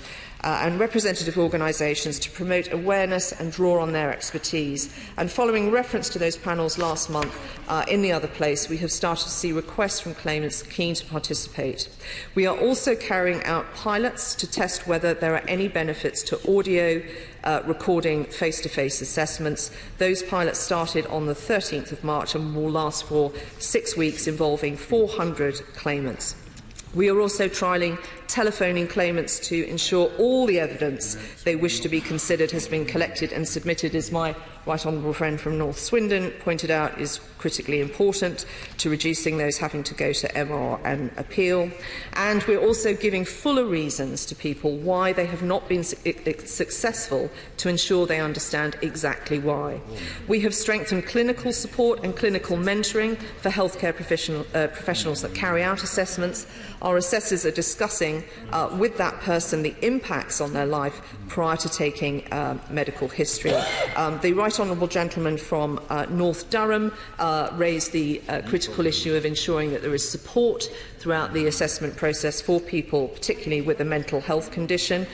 He will know, I won't list all the things that we do, but he knows that there are processes in place, special markers for such individuals. We are always interested to hear what we can do to improve that, but that is part of the system. And the health and work, I will answer the points that have already been raised, and if I have time, I will take interventions. Please bear with me. The Health and Work Green Paper and Paul Gray's second review are both looking at the issue of shared health records, again, that honourable members have mentioned. And we have also been working closely with Motability to ensure that the issues around appeals and the counterproductive bureaucracy that honourable members have referred to are resolved, and we will report to the House as soon as possible. And I can give assurances to my honourable friend, the member for Kensington, that a particular focus for that has been young people and students in particular. And we are also looking at what further we can do, and I can give assurances to the honourable lady for Wealdon that indeed we are working closely with the RNIB. Let me now turn to the specifics on mental health and the regulations.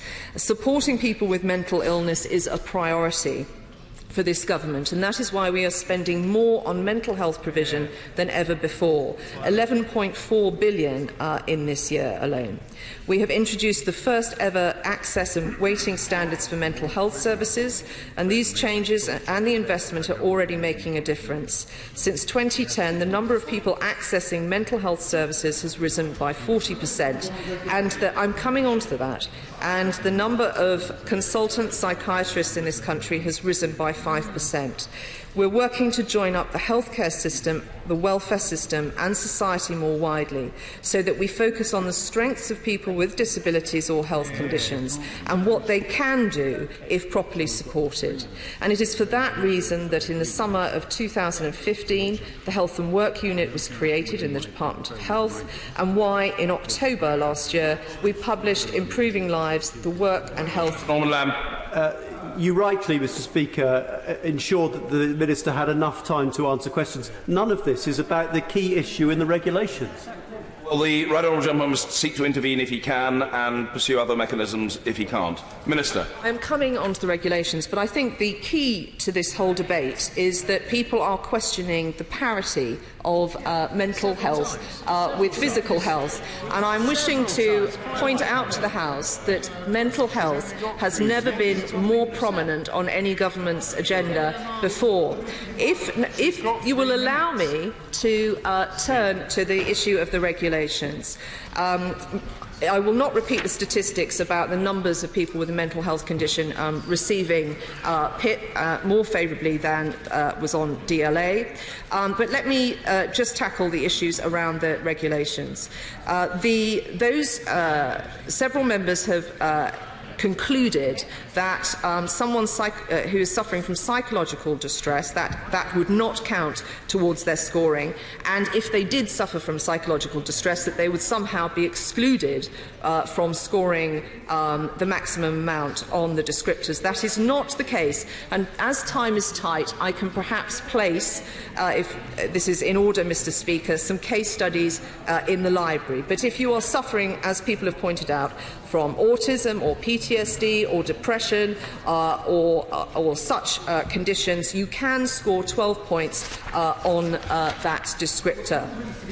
Let me just cover the issues on process. We have used the most appropriate parliamentary procedure. It is set out in the Welfare Reform Act 2012, and in light of the significant and urgent consequences of these judgments, these amendments were passed to the Social Security Advisory Committee on the 8th of March.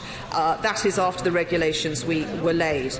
We have welcomed the response we have received from the committee and the fact that they did not wish to have the regulations referred to them for public consultation. We have also responded in full to the recommendations made by the committee, and in particular we have made it clear that we are committed to continuous improvement as we recognise it is important both in terms of quality and consistency to ensure that PIP policy is clearly articulated. We have also made it clear that we will ensure healthcare professionals who carry out the assessments fully understand what those amendments mean. The regulations were today passed by the Joint Committee on Statutory Instruments. And in conclusion, Mr. Speaker, in the seconds I have left, I will reassure the House that these regulations simply restore the original aim of the policy as previously debated, and that we're delivering PIP in line with its original intent. And we want to stress again that these changes will not result in claimants seeing a reduction in the amount of PIP awarded by the Department. Order. The question is, I'll come to the honourable gentleman in a moment. The question is that this House has considered changes to personal independence payment regulations. As many as are of that opinion say aye. Aye. Of the contrary, no. I think the ayes have it. The ayes have it. Order. Point of order, Mr. Carl Turner. Thank you, Mr. Speaker. On an intervention on my right honourable friend, the member for East Ham earlier, I forgot to mention an indirect interest. My wife sits as a tribunal judge. I apologise to you, Mr. Speaker, and the House. Well, I'm extremely grateful to the honourable gentleman. He's made the position clear and he's done so very quickly, and the House will have noted that. Point of order, Mr. Charles Walker. Mr. Speaker, can I apologise to you and the House for inadvertently misleading it during my German debate last Thursday on the Ratties Lane incinerator? Mr. Speaker, I said that in 2012, Hertfordshire County Council objected to 46 of Veolia's HGV movements a day, and that the company, that is Veolia, was now proposing 212 HGV movements a day. Mr. Speaker, this figure was provided to me by Veolia on the 4th of March 2016. I have since discovered, Mr. Speaker, that the actual number is 268 HGV movements a day, Mr. Speaker. Now, Mr. Speaker, nothing Veolia tells me turns out to be the reality of the situation, but I do owe it to this House to do my homework more thoroughly. So, Mr. Speaker, can I apologise to you again for misleading this House and my esteemed colleagues in this place who indicate that they share my sense of outrage. Yeah. Well, I'm very grateful to the honourable gentleman for his point of order. He is certainly a witty wag. But I would add also that as far as Veolia is concerned, the honourable gentleman is a formidable foe. I rather imagine the company is discovering that now, if it didn't know before. Point of order, Sir Simon Burns. Further to that point of order, Mr. Speaker, as you will appreciate, my honourable friend, the member for Broxbourne, was put in a most unfortunate situation because he was given duff information which he used in good faith. And it then turned out that the incorrect information that he gave was an underestimate of the severe impact those journeys were going to have on his constituencies and local community. Could you advise us, Mr. Speaker, of any satisfactory way in which, notwithstanding my honourable friend's generous apology to the House, that the people who were the perpetrators of this disinformation could be called to this place to explain why they embarrassed my honourable friend and led to misleading figures being given in a debate which did have an effect on the views of other honourable members listening to the debate. I'm very grateful to the right honourable gentleman for that point of order. Summoning someone to the bar of the House is rarely used as a disciplinary device. And, of course, it is an extremely serious matter. I would have to reflect very carefully on whether it would be appropriate in this case. Even if it were not, I think the right honourable gentleman would agree with me, and I think other members would agree, that in the circumstances, the least we all might expect is that an apology would be proffered by the company, because there is no shame in making a mistake, but there certainly is in failing to recognise the fact that one's done so and failing to apologise for having done so. So I will wait to see whether we receive an apology, and if I receive any such apology, the right honourable gentleman will be the first to hear of it. And if there are no further points of order, we come now to the programme motion. The Minister to move.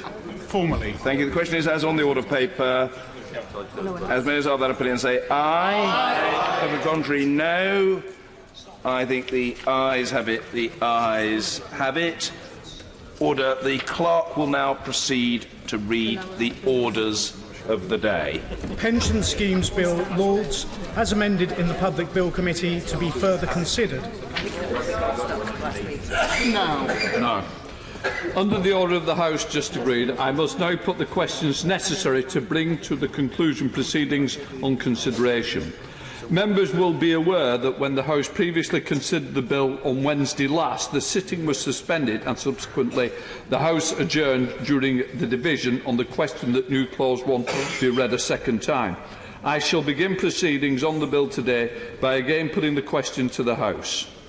The question is that new clause 1 be read a second time. As many of that opinion say aye. Aye. The contrary, no. No. Division, clear the lobbies.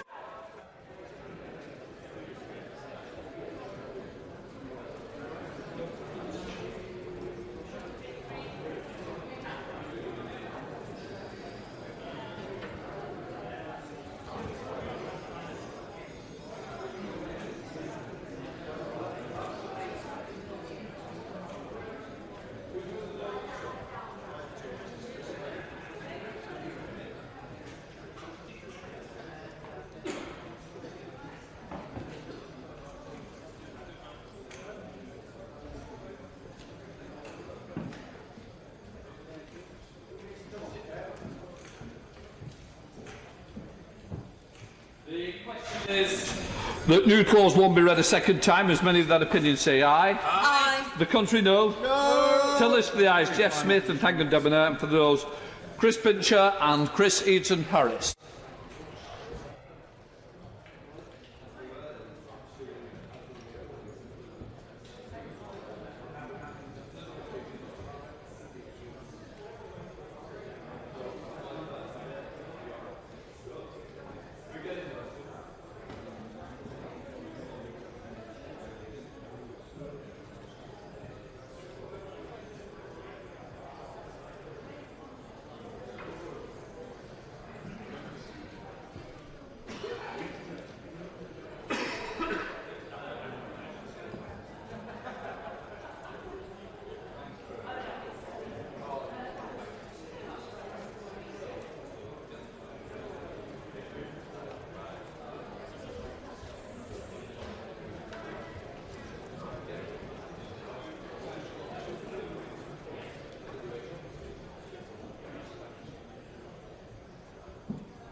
Pause.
Order! Order!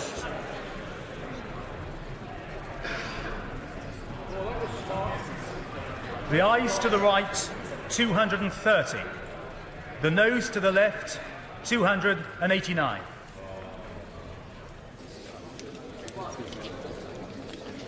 Thank you. Thanks a lot. The ayes to the right, 230. The noes to the left, 289. The noes have it. The noes have it. Unlock.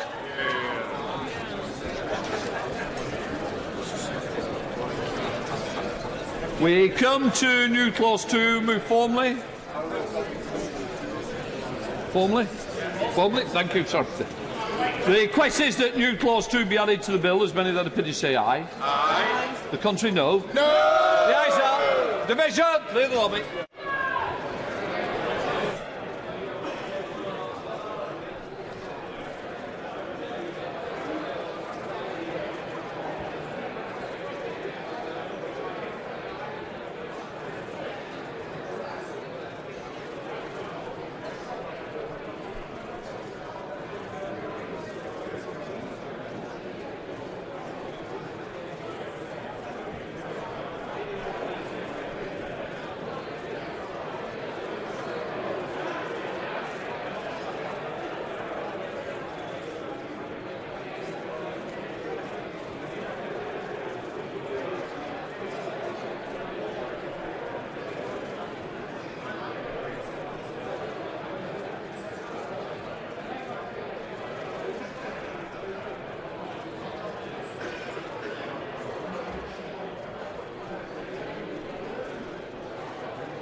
John. The question is that new clause 2 be added to the bill. As many of that opinion say aye. Aye. The contrary, no. No. Tell us for the ayes, Jeff Smith, Thangan Debonair. For the noes, Christopher Pincher and Chris Eaton-Harris.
Of the doors!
Order.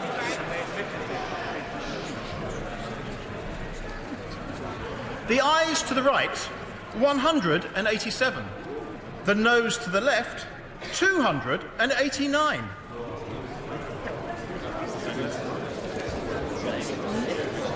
Thank you. Thanks a lot. The ayes to the right, 187. The noes to the left, 289. The noes have it. Noes have it. Unlock.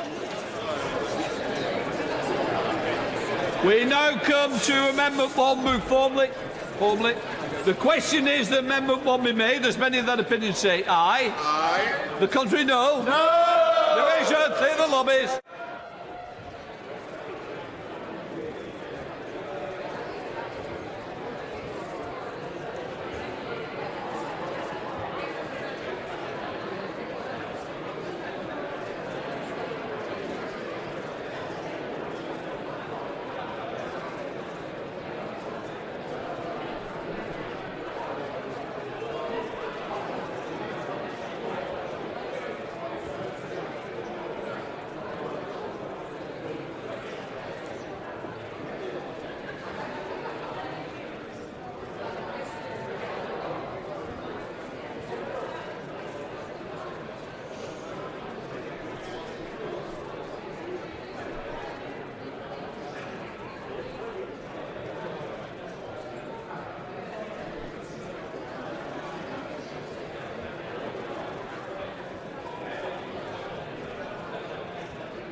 Well done, Paul.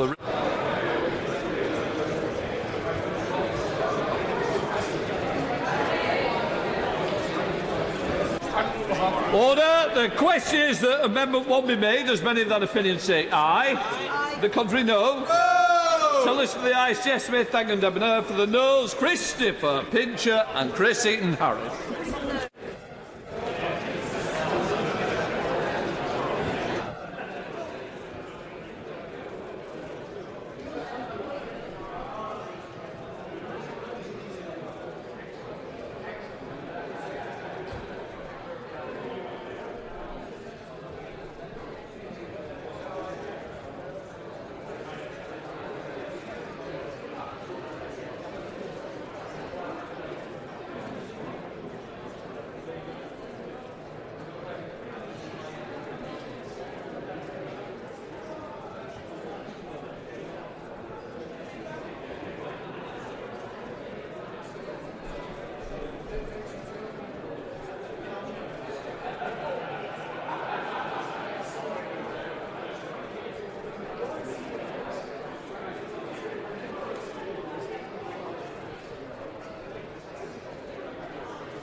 Lock the doors!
Order.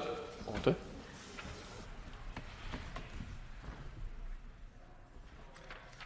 The ayes to the right, 188.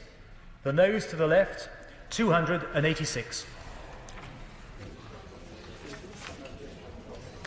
Thank you. Thanks, Lord.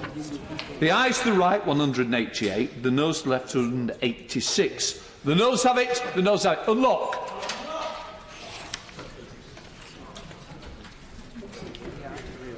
Consideration completed. Third reading. Now. Minister to move. Mr Deputy Speaker, we returned to this bill after last Wednesday's traumatic events. My thoughts and sympathies, as I know all of the House are, with those affected. I'd also like to take this opportunity to thank honourable members from both sides of the House and the House staff for their support and professionalism in what was a very difficult time for us all. But it's now my pleasure to beg that the bill be now read for a third time. Mr Speaker, or Madam Deputy Speaker, it was Mr Speaker, Deputy Speaker, now Madam Deputy Speaker. This bill, I'm very pleased that Madam Deputy Speaker is here because she hasn't heard this before, to the best of my knowledge. This bill focuses on master trusts, including a new authorisation regime for them, and setting out how they must satisfy the pensions regulator of certain criteria before they can begin or continue to operate. The criteria were developed in discussion with the industry in response to specific key risks. While the bill provides some detail, much more will be set out in regulations after further consultation with the industry and others. The bill gives the regulator new powers to supervise master trusts and to step in when schemes falling below the required standards, and it gives the regulator additional powers when master trusts experience a key risk event. A scheme that's experienced such an event will be required either to resolve the issue or wind up. Along with the regulator's new powers, this supports continuity of saving for members, protects members where a scheme is to wind up, and supports employers with their automatic enrolment duties. To protect members of existing schemes, some aspects of the regime will have effect from the 20th of October of this year, of 2016. That's last year, Madam Deputy Speaker. With schemes required to report triggering events to the regulator and restrictions on certain charges until the event is resolved. But the bill also amends existing legislation so that regulations can override relevant contract terms that are inconsistent with those regulations. So we intend to use this provision, along with existing powers, to make regulations capping early exit charges and banning member-born commission in some occupational pension schemes. Madam Deputy Speaker, when this bill was introduced in the other place last October, it was welcomed across the pensions industry as an essential piece of legislation that would protect the millions of people who now save for their retirement through master trusts. And I'm very pleased to say the bill has been broadly welcomed by all sides in both houses. And we've listened to the points raised in both houses and continued to engage with stakeholders. I can confirm that we brought forward a number of government amendments to address their concerns. In the other place, amendments at committee stage mainly related to how the regulator would enforce the new enforcement regime. Amendments at Lord's report stage focused on regulation-making powers in the bill, acknowledging the report from the Delegated Powers and Regulatory Reform Committee. One amendment inserted a power to make limited consequential changes to legislation to ensure the law works as it should. We also made a change to allow the provisions on fraud compensation in the Pensions Act 2004 to be modified for master trusts. And at the Lord's third reading, we made one minor technical change to clarify that regulations on scheme funders' accounts may require them to be audited. At committee stage in this House, we agreed some further changes.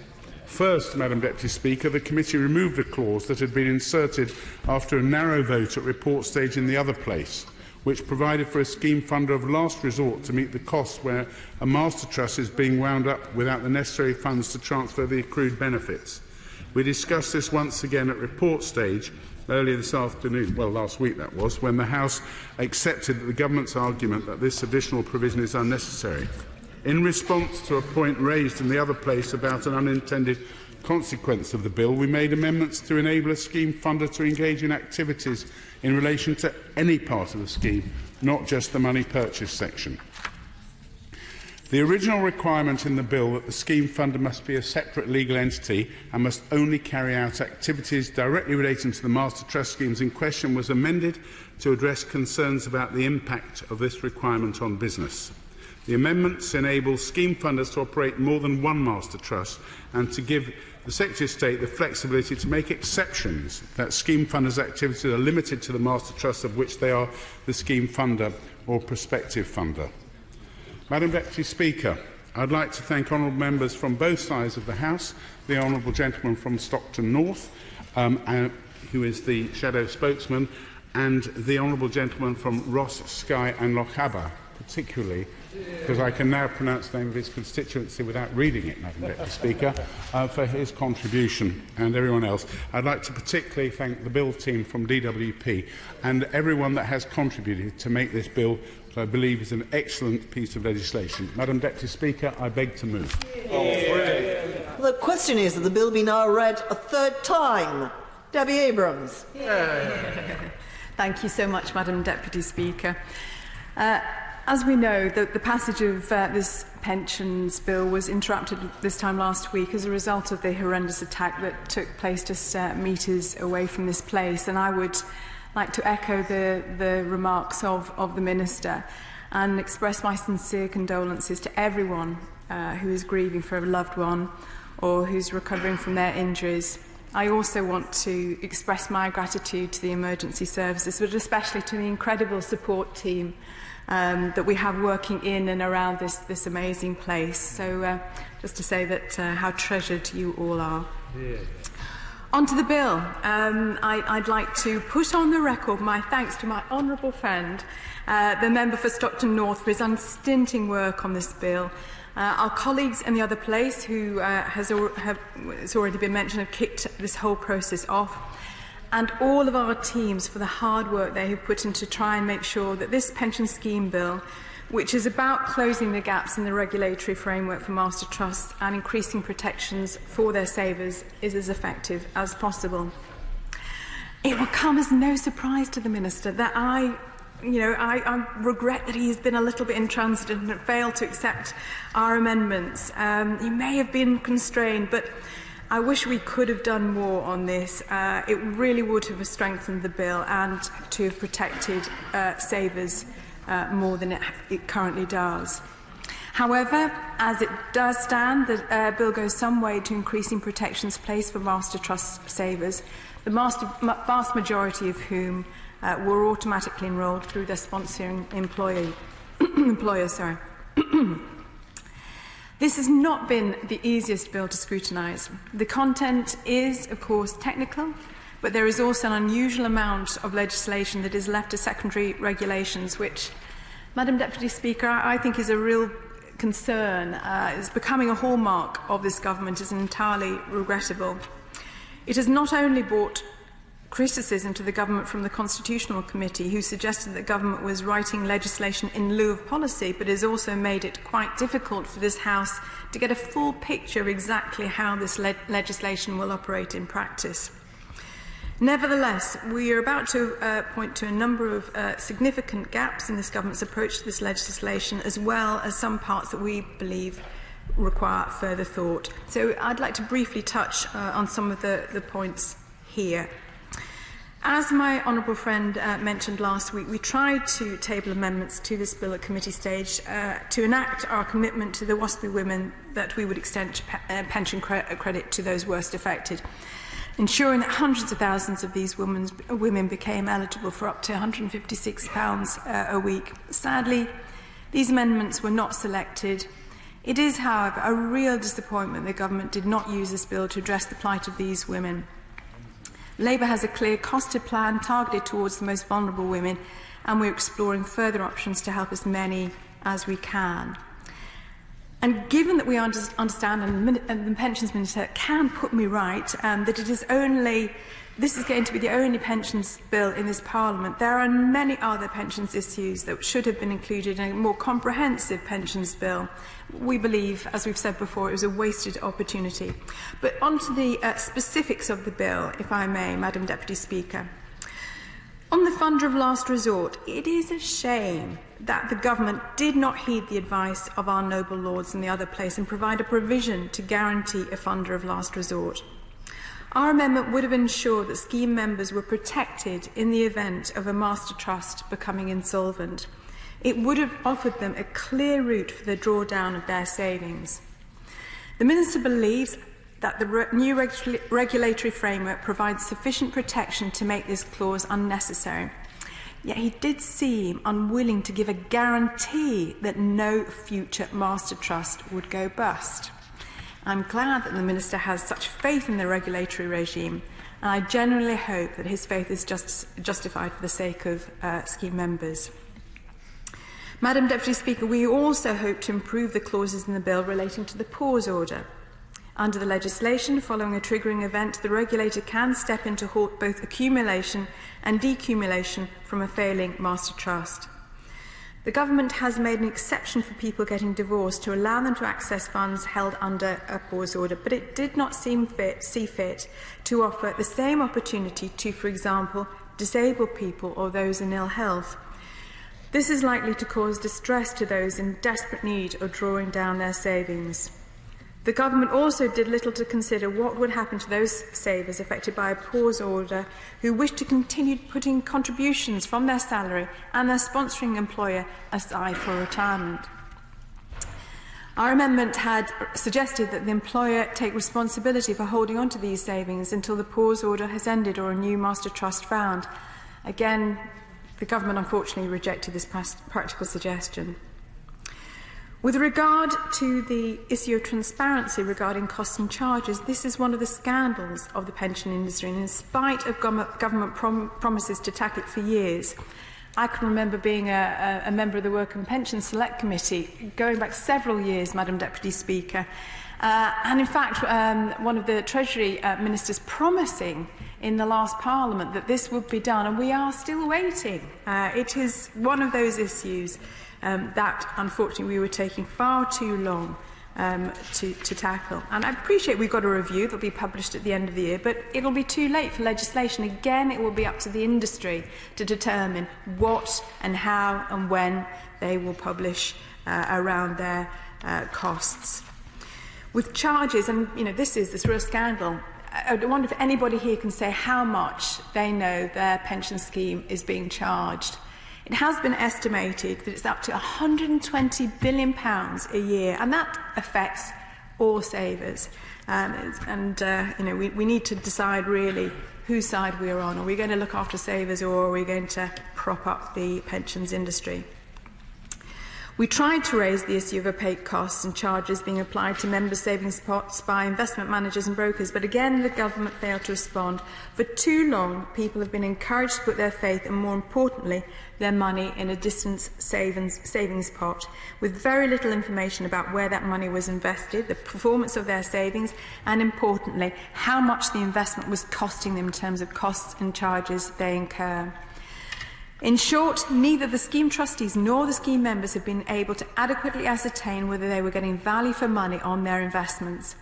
In almost every other market, Madam Deputy Speaker, people looking to purchase a good or a service are provided with basic information about performance and cost of what they are looking to buy in advance of their purchase. This is a necessary requirement to ensure they are getting value for money, yet this basic principle is not operating in our pensions system. Part 2 of the bill makes a small step towards greater transparency of charges applied to those hoping to make the most of pension freedoms and remove their savings from a master trust. But we maintain it is not enough. Much more could have been done to shine a light on transaction costs being applied to investment returns. The Minister committed the Government to implementing the recommendations of the FCA report on the asset management market. Surely this would have been a great opportunity for the Government to make a start. There is a lot of work to be done, Madam Deputy Speaker, to tackle the problem of opaque and excessive costs and charges being extracted from workers' savings by investment managers. Currently, this bill merely scratches the surface. There's also a question of governance which remains unanswered by this Government, despite our attempts to clarify by this side of the House. We believe this bill should have increased member representation on trustee boards. It is their money being invested and they should be involved. The Pensions Act of 1995 introduced the requirement for company pension schemes to have member-nominated trustees. If the scheme's sole trustee is a company, including the employer rather than individuals, scheme members will have the right to nominate directors to that company, member-nominated directors. The 2004 Pensions Act enshrined the right to have at least a third scheme member trustees of a trust-based scheme. This stems from a basic democratic principle that those for whom decisions are being taken should have a say in those decisions. The pension regulator agrees that master trusts are covered by this legislation, which is why some already have member-nominated trustees. They have, however, turned a blind eye to this matter on the basis that having multiple sponsoring employers presents a barrier. We do not believe that this is acceptable and have urged the Government to clarify and apply the law in this regard. Scheme members should be represented among the trustees of master trust funds.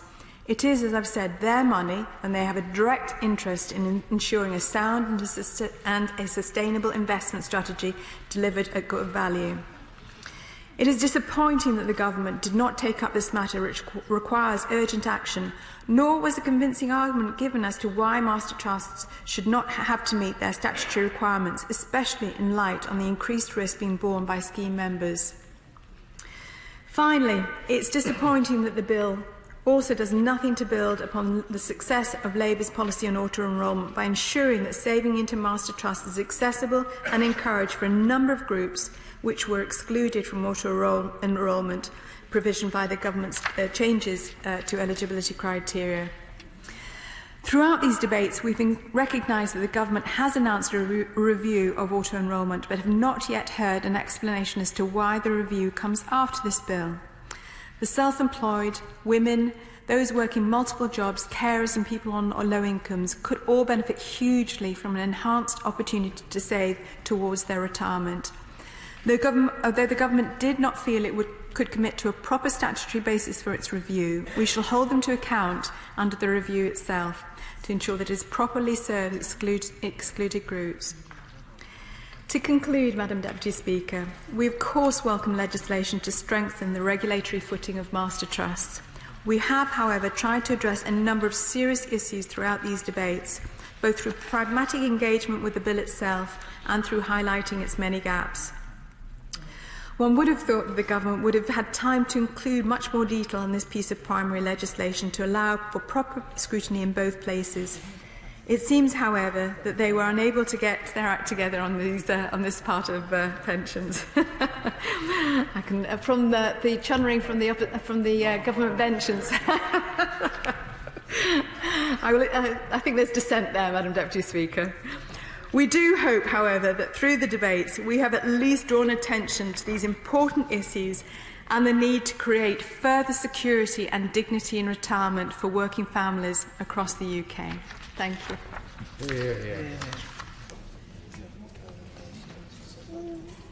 Mr. Ian Blackford. Thank you, Madam Deputy Speaker. Before I begin, can I also associate myself with the remarks that were made by the Minister and the Honourable Lady for Oldham and Saddleworth about the events of last Wednesday? We should reflect that when we were having that debate, that the events outside this chamber that unfolded, and our thoughts are very much with those that, in the line of duty, put their place in defending our interests in being here, the police officer that lost his life, others that lost their lives, those that have been injured, and of course all those that are affected by that, and our thoughts are very much with them. I think, you know, when we're having this debate, we should reflect on the responsibility that we all have in this House, and that is to make sure that we're creating an architecture that creates a climate that consumers around the UK can safely invest in pension schemes and savings, that there's an element of trust.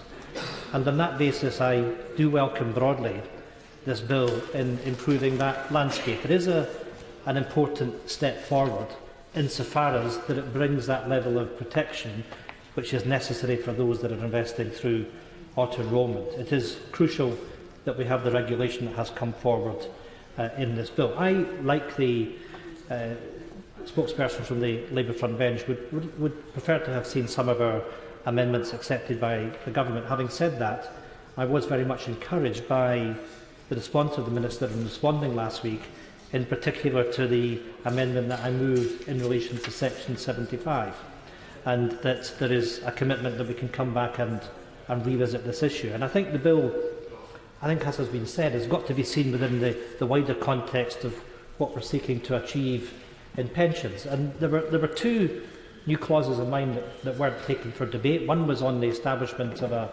Pensions and Savings Commission, and I still believe that this is something that the Government should consider, because there's an awful lot which is going on in the landscape. Some of that has been described by the Labour front bench in the speech that we've just heard. The fact that there is the review that's coming forward on auto-enrolment, the fact we've had the Cridland review, we've got the Green Paper and defined benefit pension schemes, and we've got the FCA paper. And I think there's a willingness that we all have, Madam Deputy Speaker, to work collegiately in order that we can improve the landscape of the interrelationship of all these factors. And I look forward to the debates that we'll be having in taking this forward, because it all comes back to the point that I made about how can we create confidence, further confidence, that we can get effective saving in the pension landscape. And if I could just make one remark, if I put this in the context of the defined benefit green paper that came out, and one of the most striking things for me is the figure which is contained at the front of that report, which indicates that the average DB pot is £7,000. And I think we all have to accept that pension saving is not done at an appropriate level in this country, and that we all want to see people saving to the extent that they can have dignity in retirement, both from their workplace pension and indeed from the provision of a state pension as well. And I certainly look forward to working with the Government when we have that review of auto-enrolment, because we know that whilst we are improving that landscape for protection for consumers today, we know that there's more that we need to do in terms of protecting, in particular, a lot of women that are excluded from this, those that are in part-time jobs that are below the threshold, and indeed those that are self-employed that are often excluded. So I applaud the government for what they're doing here. I see this as a very necessary step forward, but there's much more that we can do in working together for mutual benefit for those that are investing in pension schemes. The question is that the bill be now read the third time. As many as that opinion say aye. Aye. Of the contrary, no. The ayes have it. The ayes have it. The clerk will now proceed to read the title of the private bill set down for consideration today. Middle level bill, second reading. No! The question is that the bill be now read a second time. Mr. Kevin Foster. Thank you, Madam Deputy Speaker, and it's a joy to hear your colleagues so loudly move for this bill to debate to start. But I rise to beg to move this bill be now read a second time. In considering this bill, it might be helpful for the House if I give some background and the reasons for this bill being here. The first point for those, I think I'll make some progress before I give way, but then I'll happily give way once I make a bit more progress, and certainly there will be some opportunity for debate. But in considering this bill, it might be helpful for the House if I give some background and the reasons for this bill being here. The first point, for those not familiar with it, is what is the middle level? The middle level is the central and largest section of the Great Level of the Fens, which was reclaimed by drainage during the mid-17th century. The area is bounded to the north-west and east by the Nene and the Ouse washes, to the north by the previously drained marsh and stilts, and to the south and west by low clay hills. The Middle Level River system consists of over 120 miles of watercourses, approximately 100 miles of which are statutory navigations, and has a catchment of just over 170,000 acres. Virtually all of the fenland within the Middle Level catchment lies below mean sea level. The Middle Level Commissioners, together with the local internal drainage boards, therefore operate a highly complex flood protection and water level management system to balance the various water usage and requirements and to alleviate the risk of flooding of land and properties. The efficient operation of the system is vital to the safety and prosperity of over 100,000 people who live and work in the area and the 26,000 properties that depend on that system. But in a moment, I'll just make some little bit more progress. But for the operations of the Commissioners and the local boards, much of the fenland would be underwater for much of the year, accesses from higher ground would be cut off, and many of the present land uses would be impossible. And I'll briefly give way. I thank you very much for giving way. The levels are very important because they often have quite sensitive archaeology. And I wonder whether what he's proposing will affect that in the slightest. Thank the honourable member for his intervention. My understanding from the sponsors of the bill, this is about the framework for management of the levels and the waterways that represents, that it's not about specific developments or any particular project. Obviously, if the Commissioners were to decide to pursue that, they'd have to go through the usual process to get permissions, and given some of the historical natures of some of the sites that we're talking about, then clearly that would be quite extensive with consideration of any archaeological impact. I thank the honourable member for that intervention. Certainly, only to repeat. Well, friends giving way to interventions. Can I ask him what his status is? He's telling us about this bill and the location of it, but my honourable friend doesn't represent an area anywhere near the affected area, and I wondered why it has not been possible for the promoters of this bill to find a local MP who is sympathetic to the points that are being put forward. Well, I thank the honourable member for his intervention. I know he's a doughty scrutiniser of bills, even if they are not bills that directly relate to Christchurch. So I know he takes his, like I do, his duties as a member of the House overall very seriously in terms of promoting legislation and in terms of debating. The fact that it may not necessarily directly affect our own constituencies is not a restriction on us debating or wishing to take part, as I know he champions in this chamber, and rightly so. Where this bill has been there, I think, some of the MPs who are directly affected are government ministers, and clearly this is a private bill and therefore would be unable to move it. As he would be well aware, it needs to be a backbench member for obvious reasons. So, given an interest I've expressed in waterways before and also in seeing consistent management in terms of this area, I think it was therefore appropriate that with this piece of legislation that it's actually to present at the House. And of course, all members have the opportunity to participate in the debate, and hopefully we'll hear from at least one of the local members directly affected, and I'm sure we'll also hear from the honourable gentleman himself, who will be sharing his own insights, I suspect, on this legislation in the debate. Certainly, I give way. I'm very grateful to my honourable friend for giving way. I'm not directly affected, but the drains and waterways in question are adjacent to my constituency, and I support the bill 100%, and I'm delighted that he is moving it, and I think it's appropriate he is doing so, because actually having a local MP moving it, maybe there could be conflicts of some kind, so having an MP from another part of the country to move an important bill to give his commissioners more powers actually makes a great deal of sense, and we're very, very grateful to him.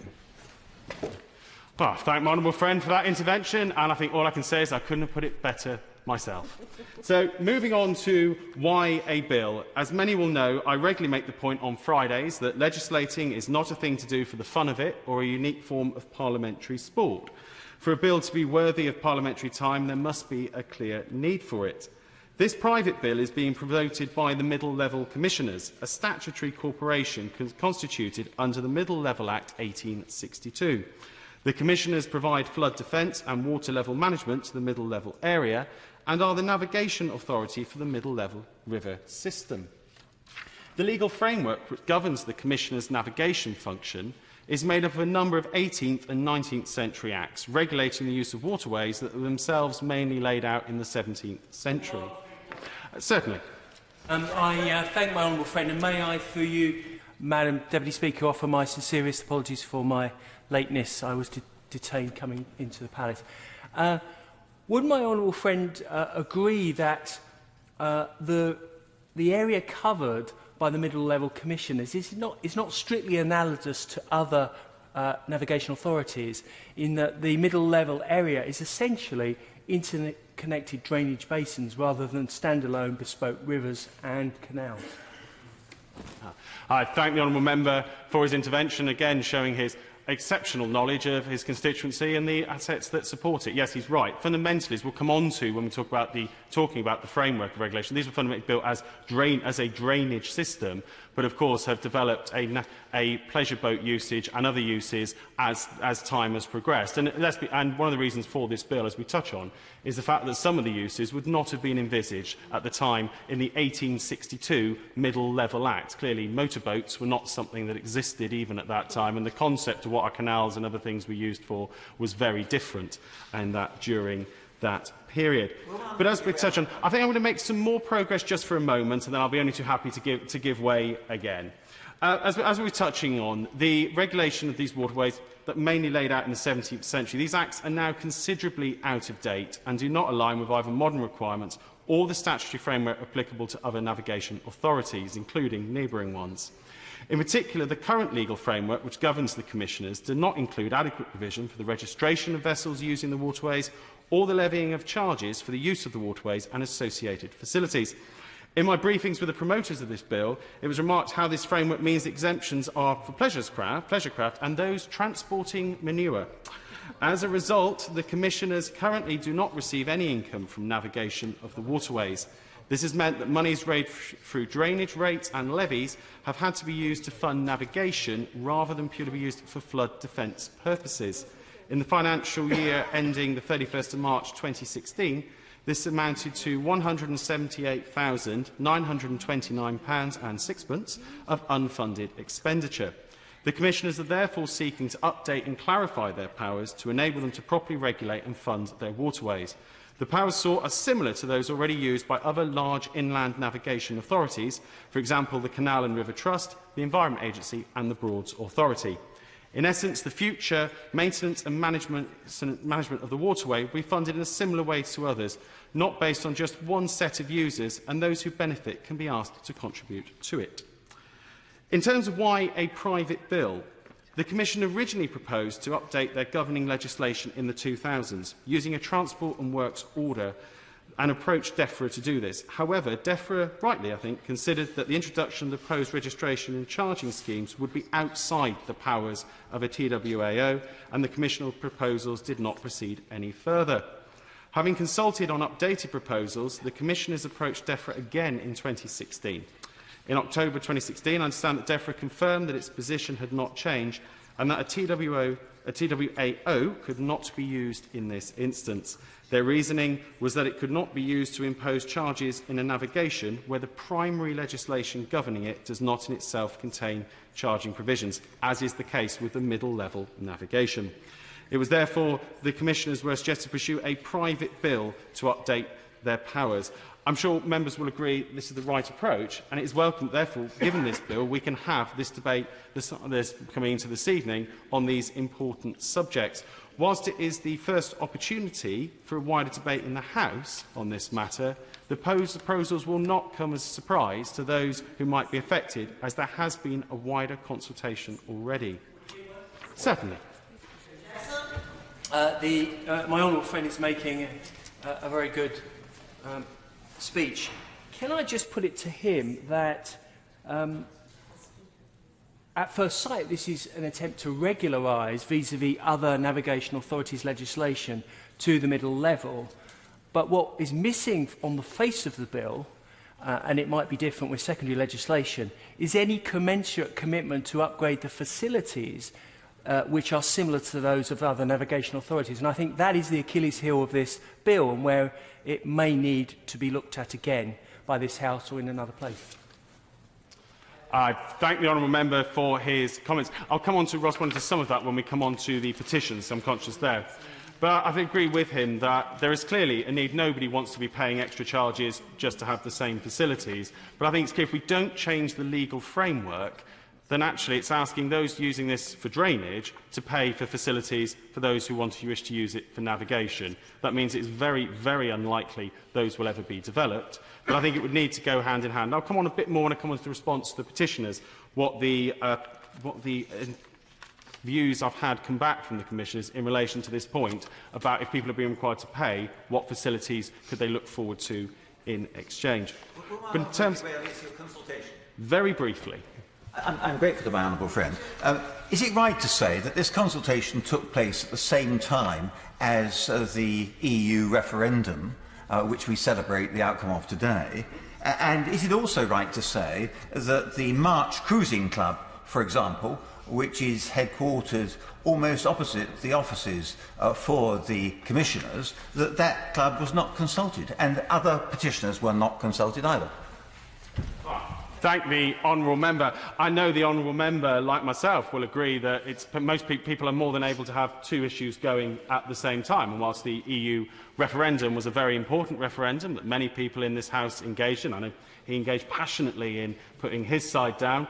But like with other things we can see today, honourable members have had various different items on the agenda. I wouldn't say that it happened to coincide with the referendum would immediately mean nobody would take part in this consultation.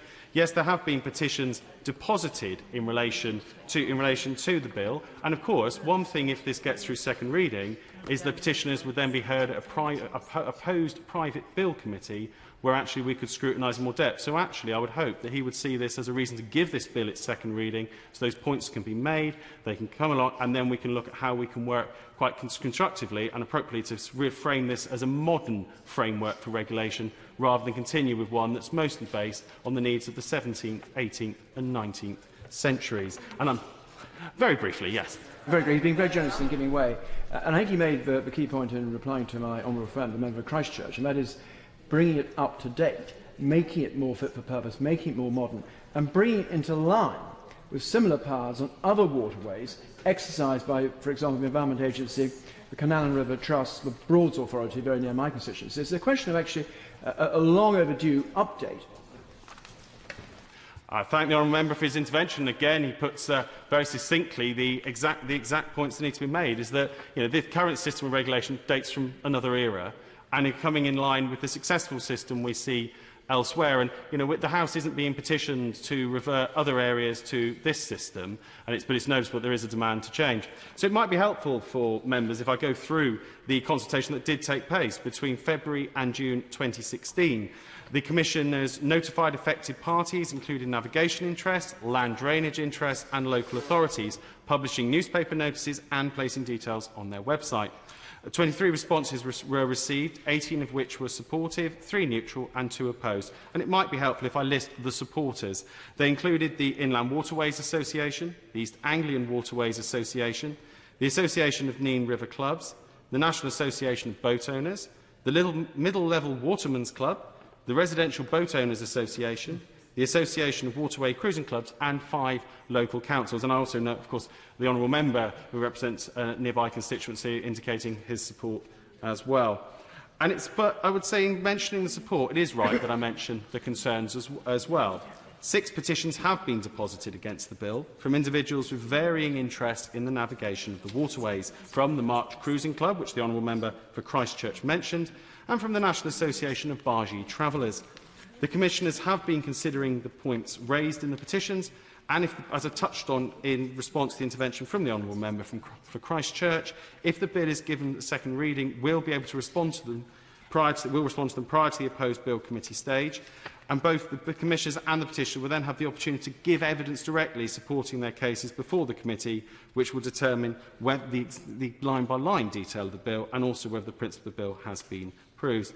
The bill is a long and complex one. I don't intend, for the benefit of members, to go through every aspect of this bill and every aspect of the petitions raised.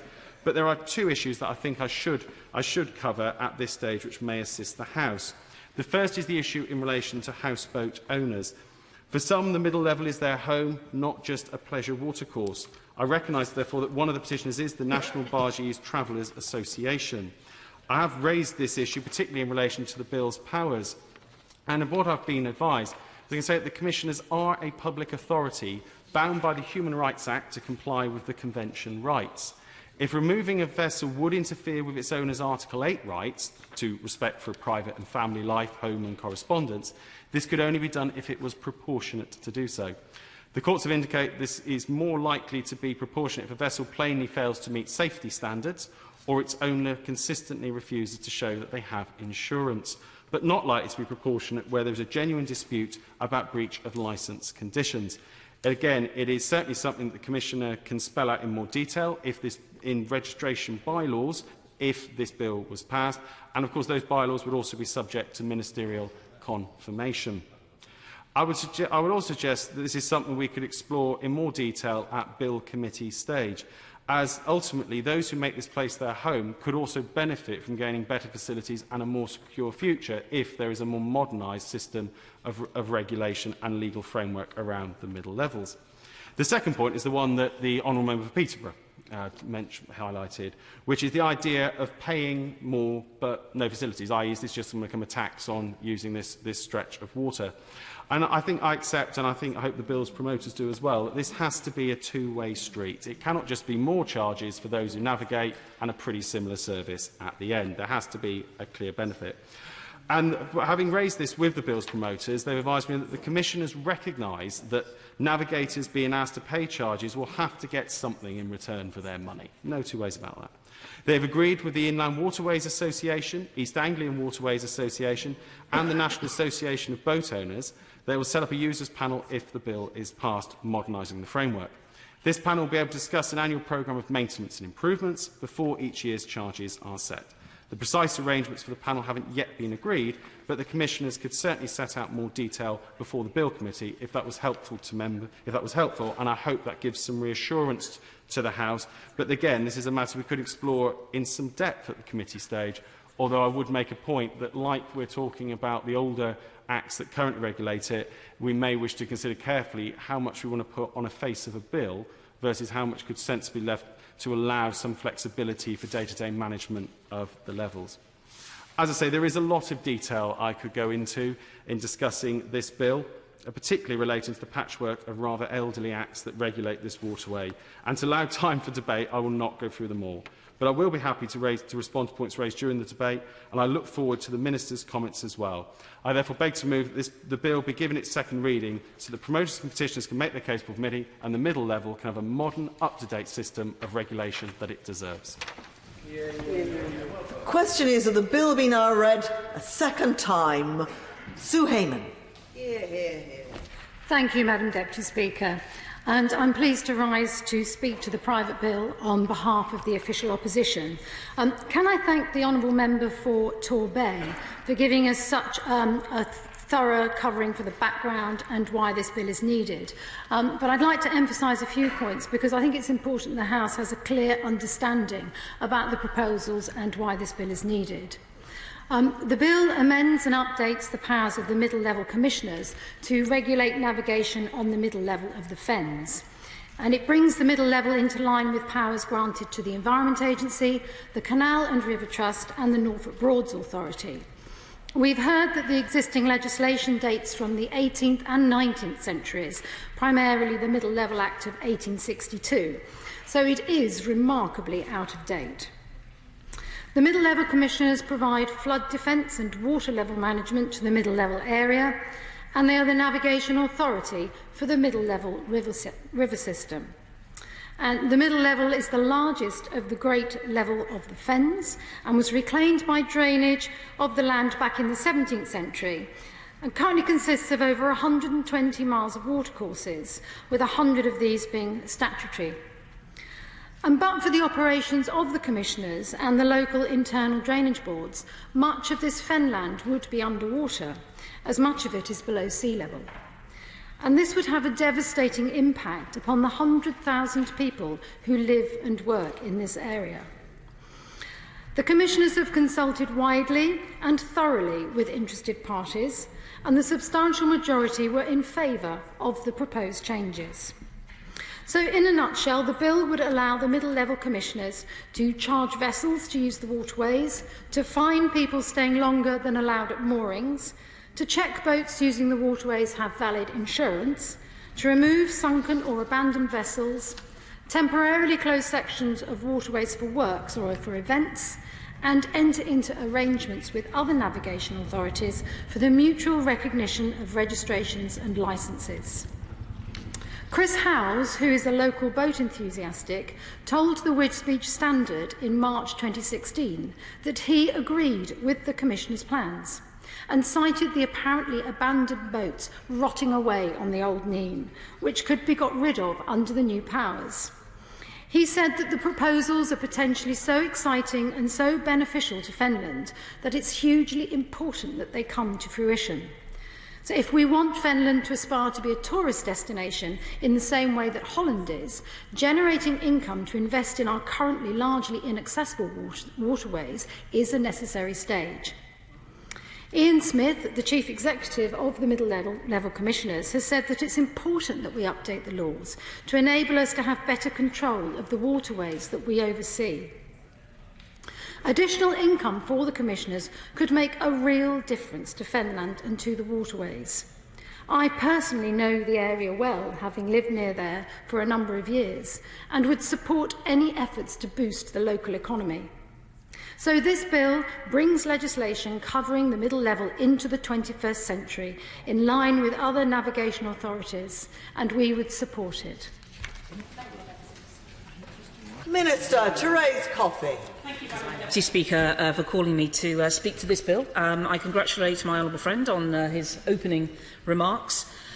Madam Deputy Speaker, I'm also delighted to see my honourable friend, the member for North West Norfolk, in the chamber, as it is his birthday today. So it just shows how dedicated he is about his constituency duties, and as he accurately identified, while his constituency is covered by the middle-level commissioners, this particular part of the navigation is actually in covering other stretches, including that of my right honourable friend, the member for South West Norfolk, and my honourable friend, the member for North East Cambridgeshire, who, being members of the government, cannot speak directly to this bill. As has been outlined, extremely kind remarks, but she'll be aware of two things. First of all, that quite a lot of the navigation traffic for boats and other craft will start their journeys in King's Lynn or in my constituency and go, in fact, upstream and then into some of these waterways. And the other point, which I'm sure she'll come on to, she and I share a passion for flood defences. And one has to remember that the extra money will be used to secure some of these waterways to prevent flooding, but obviously would be devastating for all of the surrounding farm areas and many, many people who make their living in this particular area. Minister. Well, as my honourable friend has pointed out, how assiduous he is in ensuring that people who start their journey in his constituency are well served. And I recognise what he says about the ability of waterways to act to help with flooding. The main purpose of the Middle Level Bill is to amend and update the powers of the Middle Level Commissioners to regulate navigation on the middle level of the fens in the City of Peterborough and the counties of Cambridgeshire and Norfolk. The Commissioners, being the navigation authority for these waterways, have those powers under a range of local acts passed between 1663 and 1874, and they are the fourth largest inland navigation authority in the country by length of navigable waterway. The Commissioners have previously lobbied my department, as my honourable friend laid out, as we are the lead policy department responsible for inland navigation matters in this country. They wanted us to take forward legislation to amend the navigation powers, but given the constraints on government time for legislation and that the focus of the provisions is local, it was on our advice that the Commissioners have brought forward this private bill, and I welcome the work they have done in bringing forward that legislation that we're considering today. Now, in regards to government scrutiny of the bill, as Minister responsible for inland navigation matters, I want to be satisfied that the proposed legislation and measures included in this bill are fit for purpose. I believe that it is, as the existing legal framework which governs the Commissioner's navigation function is now considerably dated. Not only do some of the current laws the Commissioners are working to date back over 250 years, they do not align with modern requirements. And furthermore, the current laws do not align with the statutory framework applicable to other navigation authorities, including in particular the Commissioner's neighbouring navigation authority, the Environment Agency, which is responsible for navigation on the River Nene and the Great Ouse. This bill will update this dated legislation. Unlike many other navigation authorities, such as the Environment Agency, which I've just mentioned, the Commissioners do not have charging powers to licence boats which use their navigations. This bill will allow that to happen and give them powers to introduce a registration scheme for vessels using the waterways. And it will give the Commissioners similar powers which are already exercised by other authorities like the Environment Agency, the Canal and River Trust and the Broads Authority in respect of their own navigations. Importantly, the bill will not alter the Commission's existing duty to protect and maintain the navigations, nor affect the public's right of navigation on the waterways. And as a consequence, Madam Deputy Speaker, the Government will be content for this bill to make progress. Stuart Jackson. Thank you, Madam Deputy Speaker. And I begin my speech by remarking about the fact that all politics is local. We're discussing the Middle Level Bill now, and earlier today we were talking about major geopolitical issues, including the invoking of Article 50, such as the cornucopia of delights in the House of Commons. I believe that this bill should not be the subject of a division. I think it is important we have a full and comprehensive debate today, but that it proceeds to Bill Committee so that, as my honourable friend, the member for Torbay, who so eloquently introduced the bill as the sponsor, said, it can be looked at in much more detail as we go on. Now, I am a local Member of Parliament, but as my honourable friend the Minister said, it has not been possible for those ministers directly affected, principally my neighbour, the Honourable Gentleman for North East Cambridgeshire, to take part in this debate as he is a government whip. But as members will know, the waterways on which we are discussing and the subject of the debate do meet the River Nene at the City of Peterborough. And so I have a direct connection and interest in the substance of this debate. I might make the point, Madam Deputy Speaker, that in Cambridgeshire it's the River Nene. In Northamptonshire, across the county line, it's the River Nene, for some bizarre reason. May I pay tribute to one of the petitioners, my constituent Chris Taylor of Newborough, who has been indefatigable in raising this issue and to principally holding the middle-level commissioners to account on this important issue. My concern and his is that I believe that the petitioning period was insufficient. There has not been a proper debate on this matter. And I do think, principally, that there hasn't been a cost-benefit analysis. And the reason I put that point of view forward is that, as I said to my honourable friend, we are not looking at a navigation authority which is analogous to others, such as the Broads Authority and those across the country, which do provide better facilities, in fact, provide any facilities. And therefore, to give on the face of the bill legislative power to impose tolls and charges without upgrading those facilities, I think would be draconian and a retrograde step. And that's essentially why I think we need to debate this matter further in committee. Now, I understand the imperative legally to regularise the legal basis for the navigation authority's duties and responsibilities, with the proviso, of course, as the Minister said, that the government doesn't get involved in the detailed operational matters of the authority, the middle-level commissioners, but does oversee their statutory duties. And I understand that they broadly support the need to update and amend on their own, on the basis that they put in the documentation, the legislation, because it is, as the Minister said, very aged legislation. It's not just the 17th century legislation that the Honourable Lady, the Minister, said, but it's the Middle Level Acts of 1810 to 1874, the Neen Navigation Act of 1753, the Land Drainage Act of 1991, and the Flood and Water Management Act of 2010. Because actually what we're talking about is not a traditional, as I said earlier, not a traditional canal or river.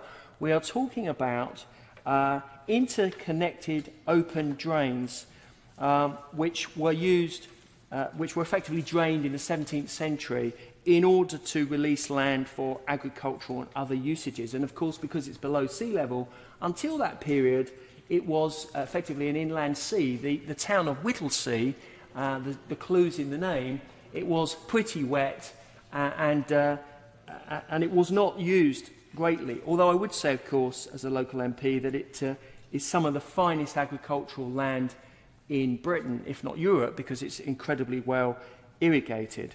So I think we have to look at the fact that this navigation authority is different substantially from those more traditional navigation authorities.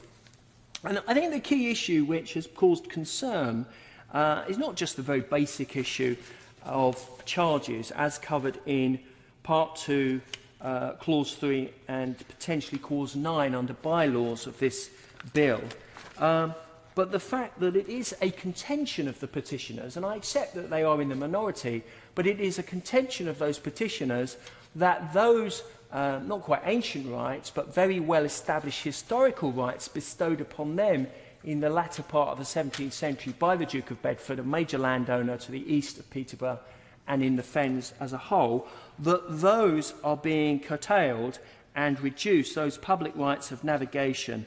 Indeed, they make a contention in their petition and in further papers that those rights go back much further, beyond even Magna Carta in 1215, even to the 4th century. So that is a major issue. And if I can just put some more detail on the complaint they have, bearing in mind this is about charges on pleasure boats, the 600 to 1,000 pleasure boats that use this, roughly use this 100 miles of waterways every year. It is not about commercial activity, and I accept that in these straitened economic times one has to look where one can as a public authority in order to secure extra funding, and it can't just come from landowners and farmers and the taxpayer, and they have to look at other ways. So I do not have an ideological aversion to further tolls and charges, but I do have an aversion to any unfairness to people who are existing users of the facilities. So at the moment there are no services on this waterway. There are no water points. There are no changing facilities, moorings or toilets or showers or collection points for rubbish. And more importantly, notwithstanding the fact that secondary legislation might ameliorate the issue, at the moment they are not on the face of the bill and are not promised. So I think that's an important point made in the documentation by the Residential Boat Owners Association and the National Bargee Travellers Association. And I do think it's an important issue raised by, correctly by my honourable friend for Torbay, that there is an issue of human rights legislation, because if under Article 8 you are curtailing the right to a family life by removing the capacity of those people to enjoy what is their home, a barge, for instance, or a pleasure cruiser, then that is a wider legal issue, and I'm sure that may be explored further in committee. So what will I give way to my honourable friend? My honourable friend and near neighbour for giving way. Would he not accept, though, that it's not just a question of using the levies for fees for providing services, but also there is essential bank maintenance that is needed, because unless the banks are properly maintained, then in a worst-case scenario you could have the most appalling flooding. You would have the banks giving way, because after all, as he rightly points out, this was an area that was extensively drained in the 16th century. So it's not just a question of providing facilities, it's a question of actually maintaining the actual fabric of these waterways. My honourable friend, and may I add to the congratulations of the House on his birthday. He's, if I can say, he's pretty ageless. He hasn't aged in the 12 years I've been in Parliament, but felicitations to my honourable friend, the member for North West Norfolk. He's absolutely right. Obviously, flood prevention and flood amelioration is massively important, and we agree with that. I will. Giving way. And coming as I do from Somerset, whilst I am not familiar with the exact area, the example is just the same, but surely that any income that can be raised from navigation of the waterways would be welcomed, because currently, as I understand it, precious money is raised through drainage levies and drainage rates and levies that ought to be going to vital flood prevention work to protect your precious farmland is indeed being diverted to navigation works. And this legislation is just tightening that up to correct this injustice. Well, I think I'm mindful of time, and other members want to contribute, particularly I think my honourable friend for Christchurch. So I will wrap up, because the whip is giving me the evil eye, as much as anything else, in only her most endearing way. I don't think my honourable, and I defer to the knowledge of my honourable friend for Taunton Dean, and I know that in Somerset they suffered the most appalling trauma of a wide-scale flooding, I think, 5 years ago or thereabouts.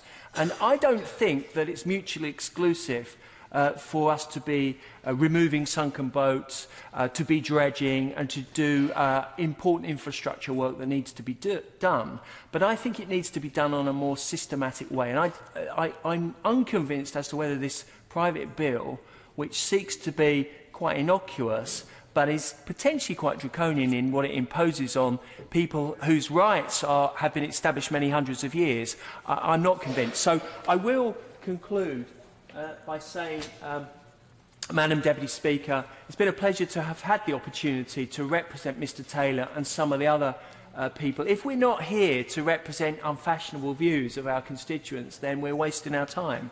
So what I hope will happen is that in the course of the debate and discussion about this bill, that both the petitioners and others with a key interest in the middle level will have an opportunity to have a cordial and productive meeting with the middle level commissioners, and that when it goes into committee, they will take on board some of those comments, and the bill will be improved so that we can regularise the legislative necessity for this bill, but at the same time keep faith with those people who are the lifeblood of this area, the pleasure boat users, because we need to look after their interests too. And I hope we will find a mutually beneficial compromise in the near future.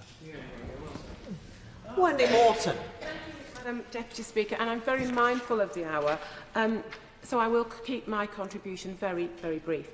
But as a member of the APPG on waterways and as a narrowboat enthusiast myself, I do rise to support this private bill today, and I would like to take a few minutes just to explain why. Across the country, we have benefited from, and we continue to benefit from, an incredible network of over 2,000 miles of canals, waterways and other navigations. In my own constituency of Aldridge Brownhills, we have the Essington and Worley Canal, a canal that we have taken our own boat on. I have to say, I've never been on the middle levels yet. Once the means for transporting goods in and out and across the West Midlands, today it's very much a place for walking and for leisure. And through the work of the Canal and River Trust, the Inland Waterways Association and others, including many local organisations, charities and volunteer groups, we have seen a remarkable revival in our waterways in recent years, and we're seeing them being put on a more sustainable footing. But, Madam Deputy Chairman, turning to this private bill, the middle level bill, it relates specifically, as we've heard today, to the central and largest section of the Great Level of the Fens, an area reclaimed by drainage during the mid-17th century. And there are members here with far more local knowledge than I would ever declare having. But it covers 120 miles of watercourses, 100 of which are statutory navigation.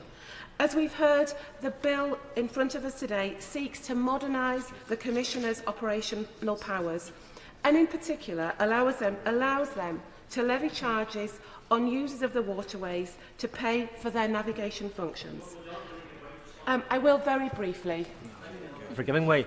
One of the issues that's been in the press in the last few weeks has been the amount of litter that's been deposited across the countryside, and in some particular instances it showed that litter was being deposited in waterways.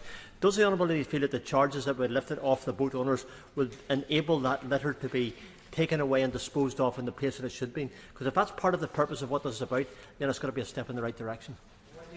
I'm grateful to the Honourable Gentleman for his contribution.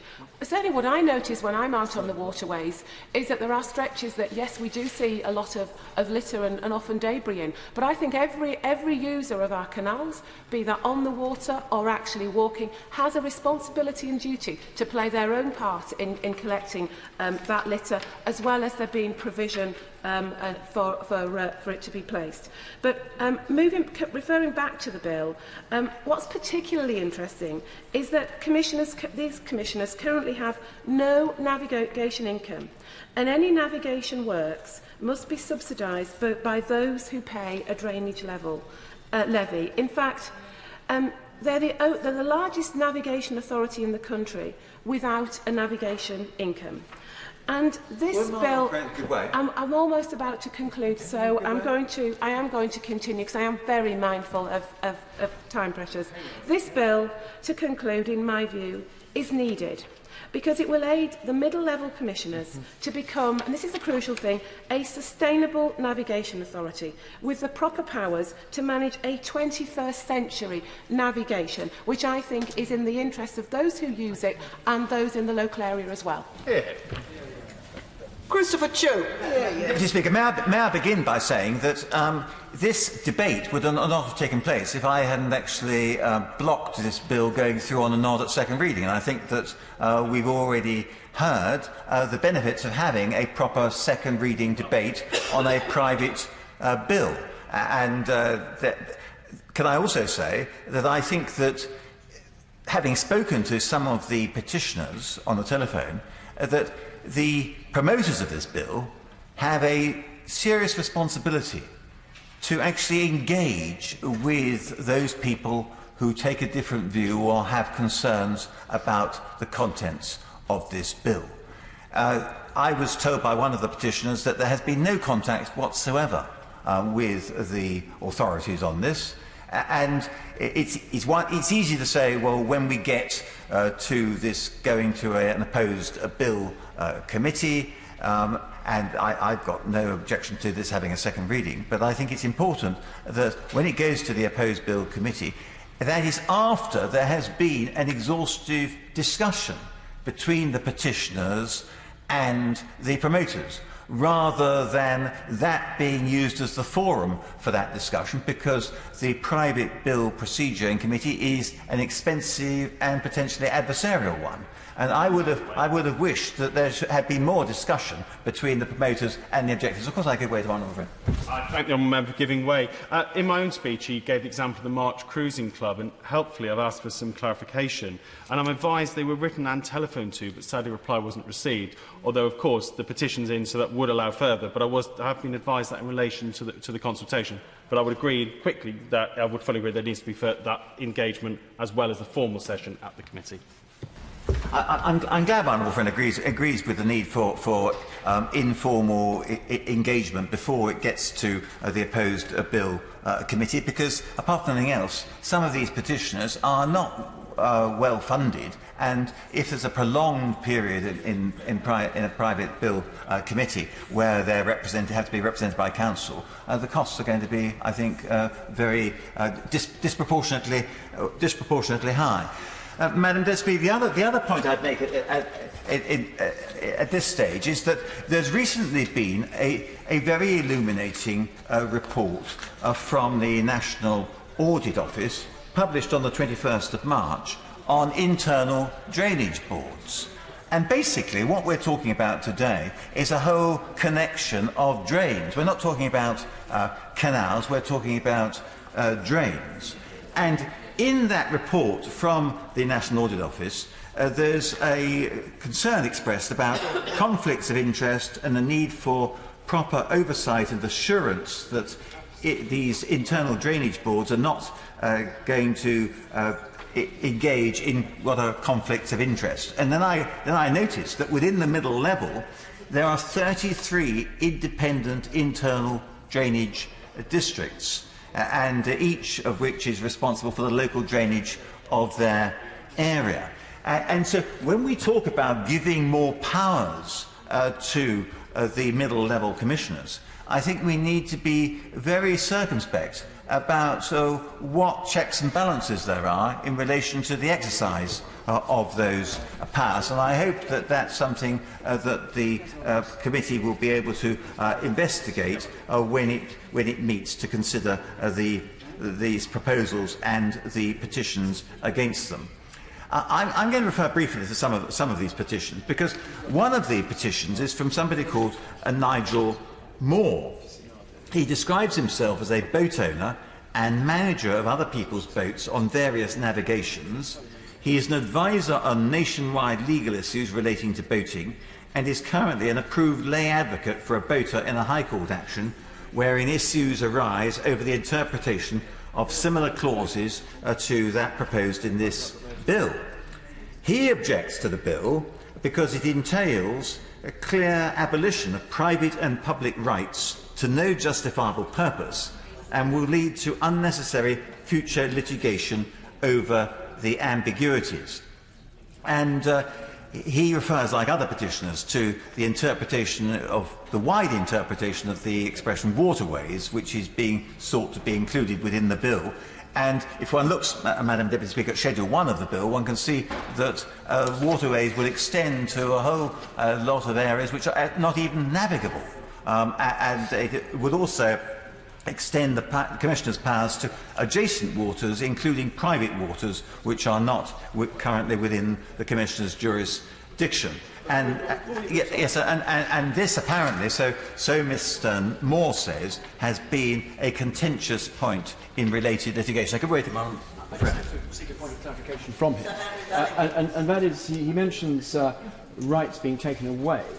Surely we're talking about a few extra responsibilities being put in place, a few extra charges, but what rights did he have in mind that are going to be removed?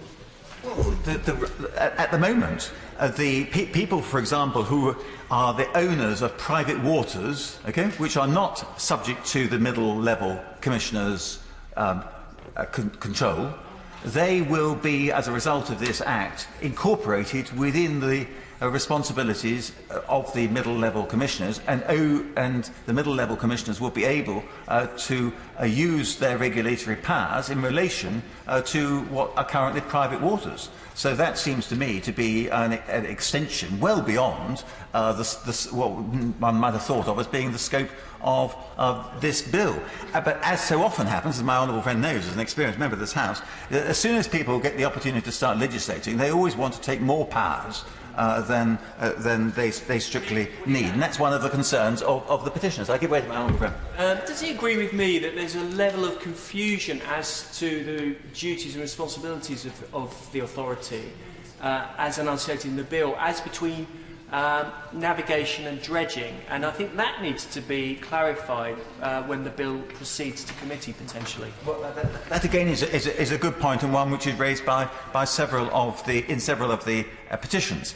But can I just take the other concern that's expressed by Mr. Moore is that he objects to clause 8.3 because the wording in that clause follows that of the contentious British Waterways Act of 1983, Section 8, which he says has led to years of litigation as to its effect.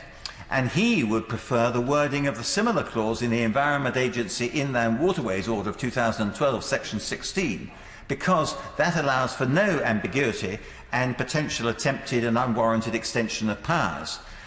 He says that the wording without lawful authority in clause 8.3 is wholly inapplicable to refer to boats on public navigable waters when the right to be on the waterways derives from the public right, and the proposed provisions for registration of boats does not change that. And he says that that is actually in line with the Environment Agency's submissions in a recent case on the Thames, which he thinks was correct. So, as worded, the proposed clause would not only be against the express policy of the Environment Agency, but in his view it would be unenforceable and ineffectual in law, contrary to the expectation of the Commissioners and prejudicial to the rights of boaters. So I hope, if nothing else is sorted out in committee, those issues raised by Mr. Moore will be. And then there is, as we've said already, a petition from the March Cruising Club, which is submitted by Mr. Harwood, the club harbour master, and he, apart from complaining about the inadequate consultation, he raises a number of issues, and actually following on the history that's been given by a number of participants in this debate. He says that pleasure boats have had free navigational access to the old River Nene, which forms a large navigational section of the middle level, from before 1215, protected by Magna Carta and many subsequent statutes and royal commissions. There are even Roman transcripts describing navigation along the old River Nene as early as the 4th century during the Roman occupation. The old River Nene is a natural river, and a public right of navigation has existed since time immemorial and was first codified in the Magna Carta of 1215. So, yes, of course. I thank the honourable member for giving way. I'm not sure if he's aware of the preamble to the Nene Navigation Act 1753. I'll just read it, which describes the ancient navigation as being at all times extremely tedious, difficult and dangerous, and very frequently altogether impracticable. Well, my honourable friend, I don't quite know what the point he's making, because he's referring to a preamble to a piece of legislation, which, of course, is not an act of Parliament. But and I'm not sure that it really undermines anything that I put. But in citing what has been submitted by the March Cruising Club. But I'm sure that when the promoters engage properly with the March Cruising Club, they'll be able to explore that issue further. But one of the other points that's made by the Cruising Club, and contradicts a number of assertions that have already been made in this debate, is that the Commissioners already have the power to charge boats for the use of their waterways. What they don't have is the power to charge pleasure boats. And so, if there's a shortfall, as has been alleged, of £178,000 of unfunded expenditure, then there's nothing to stop the Commissioners starting to charge vessels which are not pleasure boats, or indeed to charge for other activities. That would be consistent with the historic rights of pleasure boat owners to be able to use this navigation without charge. And he goes on to say, basically, that, or the club goes on to say that this is basically a network of navigable drains, and is therefore in a completely different category from some of the other comparators that have been cited in support by the promoters of this bill. And they make a number of other points in their submission, and one of them is being echoed by my honourable friend, the member for Peterborough, because they object because the bill contains no obligations under which the commissioners would be duty-bound to provide an adequate depth of water for navigation, dredging, maintenance or any facilities to boaters. Essentially, boaters would notice nothing positive but we're subject to legislation that would force them to pay a fee to register, pay annual licence fees, be a criminal offence to use the navigation without a licence, be forced to display a registration number, restrict access during certain times of the year, have the risk of being refused a licence and appealing the decision in the magistrate's court, and so on. So there have been no advantages for boaters in return, and they say that this will ultimately destroy the middle-level navigation so far as the boating community is concerned. And they've got a number of other detailed points, but I won't cite them all, Madam Deputy Speaker.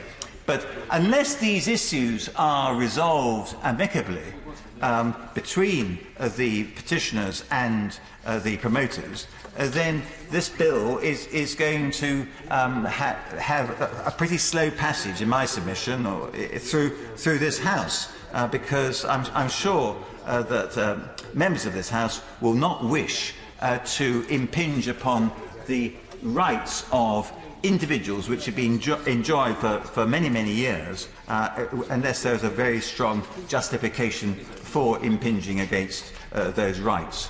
Another petition comes from Mr. John Hodges, who describes himself as a member of the public, a homeowner with a mooring on the banks of the middle level, and he says that the proposals will directly and specially affect his rights, and that's an indication of another category of objector.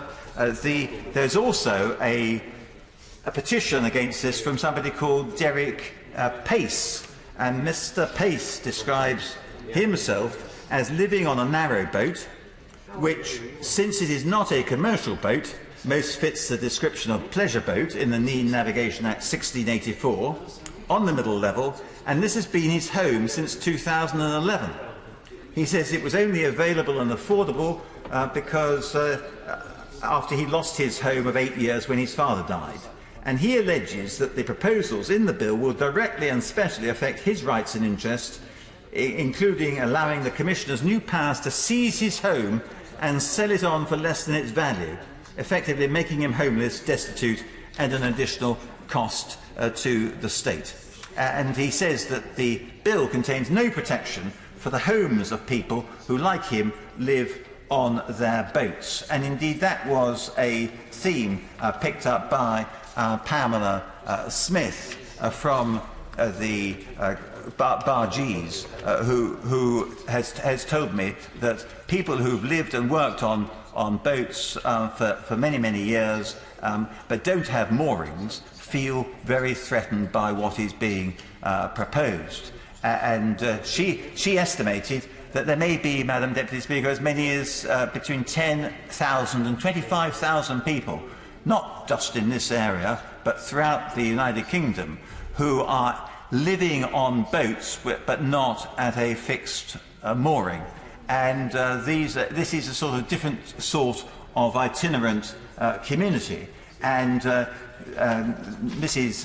Pamela Smith feels that this particular group of people are going to be very much discriminated against by what is proposed in much of this private bill. And those concerns are echoed by other petitioners. And there's another point picked up here, Madam Deputy Speaker, is that Clause 9 refers to giving the commissioners more bylaws, but they already have adequate bylaw making powers under the Middle Level Act of 1874. Under Clause 9, they are seeking the authority to examine people's homes, which in most cases amounts to an unwarranted, unnecessary invasion of personal space. And there are statutory bodies, including the police, with the authority to enter people's homes under appropriate circumstances. Requiring boaters to surrender their right to privacy as a condition of being granted a licence to navigate is unreasonable and intrusive.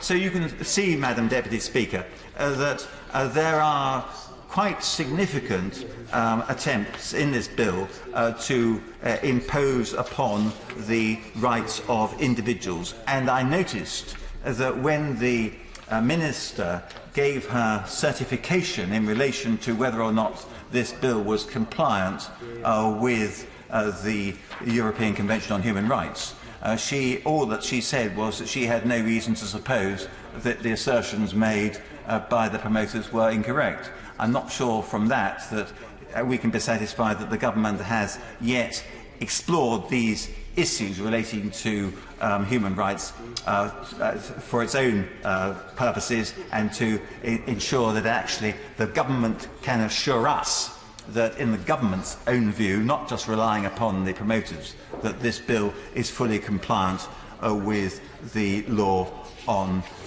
human rights. Madam Deputy Speaker, my honourable friend for Peterborough has already referred to the petition from Christopher Taylor, his constituent, and I won't refer to that again. And I've already referred briefly to what Pamela Smith has said on behalf of the National Bargee Travellers Association. But that organisation has put in a major objection to much of what's contained within this bill, and it has over 700 members, 4 local groups, and represents the interests of the estimated 15,000 to 30,000 bargee travellers in the United Kingdom. And a significant number of the members of the Bargee Travellers Association either live permanently on the middle levels or use the waterways regularly. And therefore it's a matter of great regret that there hasn't been any proper discussion with the bargee travellers on the very important issues which are contained within this bill. And I hope, Madam Deputy Speaker, that will be remedied much sooner rather than later.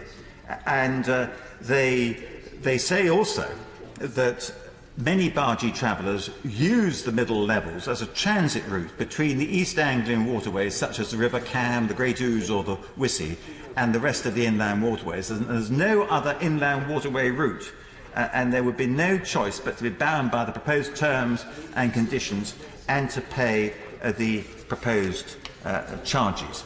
Mr. Deputy Speaker, I'm not very familiar with this part of the Fens, and I'm not particularly, apart from having visited other people who have got narrow boats, I'm not familiar with that type of recreational use of boating. But I am familiar with the sort of recreational use of boating in my constituency in Christchurch. And all I can say is that if my constituents were faced with some of the new proposed regulations and powers to invade their privacy that are proposed in relation to the middle level of the Fens, then they would be outraged indeed. And we have moored on the River Stour in Christchurch a large number of boats, and they do not all have names on them, and certainly you don't have to declare your name, give your name and address to some passing enforcement officer and so on. So it seems to me, Mr. Deputy Speaker, that there's a lot in this bill which should be removed before it comes back for further consideration at report stage. And I hope that following a detailed discussion and consideration of this and scrutiny in committee, that will be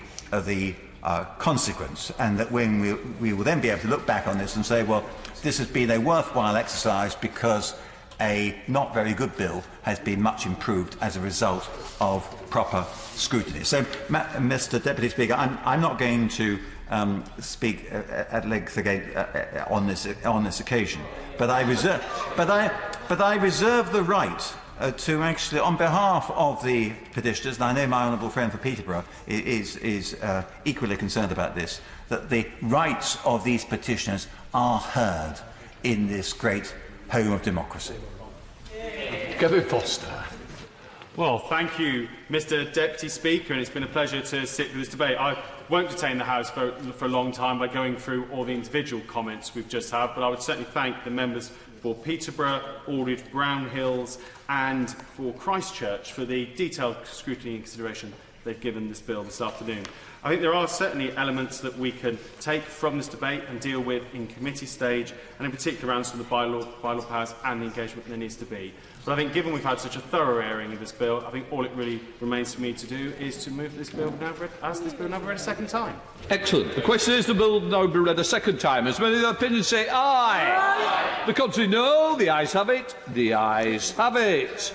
Motion number 6 on defence. Minister to move. I beg to move. The question is as on the order paper. As many of that opinion say aye. Aye. The contrary no. The ayes have it. The ayes have it. We now come to the petition. Tom Tugendhat. Mr Deputy Speaker, thank you very much. Rather earlier than I feared when I saw Mr Chope take his place, but I'm delighted to be addressing the House on the petition on school funding in Tunbridge and Malling. Mr Speaker, I must declare an interest here as I sit on the board of the Academy Trust of Hillview School for Girls, an excellent local school, but one actually of many excellent local schools who are all going to be struggling rather with the new funding formula. And I have been petitioned by 75 people on paper and a further few hundred electronically in order to present a petition to the House of Commons, which reads: the petition of residents of Tunbridge and Malling declares that schools in Tunbridge and Malling will remain underfunded under both the current and proposed funding plans. The petitioners therefore urge the House of Commons to note their objections to the funding formula for schools in Tunbridge and Malling, and the petitioners remain.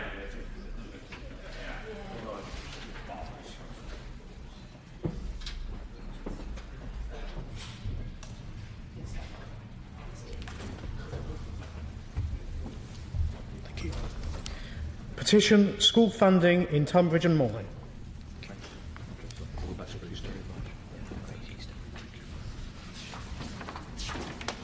I beg to move this House to now adjourn. The question is this House to now adjourn. Kate Owen. Thank you, Mr Deputy Speaker, and I want to use this adjournment debate this evening to draw attention to the failure of Hyde Housing Association in my constituency to honour its pledges and promises to the residents of its Lambeth estates and properties.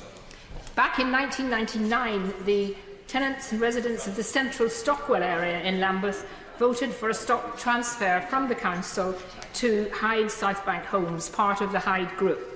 2,500 homes were transferred from Lambeth Council, and a few years later, in 2005, the 760 homes on the Kennington Park estate near the Oval and the Bridge estates near the Oval followed suit. Hyde Southbank Homes then were very proactive and very good landlords in the first few years. Headed up then by the almost legendary Charlie Adams, it was a bottom-up organisation keen to stick to its commitments of providing tenants with good quality, well-managed and well-maintained homes at affordable rents in the future. Unfortunately, on the sad death of Charlie and the many changes Hyde Group made, the whole management and maintenance went down the hill and residents began to see the real difference. Now, the official documentation in the agreement between the Council of the London Borough of Lambeth and Hyde Southbank Homes constituted a legal document. It stated this contract would contain a legally binding document that Hyde Southbank Homes would keep all the promises made to you in this document. And when deciding about the future ownership of their homes, as you would expect, Mr Deputy Speaker, the residents took their responsibility seriously and took the promises they were given very seriously. They were assured, legally and morally, that they could rely on legal protection, not just at the time of the transfer, but into the future. And the promise document also stated Any surplus money that Hyde South Bank Homes makes will remain within the Hyde South Bank Homes and will not be shared with any other part of the Hyde Group. And Hyde explicitly promised that the existing community buildings will be refurbished to provide facilities for all residents. Non-housing services, such as improved community facilities, will be provided, and they would be encouraging better and more regular use of local facilities, such as the community centres. Now, there are 2 community halls owned and managed by Hyde in my constituency, and now they are both at risk in a complete reneging of Hyde Housing's promises to the residents. Following a very unsatisfactory so-called consultation between November and January 2017, Hyde decided to go ahead with their plans to privatise the Stockwell Community Centre and are looking for an organisation to take it on. They've now extended the closing date for expressions of interest from suitable organisations because only 3 expressions of interest were received, and because the interested organisations were relatively small, with small annual turnovers, and therefore not in a strong enough organisational or financial position to take responsibility for the building and its management. We also believe that these organisations find the conditions for taking the lease for the centre so restrictive that it would be of no benefit advantage to their organisation. And we are very concerned, and the residents are, about the real tension of Hyde. Are they setting conditions which no well-regarded not-for-profit organisation could agree, because under these conditions the centre could not be made financially viable? The Kennington Park Estate Community Hall has been earmarked now for closure and demolition to allow for the building of new homes. Now, we would say, great, new homes, but actually nearly all of them are designed for sale or private shared ownership. The consultation on this for all the residents of the estates who have a stake in the future of their community centre has been very, very poor indeed. All members of the households on Kennington Park Estate, past, present or potential futures users of the centre, are of course entitled to be actually asked what they think. And this did not happen. The Hyde seemed to think that it was the TRA's responsibility to carry out the consultation. But of course, the consultation should have been much wider than just the very immediate part beside the community centre, because that community centre is used by many, many people from all around the area. And it was a very, very shoddy consultation. They put out some questions and answers to residents, saying that they owned and managed these community centres. The cost of them was becoming too much for them, and that they therefore tried to blame also the government's 1% rent reduction for social housing means that we have to make cost savings and have had to review all our services.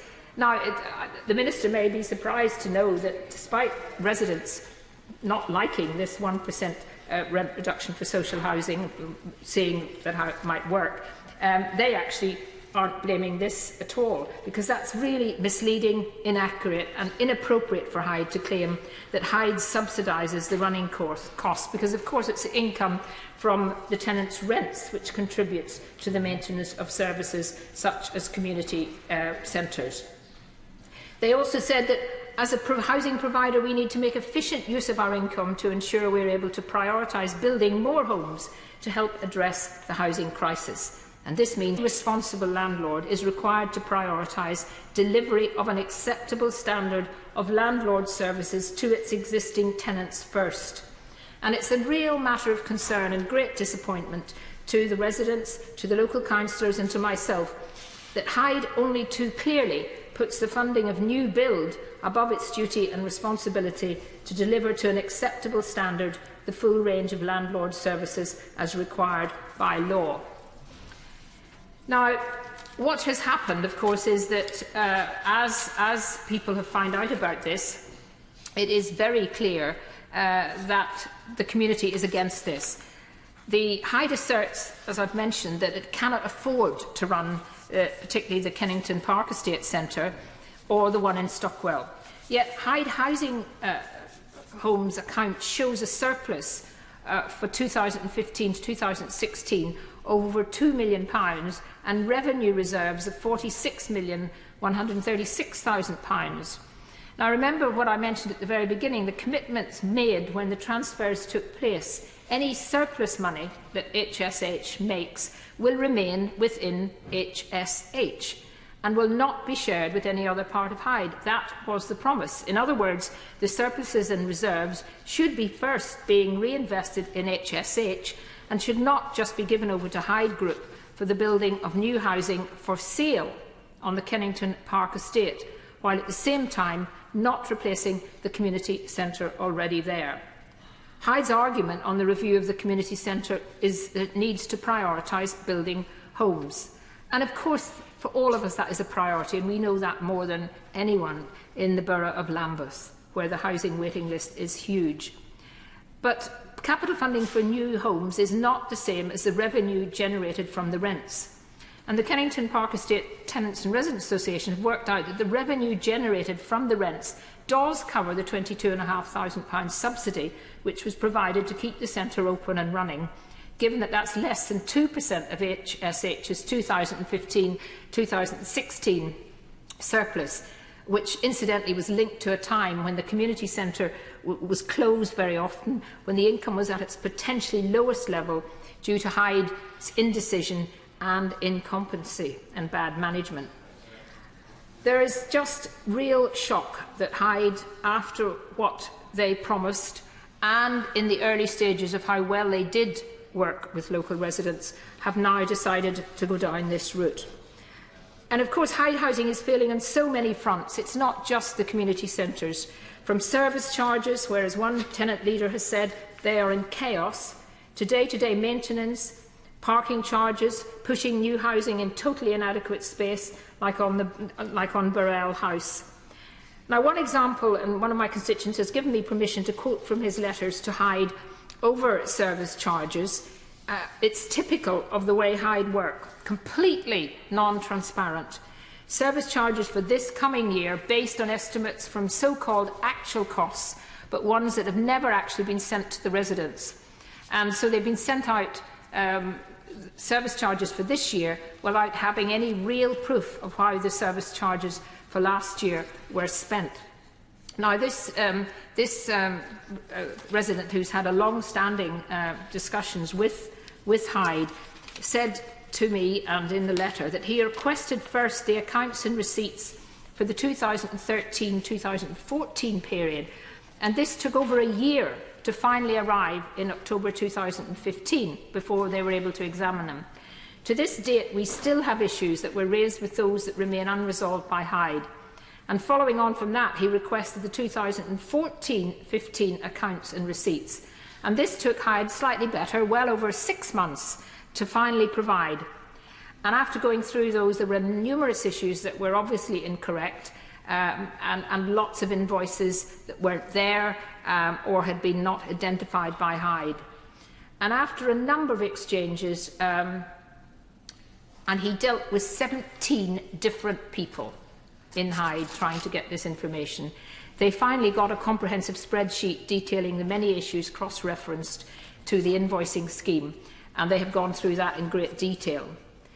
They're continually given estimates for the service charge up until the end of the year, and then Hyde will issue a notice saying that the difference between the estimates and the actual is whatever pounds, with a notice for the difference. And he fails to understand, as I do, how the actuals can be given, and yet Hyde is unable to provide the accounts and receipts from which they must have been derived. Why does it take a housing association with that scale of money behind it to take between 6 months and a year to obtain these accounts? And Hyde is genuinely failing to respond in a timely and professional fashion, and indeed some tenants feel they have been using bully boy tactics to demand payment when people are still waiting to get the real facts before they quite understandably wish to pay. And they've tried to resolve these issues in good faith, and it's been going on for a very long time. But he ends by saying it would be nice to deal with a company that was above board and accountable to its fee-paying residents without all this aggravation and did not have to waste our time or theirs. The question of the Arden House Community Group. 3 tower blocks on the Grantham Road estate down near Stockwell, transferred again in 1999. The boiler refurbishments outside and within all dwellings, plus boiler upgrades, were supposed to be guaranteed for 30 years. The Arden House boiler room is situated at the top of the building and houses 2 commercial boilers supplying communal heating and hot water to all dwellings. All the residents pay for these services within their service charges. In October 2015, the boilers failed. The residents were without heating and hot water services for 11 days. Finally, they got the service restored. And they did, after a lot of time, get some refunds for the time they were without. But in October 2016, the boilers failed again. The residents were advised that one boiler was working and the other needed parts. The contractors were called in and restored the system. Then the boilers went off again. Since then, they've had both heating and hot water services on, off, then a few days later on again, then off, back on for a few days, then off again. Lots of night call-outs to Hyde's contractors, who came again, restart the boilers, then they're off again. And all, of course, at the residents' own expenses of ringing up and the general feeling of not being able to get through to people. Boiler parts have been ordered, fitted, but the problem is still not solved. And there's a new local Hyde manager recently, and I'm not putting any blame on him because he's inherited a difficult situation. But he too has been chasing the contractors. And the residents have suggested somebody outside qualified who actually knows what's going on, because it does seem that within the contractors Hyde are using, no one really has got to the bottom of what's wrong.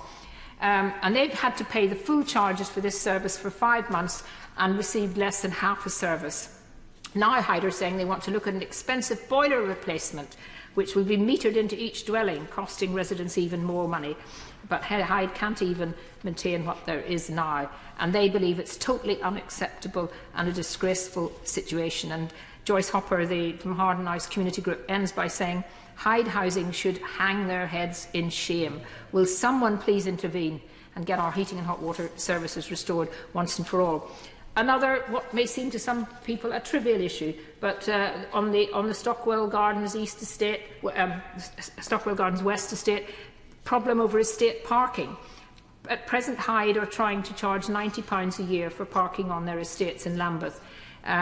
This is slightly less than what Lambeth charge for permits on streets, but Lambeth Council actually charges residents on their estates £31.79 a year, which is considerably less than the £90. And there's been months of discussions and work to try and get that fixed to what is seen as a reasonable compromise. Hyde argue that the money from the collection of permits goes towards the maintenance of the roads on the estate, but that just isn't true. So the local councillors have actually seen invoices which shows that this is not true. And it just does seem that they want to make money in whatever way they can as quickly as possible.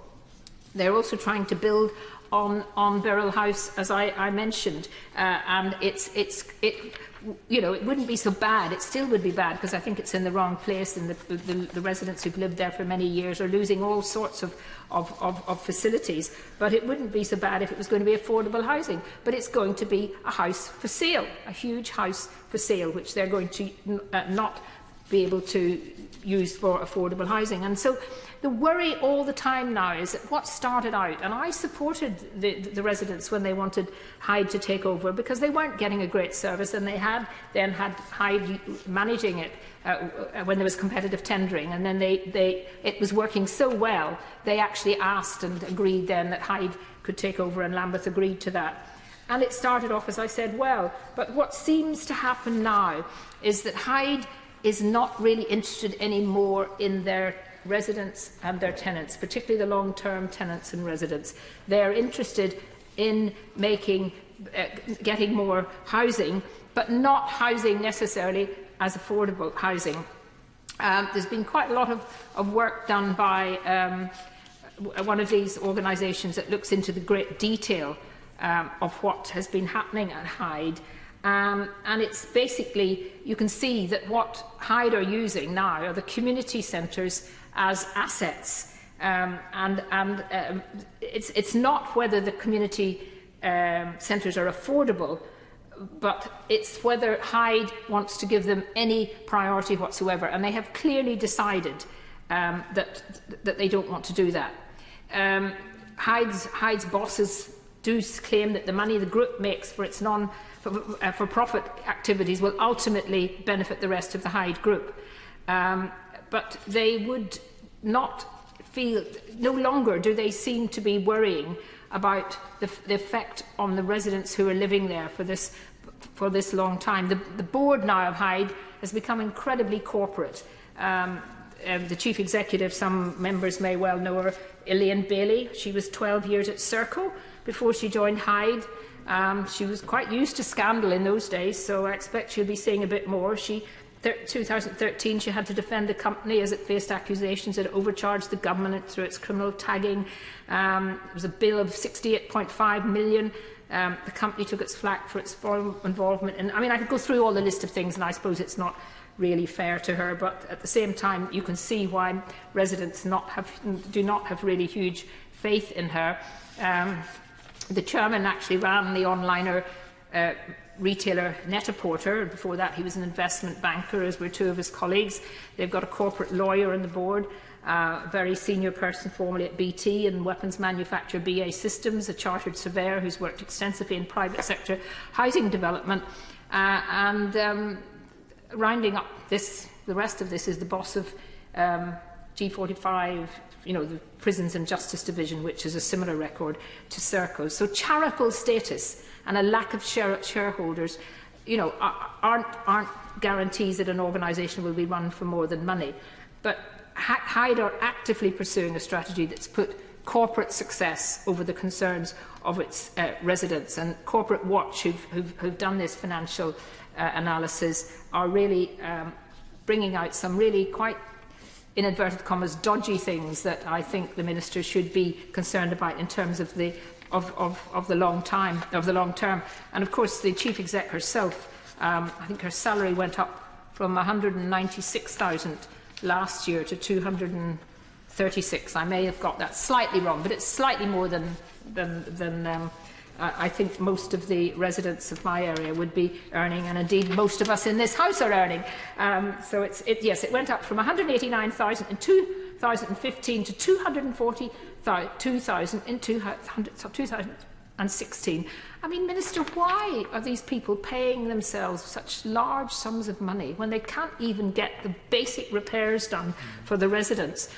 So I really think, what is so upsetting for everyone, for those of us who wanted this to happen and did our best to make it happen properly and to work in the interest of residents, is that Hyde have now adopted a very cynical ethos. They've lost their bottom-up, tenant-led, tenant involvement, tenant support housing service. They've become hugely corporate, and it certainly puts corporate success over the cases of its residents and over the services to its residents. And what I really want to just probe the minister a little bit: what more can local councillors, the local council, and the government do to make Hyde Housing abide by its commitments and retain its, the community services that their promises were made? Surely these promises that were in a legal document must be able to be adhered to, and must be able to make Hyde honour them without councils and residents having to go to court and spend lots of money. They must be held to account, and the government must be able to actually put some pressure on the top people there, because this is happening not just in Lambeth, but I've just, since my adjournment date was in the public domain, I've had lots and lots of letters and emails from other parts of Hyde Housing, and clearly there is real concern. And if Hyde get away with this, then what, it just is sending a green light out to every other housing association. Oh, sorry, I give way. Just to suggest, not a problem, but you've only got 8 minutes for the Minister, so it's just up to you. I will just finish then by saying those are the kind of questions. I think the Minister understands this. I just want to make sure that our residents and our tenants in that area are really feeling that somebody somewhere is listening to them and doing something about Hyde's appalling services. Thank you, Mr Deputy Speaker. And let me start by congratulating the Honourable Lady, not just for securing tonight's debate, but for the eloquence with which she has set out her constituents' concerns. And I can assure her that the House has listened tonight very carefully to what she's had to say about the situation that her constituents are experiencing. Let me start by saying that I was pleased to hear of the initial improvements that Hyde delivered after these transfers, and I was very disappointed to hear that she feels that those improvements have now ebbed away. And I was anticipating tonight that she was going to focus primarily on the issues in relation to the two community centres, but actually she raised much more widespread concerns about some of the basic landlord services that her constituents are experiencing. She'll be aware that the government's view is that housing associations are part of the private sector. They're not state institutions that are under the government's control, and therefore there are limits to how much I can say tonight to reassure her. But it is worth pointing out, I think it's important to point out, that thinking back on one of the quotes that she read out from a letter that a constituent sent to her, housing associations are not profit-making companies. They have clear values in terms of helping to address and support people in real housing need, and it's very important that as they become much more commercial organisations raising finance from the private sector to help them achieve those objectives, they don't lose sight of those core values which lay behind the frame. If you look at the associations we see operating in this country at the moment, Mr Deputy Speaker, they broadly fall into three categories. Some, the original sort of Peabody-style organisations, philanthropic, set up some time ago, a whole load of associations that were set up on the back of Cathy Come Home, and then more recent associations which have often been formed as a result of the transfer of local authority homes to a housing association. But all of them should have a common set of values, and it's important they don't lose sight of those values as they become more commercial in terms of the ways in which they finance the development of housing. I would say to her, by way of partial reassurance, that it is important that housing, that though they are bodies that sit outside state control, that they comply with the clear regulatory standards that exist. And clearly some of the issues that she's raised tonight raise concerns in relation to that. At the moment, this is an association that does have the highest level of regulatory clearance, but I don't know if she's already been in touch with the regulator about some of those issues, but if not, she may certainly wish to draw, or Member Council may wish to draw those concerns to the attention of the regulator. I think, Mr Deputy Speaker, that more generally the points that the Honourable Lady raises draw our attention to one of the fundamental challenges that confronts the housing association sector. And actually, it's quite a timely debate from my point of view, because my first meeting some hours ago this morning was with a whole group of housing associations to discuss the government's housing white paper and the role that they have to play in helping to meet and confront the housing crisis that we see in this country at the moment. So as a government, we very much, Mr Deputy Speaker, are pushing them to increase their supply and to build the new homes that I'm sure she agrees are so desperately needed right across the country, but in particular in this great city that she and I have the privilege to represent in this House. But there is a tension there about making sure that in their efforts to deliver that housing which we so desperately need, they don't lose sight of their responsibilities to their existing tenants and the services they provide to those who already rent homes off them. It's probably worth just putting on record a little bit about the scale of what Hyde are doing in that regard. So in 2014-15, they built over 1,000 new homes of various tenures. Their plan is to deliver about 3,000 homes over the 2015 to 2018 period, and a further 3,000 over the two-year period, 2018 to 2020. So in terms of supply, they are doing very much what the government would want them to do, and I'm sure the Honourable Lady would want them to do as well, in terms of helping to meet the acute housing need that we see in our city and across the country. They do also provide a lot of services to tenants in terms of financial advice and jobs and training advice, and that's a very important part of their role too in relation to their work as a landlord. Now, I think the core of the issue behind the Judgment Day obviously centres on these two community centres, and as the Honourable Lady said, Central Stockwell estate was transferred, but just under 2,500 homes, I believe, in 1998-99, and then Kennington Park, about 760 homes in 2005. And at the core of the Honourable Lady's argument was the suggestion that Hyde have not honoured the promises they made at the time of those transfers. And so I think probably the main point of the main suggestion I could give to her, perhaps in that regard, is that if she believes that to be the case, the first port of call would obviously be to make a complaint to the association itself and go through its complaint procedures, which I'm sure she's already done. She wouldn't be raising the issue in this House if she hadn't tried that. But if she has exhausted Hyde's own complaint procedure, then the next step would be to go to the Housing Ombudsman, which would have responsibility in respect of the honouring of any promises that were given. So if that's not happened so far, I would suggest that's a route that she may wish to go down. It's an association that I know reasonably well. I've met a number of times with Elaine Bailey, who she referred to as the Chief Executive of the association, and I don't know if she's tried to make touch with Elaine directly, but if she hasn't, and she would like my help in facilitating a meeting so that she can raise some of these concerns directly, I would be happy to help in that. I'd be happy to help in that regard as well, if it's of any use to her. So I'm conscious, Mr. Speaker, that time is drawing to a close, but from the government's point of view, housing associations have an absolutely vital role to play in meeting the new homes that we so desperately need in this country. But as I've said, it is very important that alongside delivering those new homes, they also have regard to the services that they provide to their existing tenants. It's something the government takes very seriously.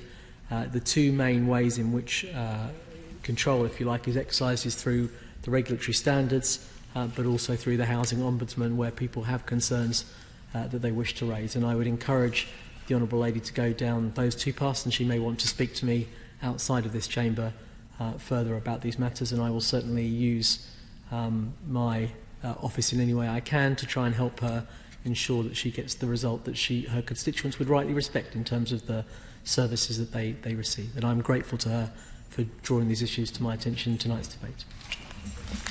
The question is this House to now adjourn. As many of that opinion say aye. Aye. The ayes have it. The ayes have it. Order, order.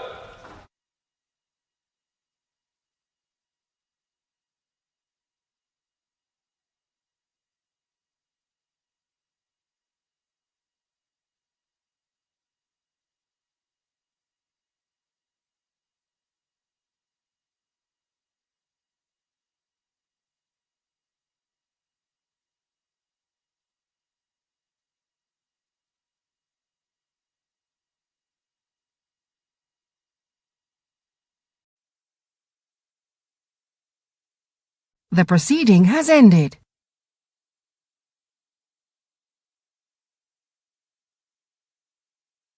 The proceeding has ended.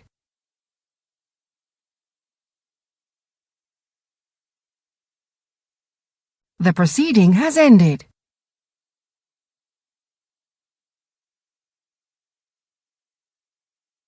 The proceeding has ended.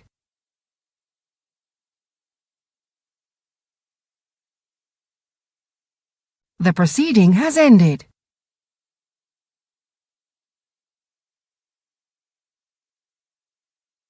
The proceeding has ended.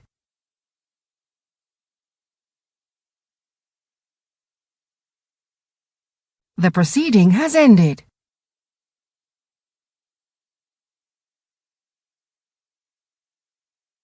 The proceeding has ended.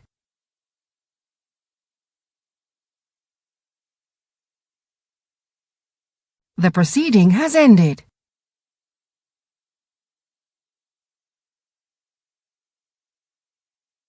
The proceeding has ended.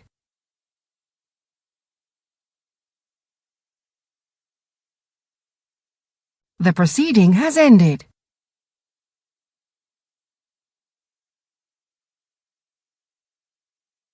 The proceeding has ended.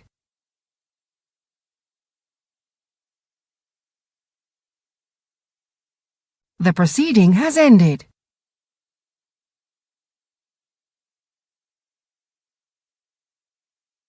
The proceeding has ended.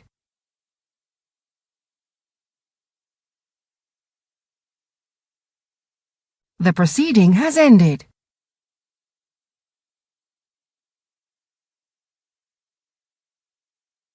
The proceeding has ended.